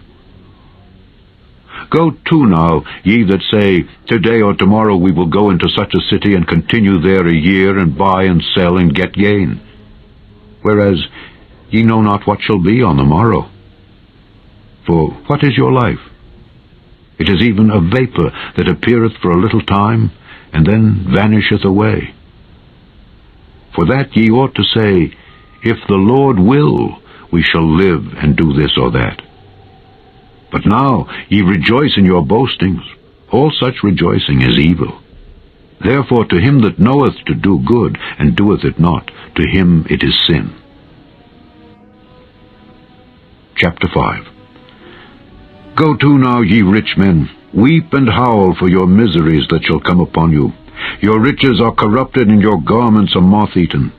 Your gold and silver is cankered, and the rust of them shall be a witness against you, and shall eat your flesh as it were fire. Ye have heaped treasure together for the last days.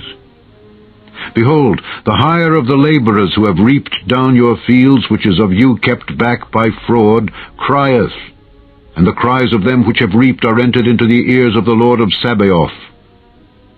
Ye have lived in pleasure on the earth, and been wanton. Ye have nourished your hearts, as in a day of slaughter. Ye have condemned and killed the just, and he doth not resist you. Be patient therefore, brethren, unto the coming of the Lord. Behold, the husbandman waiteth for the precious fruit of the earth, and hath long patience for it, until he receive the early and latter rain. Be ye also patient. Establish your hearts, for the coming of the Lord draweth nigh. Grudge not one against another, brethren, lest ye be condemned. Behold, the judge standeth before the door. Take my brethren the prophets who have spoken in the name of the Lord for an example of suffering, affliction, and of patience. Behold, we count them happy which endure. Ye have heard of the patience of Job, and have seen the end of the Lord, that the Lord is very pitiful and of tender mercy. But above all things, my brethren, swear not, neither by heaven, neither by the earth, neither by any other oath, but let your yea be yea, and your nay, nay, lest ye fall into condemnation. Is any among you afflicted? Let him pray. Is any merry? Let him sing psalms. Is any sick among you? Let him call for the elders of the church, and let them pray over him, anointing him with oil in the name of the Lord. And the prayer of faith shall save the sick, and the Lord shall raise him up. And if he have committed sins, they shall be forgiven him.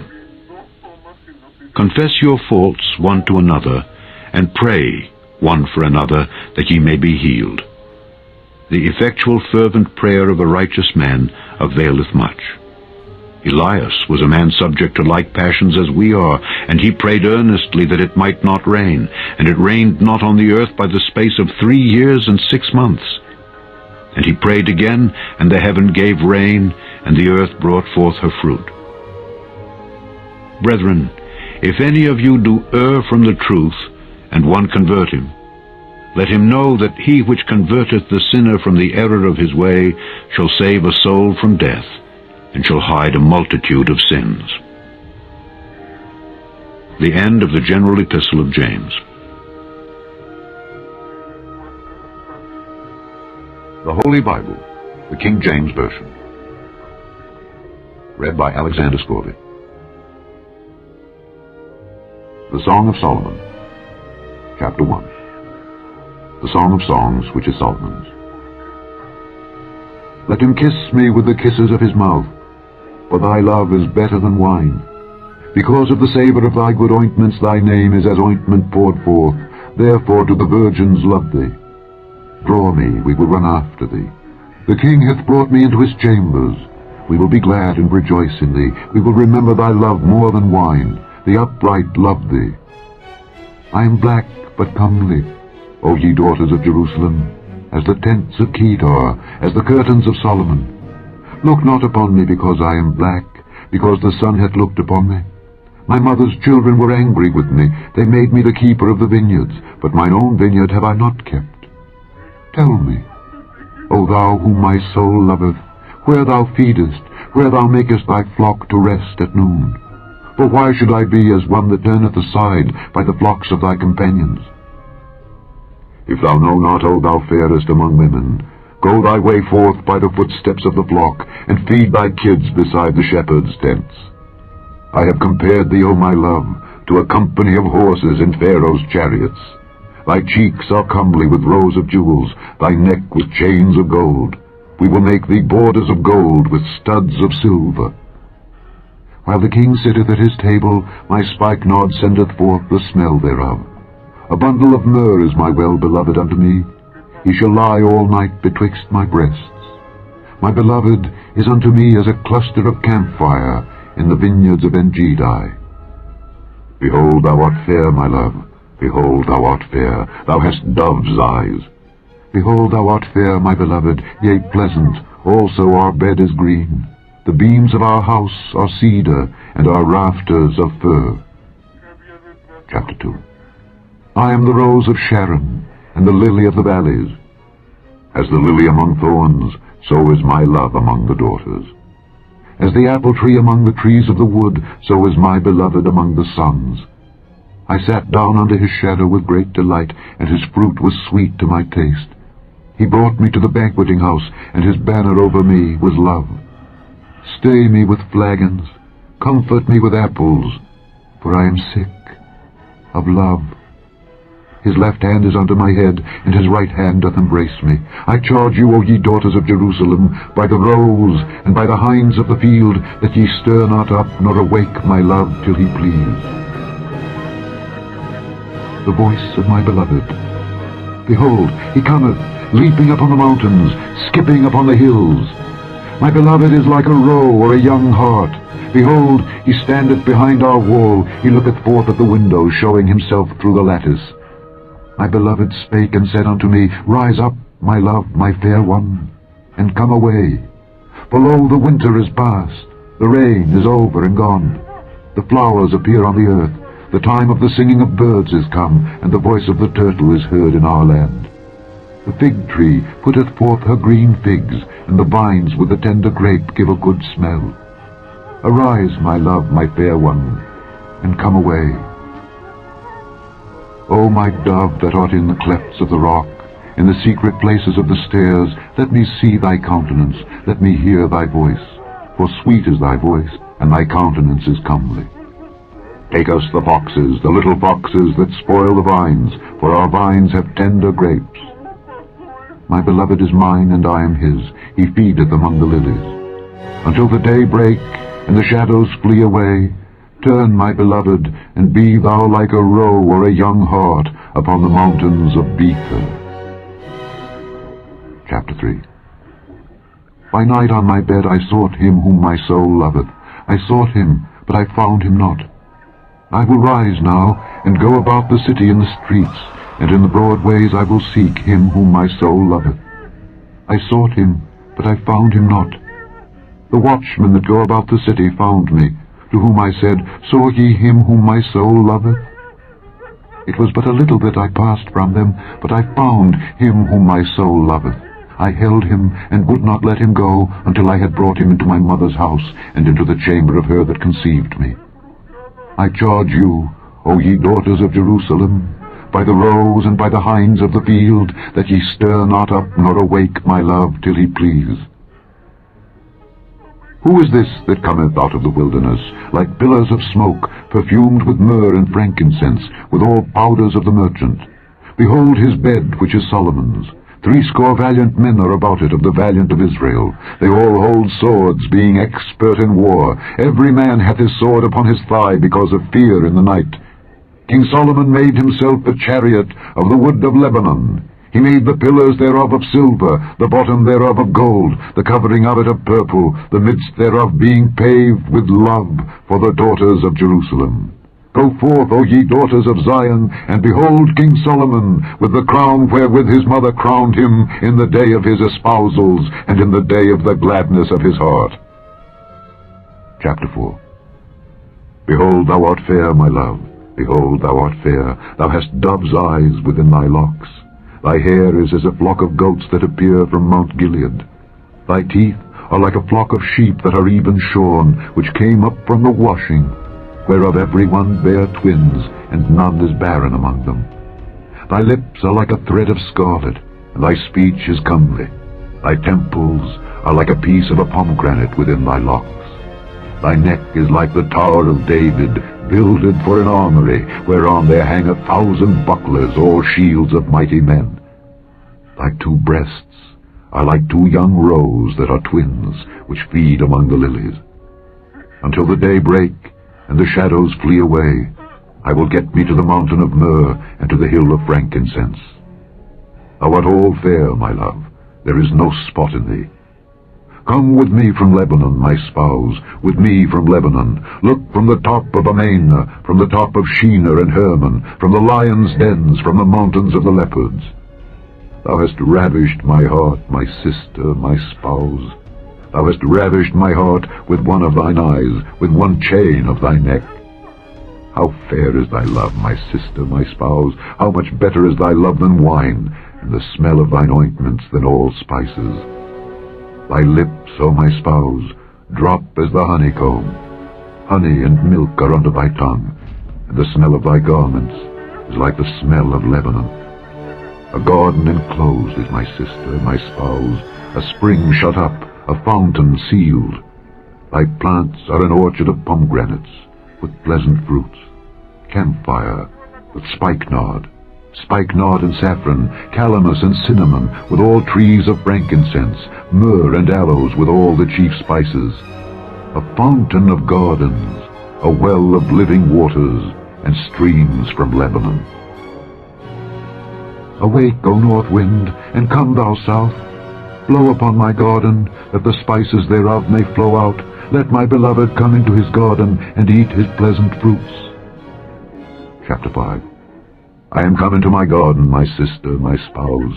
I have gathered my myrrh with my spice. I have eaten my honeycomb with my honey. I have drunk my wine with my milk. Eat, O friends, drink, yea, drink abundantly, O beloved. I sleep, but my heart waketh. It is the voice of my beloved that knocketh, saying, Open to me, my sister, my love, my dove, my undefiled, for my head is filled with dew, and my locks with the drops of the night. I have put off my coat, how shall I put it on? I have washed my feet, how shall I defile them? My beloved put in his hand by the hole of the door, and my bowels were moved for him. I rose up to open to my beloved, and my hands dropped with myrrh, and my fingers with sweet-smelling myrrh upon the handles of the lock. I opened to my beloved, but my beloved had withdrawn himself, and was gone. My soul failed when he spake. I sought him, but I could not find him. I called him, but he gave me no answer. The watchmen that went about the city found me. They smote me, they wounded me. The keepers of the walls took away my veil from me. I charge you, O daughters of Jerusalem, if ye find my beloved, that ye tell him that I am sick of love. What is thy beloved more than another beloved, O thou fairest among women? What is thy beloved more than another beloved, that thou dost so charge us? My beloved is white and ruddy, the chiefest among 10,000. His head is as the most fine gold, his locks are bushy and black as a raven. His eyes are as the eyes of doves by the rivers of waters, washed with milk and fitly set. His cheeks are as a bed of spices, as sweet flowers, his lips like lilies dropping sweet-smelling myrrh. His hands are as gold rings set with the beryl.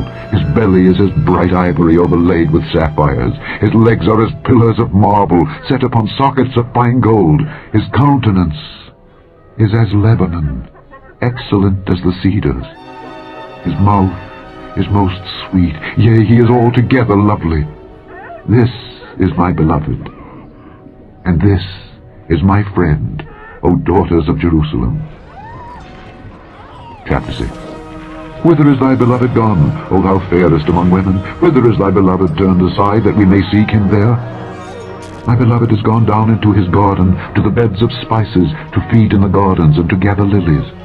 I am my beloved's, and my beloved is mine. He feedeth among the lilies.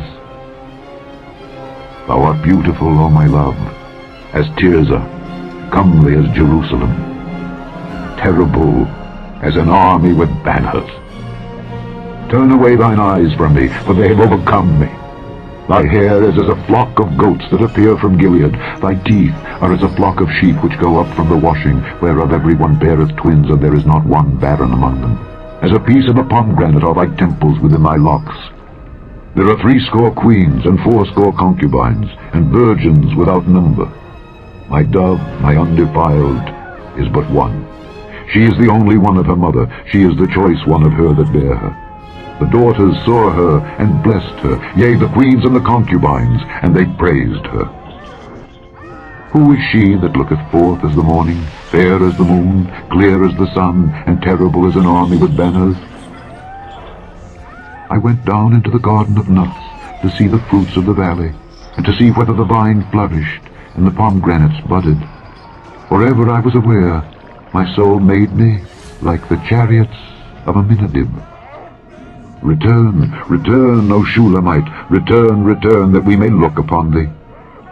What will ye see in the Shulamite? As it were the company of 2 armies.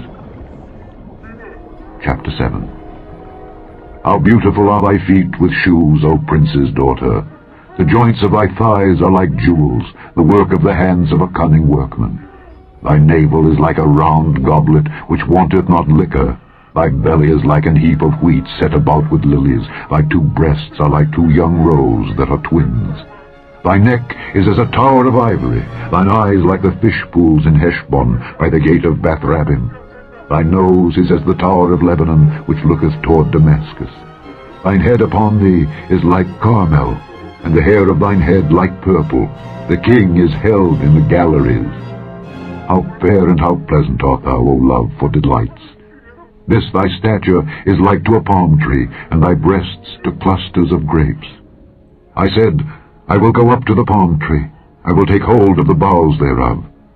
Now also thy breast shall be as clusters of the vine, and the smell of thy nose like apples, and the roof of thy mouth like the best wine for my beloved, that goeth down sweetly, causing the lips of those that are asleep to speak. I am my beloved's, and his desire is toward me. Come, my beloved, let us go forth into the field, let us lodge in the villages, let us get up early to the vineyards, let us see if the vine flourish, whether the tender grape appear, and the pomegranates bud forth. There will I give thee my loves. The mandrakes give a smell, and at our gates are all manner of pleasant fruits, new and old, which I have laid up for thee, O my beloved. Chapter 8. Oh, that thou wert as my brother, that sucked the breasts of my mother.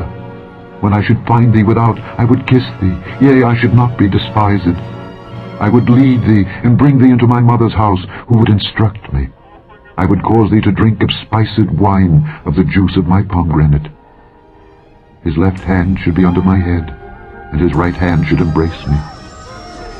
I charge you, O daughters of Jerusalem, that ye stir not up, nor awake my love, until he please.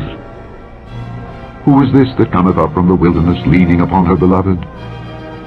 I raised thee up under the apple tree. There thy mother brought thee forth, there she brought thee forth that bare thee. Set me as a seal upon thine heart, as a seal upon thine arm, for love is strong as death. Jealousy is cruel as the grave. The coals thereof are coals of fire, which hath a most vehement flame. Many waters cannot quench love, neither can the floods drown it. If a man would give all the substance of his house for love, it would utterly be contemned. We have a little sister, and she hath no breasts. What shall we do for our sister in the day when she shall be spoken for? If she be a wall, we will build upon her a palace of silver, and if she be a door, we will enclose her with boards of cedar. I am a wall, and my breasts like towers. Then was I in his eyes as one that found favor. Solomon had a vineyard at Baal-Hamon. He let out the vineyard unto keepers. Every one for the fruit thereof was to bring 1,000 pieces of silver. My vineyard, which is mine, is before me.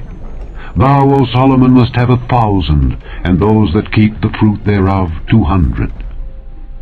Thou that dwellest in the gardens, the companions hearken to thy voice.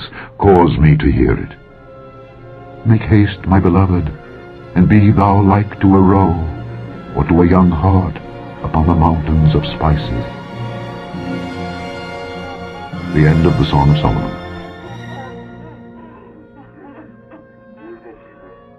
The Holy Bible, the King James Version.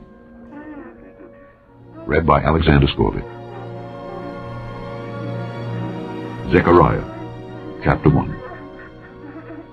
In the 8th month, in the 2nd year of Darius, came the word of the Lord unto Zechariah the son of Berechiah the son of Iddo the prophet, saying, The Lord hath been sore displeased with your fathers.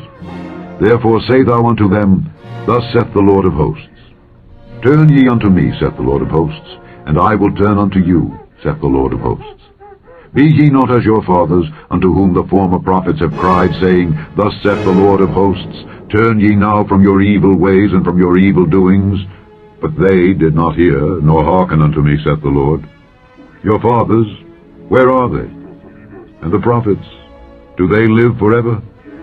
But my words and my statutes, which I commanded my servants the prophets, did they not take hold of your fathers?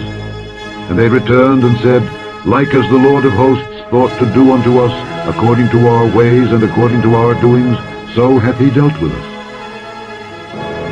Upon the 24th day of the 11th month, which is the month Sebat, in the 2nd year of Darius, came the word of the Lord unto Zechariah the son of Berechiah the son of Iddo the prophet, saying, I saw by night, and behold a man riding upon a red horse, and he stood among the myrtle trees that were in the bottom, and behind him were their red horses, speckled and white. Then said I, O my Lord, what are these? And the angel that talked with me said unto me, I will show thee what these be.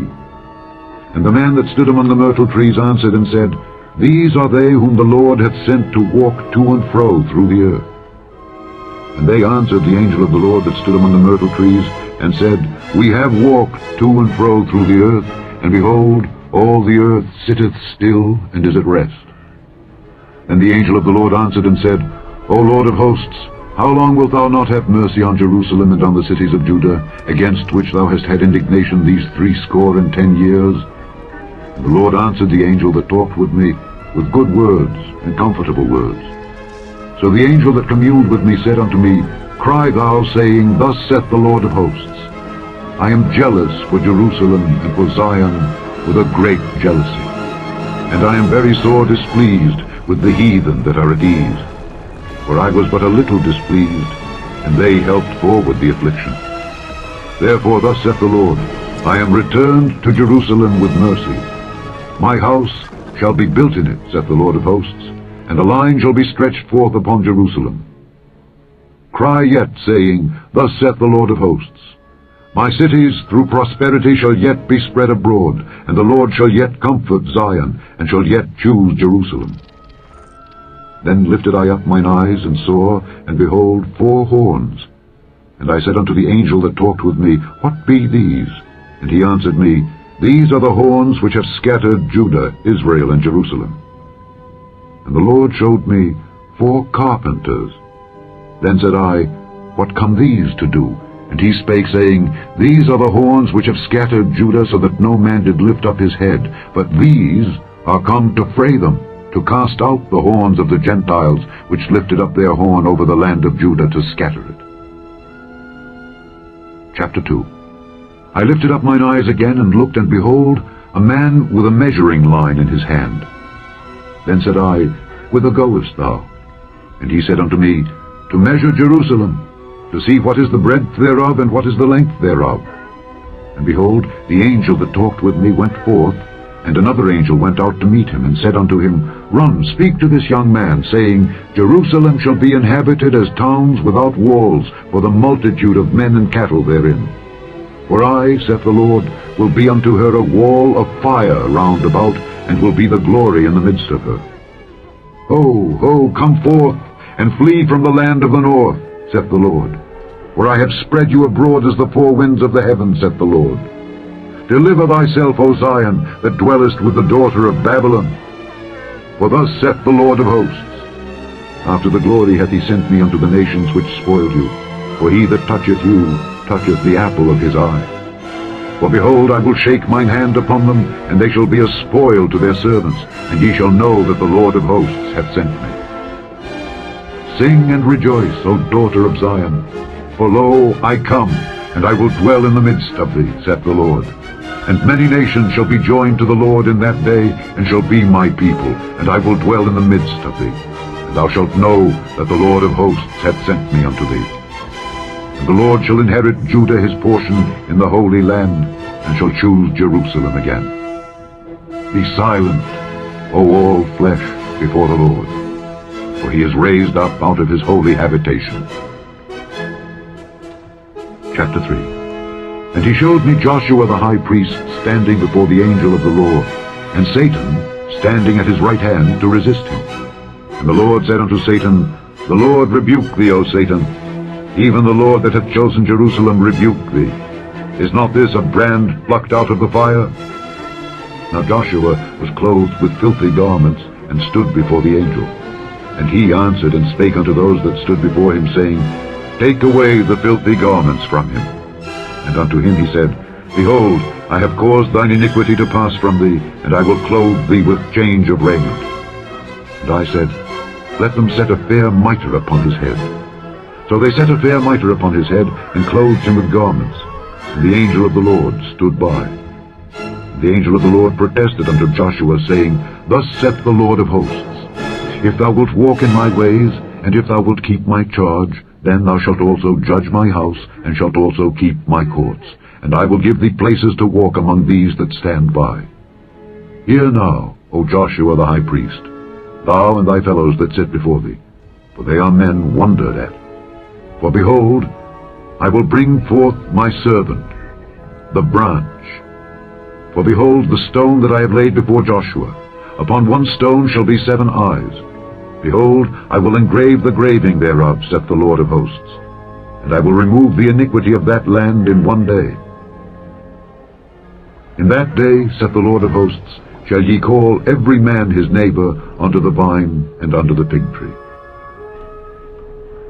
Chapter 4. And the angel that talked with me came again and waked me, as a man that is wakened out of his sleep, and said unto me, What seest thou? And I said, I have looked, and behold a candlestick all of gold, with a bowl upon the top of it, and his 7 lamps thereon, and 7 pipes to the 7 lamps which are upon the top thereof, and 2 olive trees by it, one upon the right side of the bowl, and the other upon the left side thereof. So I answered and spake to the angel that talked with me, saying, What are these, my Lord? Then the angel that talked with me answered and said unto me, Knowest thou not what these be? And I said, No, my Lord. Then he answered and spake unto me, saying, This is the word of the Lord unto Zerubbabel, saying, Not by might, nor by power, but by my Spirit, saith the Lord of hosts. Who art thou, O great mountain? Before Zerubbabel thou shalt become a plain, and he shall bring forth the headstone thereof with shoutings, crying, Grace, grace unto it. Moreover, the word of the Lord came unto me, saying, The hands of Zerubbabel have laid the foundation of this house. His hand shall also finish it, and thou shalt know that the Lord of hosts hath sent me unto you. For who hath despised the day of small things? For they shall rejoice, and shall see the plummet in the hand of Zerubbabel with those 7. They are the eyes of the Lord, which run to and fro through the whole earth. Then answered I and said unto him, What are these 2 olive trees upon the right side of the candlestick, and upon the left side thereof? And I answered again and said unto him, What be these 2 olive branches, which through the 2 golden pipes empty the golden oil out of themselves? And he answered me and said, Knowest thou not what these be? And I said, No, my Lord. Then said he, These are the 2 anointed ones that stand by the Lord of the whole earth.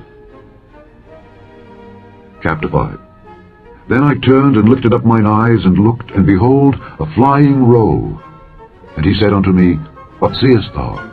And I answered, I see a flying roll. The length thereof is 20 cubits, and the breadth thereof 10 cubits. Then said he unto me, This is the curse that goeth forth over the face of the whole earth.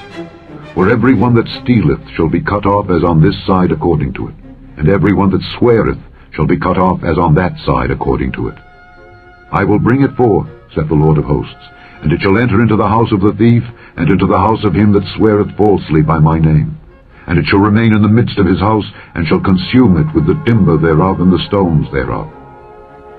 Then the angel that talked with me went forth and said unto me, Lift up now thine eyes, and see what is this that goeth forth. And I said, What is it? And he said, This is an ephah that goeth forth. He said moreover, This is their resemblance through all the earth. And behold, there was lifted up a talent of lead. And this is a woman that sitteth in the midst of the ephah. And he said, This is wickedness. And he cast it into the midst of the ephah, and he cast the weight of lead upon the mouth thereof. Then lifted I up mine eyes and looked, and behold, there came out 2 women, and the wind was in their wings, for they had wings like the wings of a stork, and they lifted up the ephah between the earth and the heaven. Then said I to the angel that talked with me, Whither do these bear the ephah? And he said unto me, To build it an house in the land of Shinar, and it shall be established, and set there upon her own base. Chapter 6. And I turned and lifted up mine eyes and looked, and behold, there came 4 chariots out from between 2 mountains, and the mountains were mountains of brass. In the first chariot were red horses, and in the second chariot black horses, and in the third chariot white horses, and in the fourth chariot grizzled and bay horses. Then I answered and said unto the angel that talked with me, What are these, my Lord? And the angel answered and said unto me, These are the 4 spirits of the heavens, which go forth from standing before the Lord of all the earth. The black horses which are therein go forth into the north country, and the white go forth after them, and the grizzled go forth toward the south country.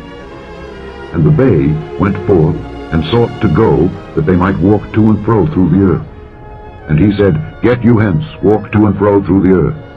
So they walked to and fro through the earth. Then cried he upon me, and spake unto me, saying, Behold, these that go toward the north country have quieted my spirit in the north country.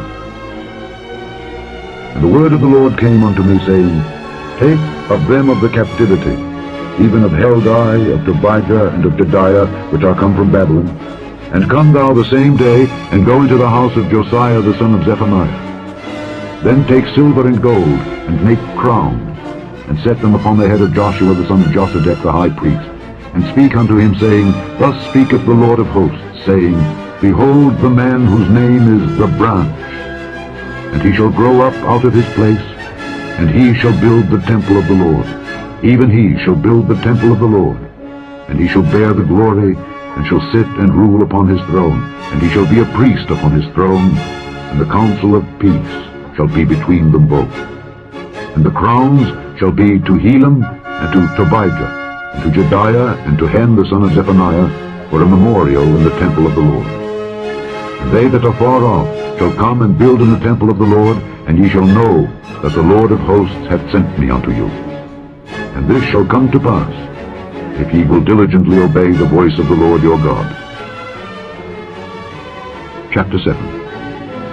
And it came to pass in the 4th year of King Darius, that the word of the Lord came unto Zechariah in the 4th day of the 9th month, even in Kislew, when they had sent unto the house of God Sherezer and Regem-melech and their men to pray before the Lord, and to speak unto the priests which were in the house of the Lord of hosts, and to the prophets, saying, Should I weep in the 5th month, separating myself, as I have done these so many years? Then came the word of the Lord of hosts unto me, saying, Speak unto all the people of the land, and to the priests, saying, When ye fasted and mourned in the 5th and 7th month, even those 70 years, did ye at all fast unto me, even to me? And when ye did eat and when ye did drink, did not ye eat for yourselves and drink for yourselves? Should ye not hear the words which the Lord had cried by the former prophets, when Jerusalem was inhabited and in prosperity, and the cities thereof round about her, when men inhabited the south and the plain? And the word of the Lord came unto Zechariah, saying, Thus speaketh the Lord of hosts, saying, Execute true judgment, and show mercy and compassions, every man to his brother. And oppress not the widow, nor the fatherless, the stranger, nor the poor. And let none of you imagine evil against his brother in your heart. But they refused to hearken, and pulled away the shoulder, and stopped their ears, that they should not hear. Yea, they made their hearts as an adamant stone, lest they should hear the law, and the words which the Lord of hosts had sent in his spirit by the former prophets. Therefore came a great wrath from the Lord of hosts. Therefore it is come to pass, that as he cried, and they would not hear, so they cried, and I would not hear, saith the Lord of hosts. But I scattered them with a whirlwind among all the nations whom they knew not. Thus the land was desolate after them, that no man passed through nor returned, for they laid the pleasant land desolate. Chapter 8. Again the word of the Lord of hosts came to me, saying, Thus saith the Lord of hosts, I was jealous for Zion with great jealousy, and I was jealous for her with great fury. Thus saith the Lord, I am returned unto Zion, and will dwell in the midst of Jerusalem, and Jerusalem shall be called a city of truth, and the mountain of the Lord of hosts, the holy mountain. Thus saith the Lord of hosts, There shall yet old men and old women dwell in the streets of Jerusalem, and every man with his staff in his hand for very age. And the streets of the city shall be full of boys and girls, playing in the streets thereof. Thus saith the Lord of hosts, If it be marvelous in the eyes of the remnant of this people in these days, should it also be marvelous in mine eyes, saith the Lord of hosts. Thus saith the Lord of hosts, Behold, I will save my people from the east country and from the west country, and I will bring them, and they shall dwell in the midst of Jerusalem, and they shall be my people, and I will be their God in truth and in righteousness. Thus saith the Lord of hosts, Let your hands be strong, ye that hear in these days these words by the mouth of the prophets, which were in the day that the foundation of the house of the Lord of hosts was laid, that the temple might be built. For before these days there was no hire for man, nor any hire for beast, neither was there any peace to him that went out or came in, because of the affliction. For I set all men, every one against his neighbor. But now I will not be unto the residue of this people as in the former days, saith the Lord of hosts. For the seed shall be prosperous, the vine shall give her fruit, and the ground shall give her increase, and the heavens shall give their dew. And I will cause the remnant of this people to possess all these things. And it shall come to pass, that as ye were a curse among the heathen, O house of Judah and house of Israel, so will I save you, and ye shall be a blessing. Fear not, but let your hands be strong. For thus saith the Lord of hosts, as I thought to punish you when your fathers provoked me to wrath, saith the Lord of hosts, and I repented not, so again have I thought in these days to do well unto Jerusalem and to the house of Judah. Fear ye not. These are the things that ye shall do. Speak ye every man the truth to his neighbor. Execute the judgment of truth and peace in your gates. And let none of you imagine evil in your hearts against his neighbor. And love no false oath. For all these are things that I hate, saith the Lord. And the word of the Lord of hosts came unto me, saying, Thus saith the Lord of hosts, the fast of the 4th month, and the fast of the 5th, and the fast of the 7th, and the fast of the 10th, shall be to the house of Judah joy and gladness, and cheerful feasts. Therefore love the truth and peace. Thus saith the Lord of hosts, It shall yet come to pass, that there shall come people, and the inhabitants of many cities. And the inhabitants of one city shall go to another, saying, Let us go speedily to pray before the Lord, and to seek the Lord of hosts. I will go also. Yea, many people and strong nations shall come to seek the Lord of hosts in Jerusalem, and to pray before the Lord. Thus saith the Lord of hosts, In those days it shall come to pass, that 10 men shall take hold out of all languages of the nations, even shall take hold of the skirt of him that is a Jew, saying, We will go with you, for we have heard that God is with you. Chapter 9. The burden of the word of the Lord in the land of Hadrach, and Damascus shall be the rest thereof, when the eyes of man as of all the tribes of Israel shall be toward the Lord. And Hamath also shall border thereby, Tyrus and Zidon, though it be very wise. And Tyrus did build herself a stronghold, and heaped up silver as the dust, and fine gold as the mire of the streets. Behold, the Lord will cast her out, and he will smite her power in the sea, and she shall be devoured with fire. Ashkelon shall see it, and fear.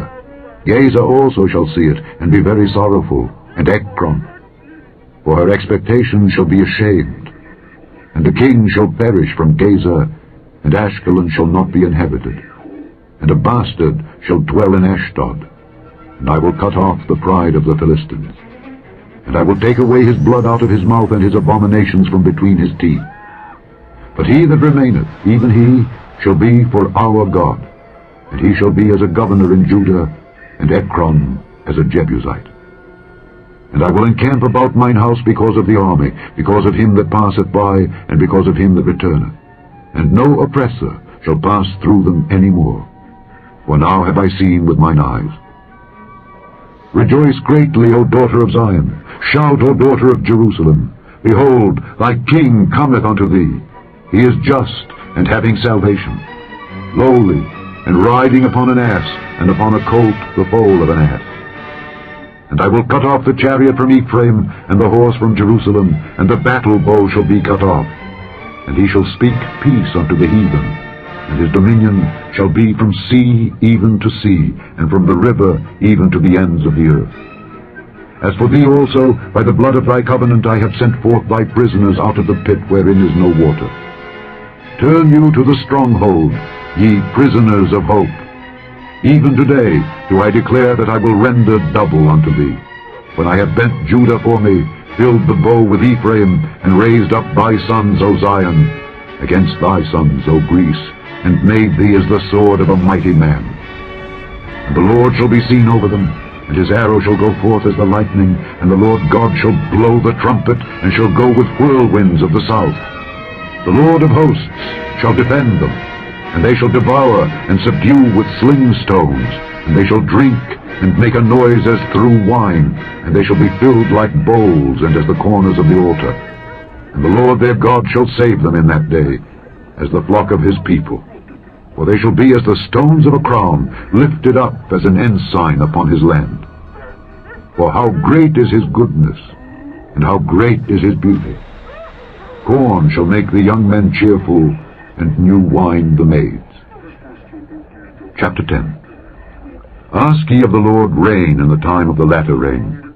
So the Lord shall make bright clouds, and give them showers of rain, to every one grass in the field. For the idols have spoken vanity, and the diviners have seen a lie, and have told false dreams. They comfort in vain. Therefore they went their way as a flock. They were troubled, because there was no shepherd. Mine anger was kindled against the shepherds, and I punished the goats. For the Lord of hosts hath visited his flock, the house of Judah, and hath made them as his goodly horse in the battle. Out of him came forth the corner, out of him the nail, out of him the battle bow, out of him every oppressor together. And they shall be as mighty men, which tread down their enemies in the mire of the streets in the battle. And they shall fight, because the Lord is with them, and the riders on horses shall be confounded. And I will strengthen the house of Judah, and I will save the house of Joseph, and I will bring them again to place them. For I have mercy upon them, and they shall be as though I had not cast them off. For I am the Lord their God, and will hear them. And they of Ephraim shall be like a mighty man, and their heart shall rejoice as through wine. Yea, their children shall see it and be glad. Their heart shall rejoice in the Lord. I will hiss for them and gather them, for I have redeemed them. And they shall increase as they have increased. And I will sow them among the people, and they shall remember me in far countries, and they shall live with their children and turn again. I will bring them again also out of the land of Egypt, and gather them out of Assyria, and I will bring them into the land of Gilead and Lebanon, and place shall not be found for them. And he shall pass through the sea with affliction, and shall smite the waves in the sea, and all the deeps of the river shall dry up. And the pride of Assyria shall be brought down, and the scepter of Egypt shall depart away. And I will strengthen them in the Lord, and they shall walk up and down in his name, saith the Lord. Chapter 11.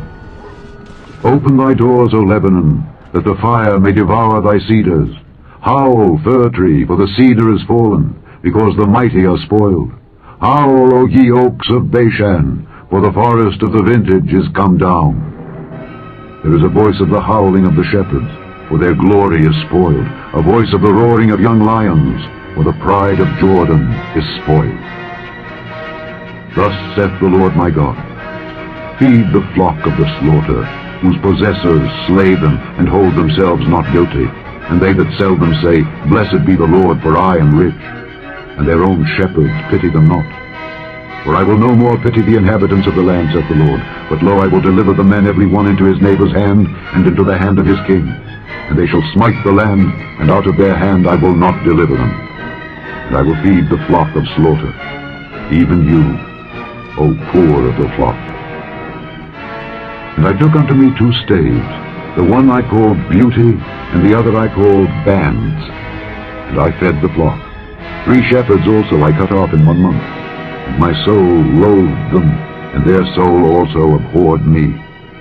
Then said I will not feed you. That dieth, let it die, and that is to be cut off, let it be cut off, and let the rest eat every one the flesh of another. And I took my staff, even Beauty, and cut it asunder, that I might break my covenant which I had made with all the people. And it was broken in that day. And so the poor of the flock that waited upon me knew that it was the word of the Lord. And I said unto them, If ye think good, give me my price, and if not, forbear. So they weighed for my price 30 pieces of silver. And the Lord said unto me, Cast it unto the potter, a goodly price that I was prized at of them. And I took the 30 pieces of silver, and cast them to the potter in the house of the Lord. Then I cut asunder mine other staff, even Bands, that I might break the brotherhood between Judah and Israel. And the Lord said unto me, Take unto thee yet the instruments of a foolish shepherd. For lo, I will raise up a shepherd in the land, which shall not visit those that be cut off, neither shall seek the young one, nor heal that is broken, nor feed that standeth still. But he shall eat the flesh of the fat, and tear their claws in pieces. Woe to the idle shepherd that leaveth the flock. The sword shall be upon his arm and upon his right eye. His arm shall be clean dried up, and his right eye shall be utterly darkened. Chapter 12. The burden of the word of the Lord for Israel, saith the Lord, which stretcheth forth the heavens, and layeth the foundation of the earth, and formeth the spirit of man within him. Behold, I will make Jerusalem a cup of trembling unto all the people round about, when they shall be in the siege both against Judah and against Jerusalem. And in that day will I make Jerusalem a burdensome stone for all people. All that burden themselves with it shall be cut in pieces, though all the people of the earth be gathered together against it. In that day, saith the Lord, I will smite every horse with astonishment, and his rider with madness. And I will open mine eyes upon the house of Judah, and will smite every horse of the people with blindness. And the governors of Judah shall say in their heart, The inhabitants of Jerusalem shall be my strength in the Lord of hosts their God. In that day will I make the governors of Judah like an hearth of fire among the wood, and like a torch of fire in a sheaf. And they shall devour all the people round about on the right hand and on the left. And Jerusalem shall be inhabited again in her own place, even in Jerusalem. The Lord also shall save the tents of Judah first, that the glory of the house of David and the glory of the inhabitants of Jerusalem do not magnify themselves against Judah. In that day shall the Lord defend the inhabitants of Jerusalem, and he that is feeble among them at that day shall be as David, and the house of David shall be as God, as the angel of the Lord before them. And it shall come to pass in that day that I will seek to destroy all the nations that come against Jerusalem. And I will pour upon the house of David and upon the inhabitants of Jerusalem the spirit of grace and of supplications. And they shall look upon me, whom they have pierced, and they shall mourn for him as one mourneth for his only son, and shall be in bitterness for him as one that is in bitterness for his firstborn. In that day shall there be a great mourning in Jerusalem, as the mourning of Hadad-rimmon in the valley of Megiddo. And the land shall mourn every family apart, the family of the house of David apart, and their wives apart, the family of the house of Nathan apart, and their wives apart, the family of the house of Levi apart, and their wives apart, the family of Shimei apart, and their wives apart. All the families that remain, every family apart, and their wives apart. Chapter 13.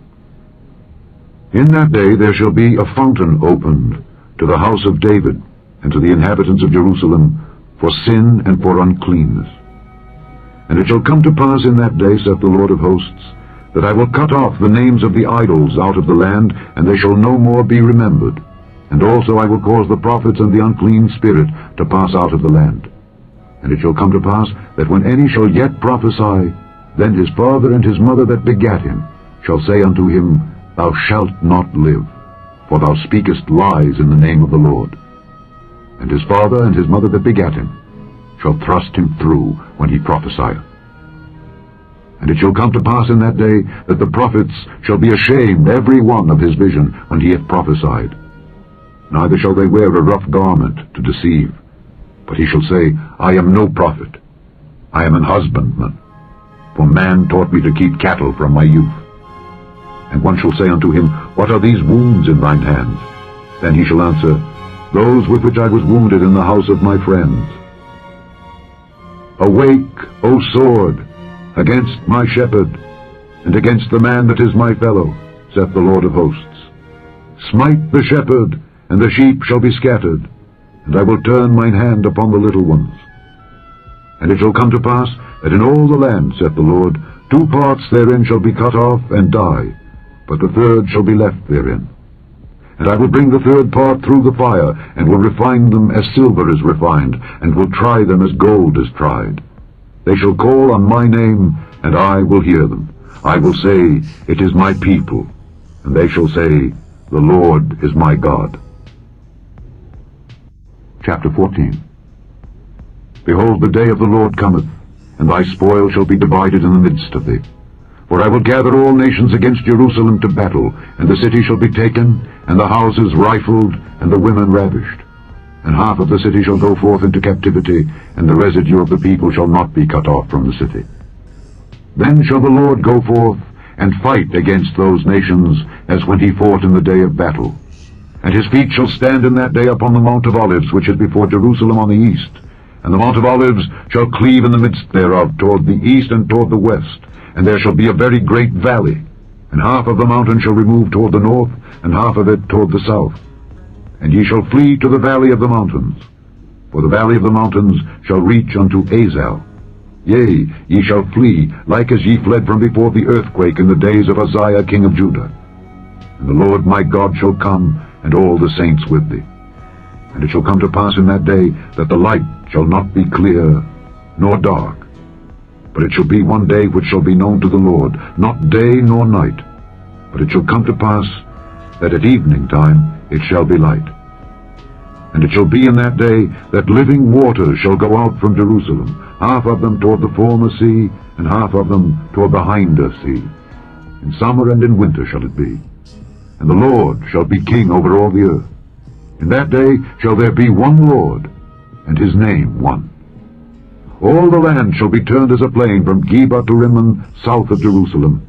And it shall be lifted up, and inhabited in her place, from Benjamin's gate unto the place of the first gate, unto the corner gate, and from the tower of Hananeel unto the king's winepresses. And men shall dwell in it, and there shall be no more utter destruction, but Jerusalem shall be safely inhabited. And this shall be the plague wherewith the Lord will smite all the people that have fought against Jerusalem. Their flesh shall consume away while they stand upon their feet, and their eyes shall consume away in their holes, and their tongue shall consume away in their mouth. And it shall come to pass in that day that a great tumult from the Lord shall be among them, and they shall lay hold every one on the hand of his neighbor, and his hand shall rise up against the hand of his neighbor. And Judah also shall fight at Jerusalem. And the wealth of all the heathen round about shall be gathered together, gold and silver and apparel in great abundance. And so shall be the plague of the horse, of the mule, of the camel, and of the ass, and of all the beasts that shall be in these tents, as this plague. And it shall come to pass that every one that is left of all the nations which came against Jerusalem shall even go up from year to year to worship the King, the Lord of hosts, and to keep the Feast of Tabernacles.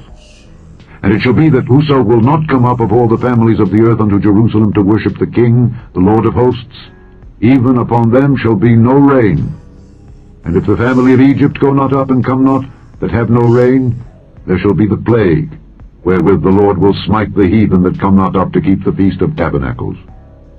This shall be the punishment of Egypt, and the punishment of all nations that come not up to keep the Feast of Tabernacles. In that day shall there be upon the bells of the horses holiness unto the Lord, and the pots in the Lord's house shall be like the bowls before the altar. Yea, every pot in Jerusalem and in Judah shall be holiness unto the Lord of hosts. And all they that sacrifice shall come and take of them, and seethe therein. And in that day there shall be no more the Canaanite in the house of the Lord of hosts. The end of Zechariah.